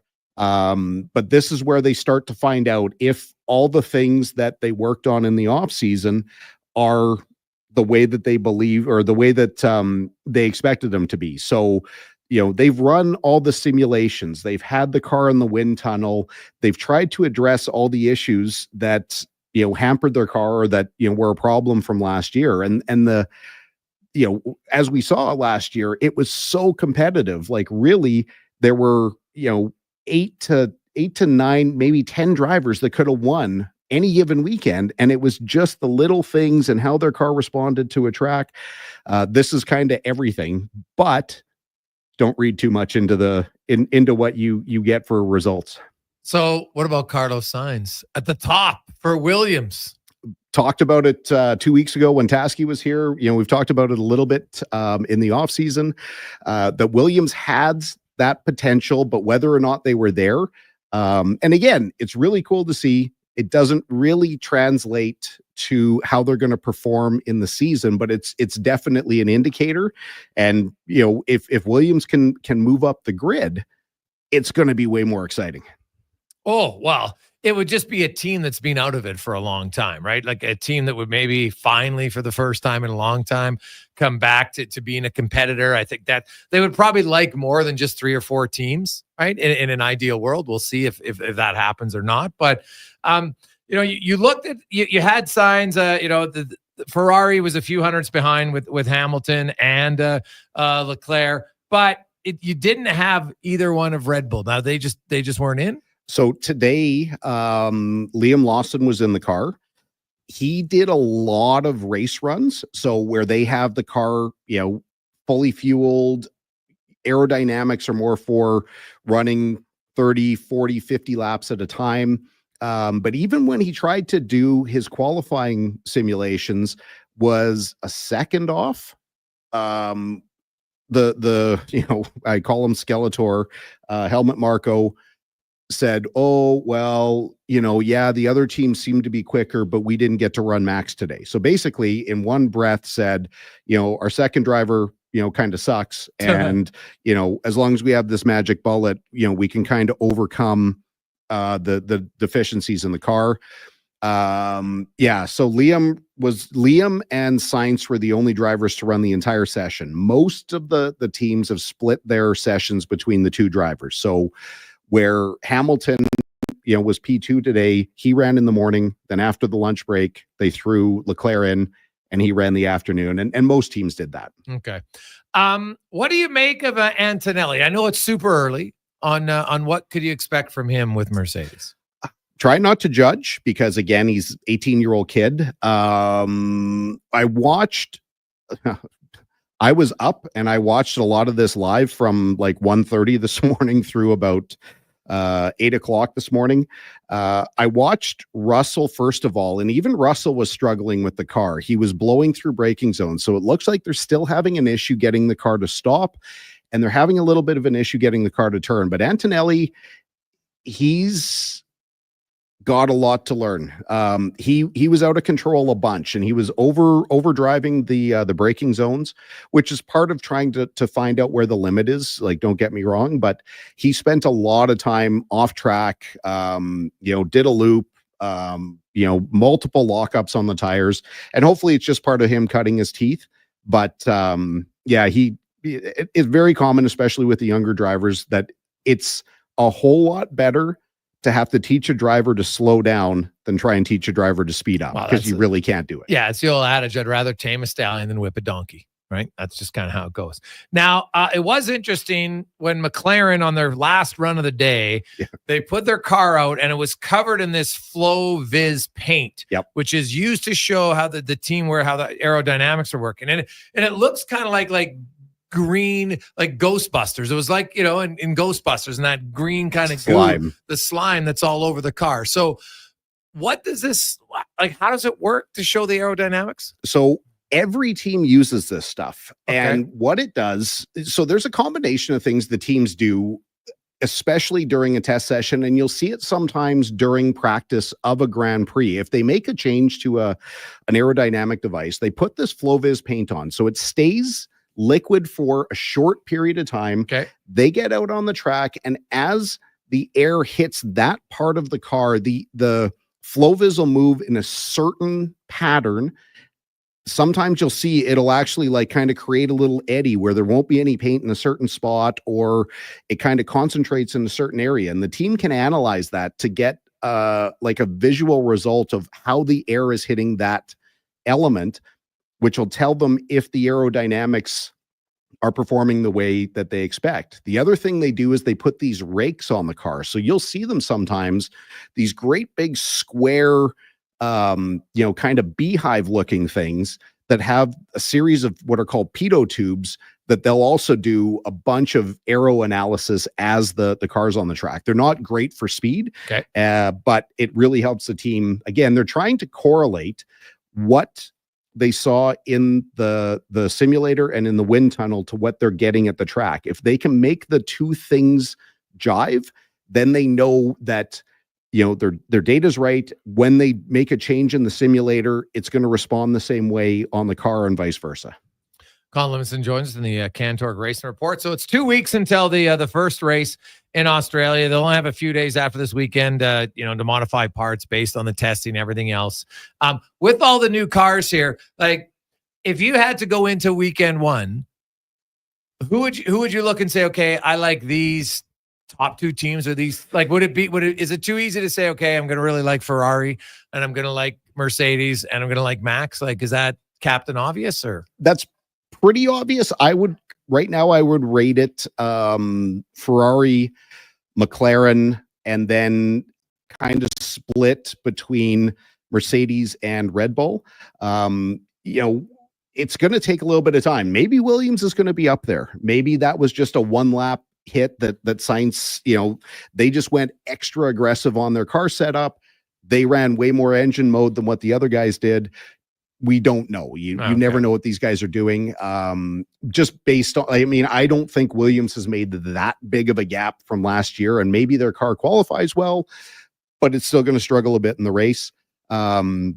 Mercedes and Red Bull, they're going to fight the same kind of issue where they've got a really obvious prime driver with, Verstappen for Red Bull and George Russell for Mercedes, where they've got rookie drivers supporting him. Like, it's really unlikely. Liam Lawson, he's already with the top tier team. He's only got 11 Grand Prix under his belt when he was with VCarb last year. Antonelli, never done it before. His learning curve is going to be steep, so they're not going to get the same kind of data package as Ferrari with two top tier drivers, or McLaren with two legendary drivers, two really highly qualified drivers. And of course, right now, beginning of the season, everyone was handing the Oilers the Stanley Cup. You got to go through the whole season before and you've got to execute when you need to. That's what these teams are going to have to do. But yeah, I mean, really right now, based on the end of last year and kind of how they're already starting, Ferrari and McLaren are definitely at the front. It was interesting. Bernie Collins said that due to the mandatory 2 stops at Monaco, she would use the first stop on lap 1 and then use the second stop on lap 2 and then catch the pack and leapfrog when they have to stop. What do you think of that? I think that perfectly highlights how ridiculous the Monaco situation is, because again, the intention is to try and create more action on track. Right. The thing with on track at Monaco is, again, the cars are too big and the track is too small to really have any opportunity to pass. Yes. The only thing that's going to happen is somebody makes an excellent pit stop. At the same time, somebody makes a terrible pit stop. They're going to change positions in the pits, but then they're going to sit there nose to tail on track. It's a great idea. And because she said that out loud and the FIA likely heard it, they're likely going to implement further rules that say you can't make your first pit stop until lap 15, and you can't make your second pit stop until lap Well, you can't do 40. that, though, because what if all of a sudden you blow a tire and you have to pit? Then you can. It's nobody's stopping you from making extra pit stops, but if you have to come in to fix a damaged tire, that if it's before the allotment, it just won't count. Yeah, but that wouldn't happen in any other track. No, because if you're making extra pit stops, it's not, if you have to come in to fix a blown tire, your race is over anyway. Not at Monaco. If you use it, not if you use it as one of your pits. I suppose, as long as you don't rip your side pods and your just, front wing apart. I was just using that as an example. It's just more like, what if you come in, hey, oh geez, I don't feel like okay, come in, we'll see it. Let's change our tires. Everything's fine. Okay, great. Like I think it's kind of it's dumb. Now you look at IndyCar also is get going the start of the season. They're going to St. Petersburg. You betcha. Yep. Yeah. Interesting comparison. St. Petersburg, not a great street course, not the worst street course, but for anyone that watches this weekend, you're still going to see passing. These guys in IndyCar, the way the cars are, the track is partially built on a runway, partially built through the streets of St. Pete. These guys find a way to pass. They also find a way to crash, which we've, last year was pretty aggressive with, Grosjean and Scotty McLaughlin towards the end of the race. But you will see people pass. There is a little bit of nose to tail that happens there. There's a little bit of follow the leader, but the way the Indy cars are set up, where they have their push to pass versus, the way that Formula One does it with DRS, and the rest of their nonsense. It allows for a faster car to fairly easily overtake a slower car, especially if somebody makes a mistake. That's generally what it takes. But a lot of rookies this year, a lot of people moving around. I mean, it's going to be great. I mean, this is obviously going to be a fairly busy week and a fairly busy weekend to get to see open wheel racing return. Well, it's exciting for race fans. Now, for those, I don't know if it matters, but what do you make of all the management changes in IndyCar? I like it. Okay. Yeah, nothing against Mark Miles, but what the guys at Penske Entertainment who own IndyCar, own the series, own the racetrack, they said, listen, we're not satisfied with single percentage growth every year. We need to see more, because I think IndyCar is finally starting to realize that there's a big opportunity in North America to start, closing the gap to NASCAR, but they've got to market it better. They've got to get more people watching. And the fact that this year, IndyCar's moving basically from NBC to Fox Sports, I think it's going to really propel them to a lot more people. Be interesting to see how the new broadcast team with Will Buxton, Townsend Bell, and James Hinchcliffe respond, or how they start working together. I mean, Will Buxton came over from F1 TV. But yeah, this will be the first weekend for these guys to work together. Be interesting to see how the broadcast goes and to see how Fox really hits it.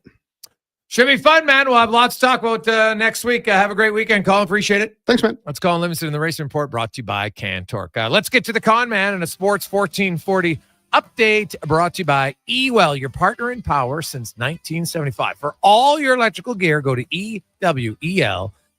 Good night.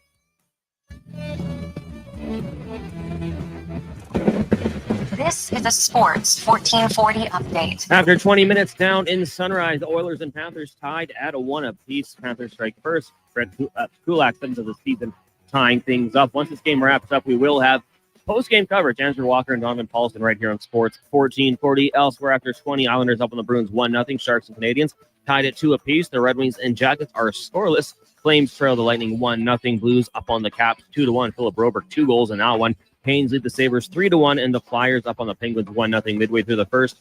Later tonight, Jets take on the Preds, Utah hosting Minnesota, with the Blackhawks taking on the Golden Knights, and the Ducks hosting the Vancouver Canucks. In the association, just one game underway right now. Magic lead the Warriors 57-45 with 3 minutes left in the first half.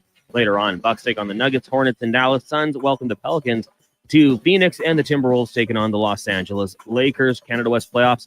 Pandas volleyball hosting Winnipeg tonight, game 1 of their series. That's at the Saville Center at 6 o'clock. And at 8 o'clock, Golden Bears taking on the UFC Dinos in game 1 of their best of 3 games. 2 and 3 go Friday, Saturday in both of those series. That'll do it for us here on the Jason Gregor Show. Coming up next, we've got Fox Sports Radio. A reminder, once Oilers and Panthers wrap up, Andrew Walker, Donovan Paulson back for post-game coverage. I'm Connor Halley. This has been a Sports 1440 update.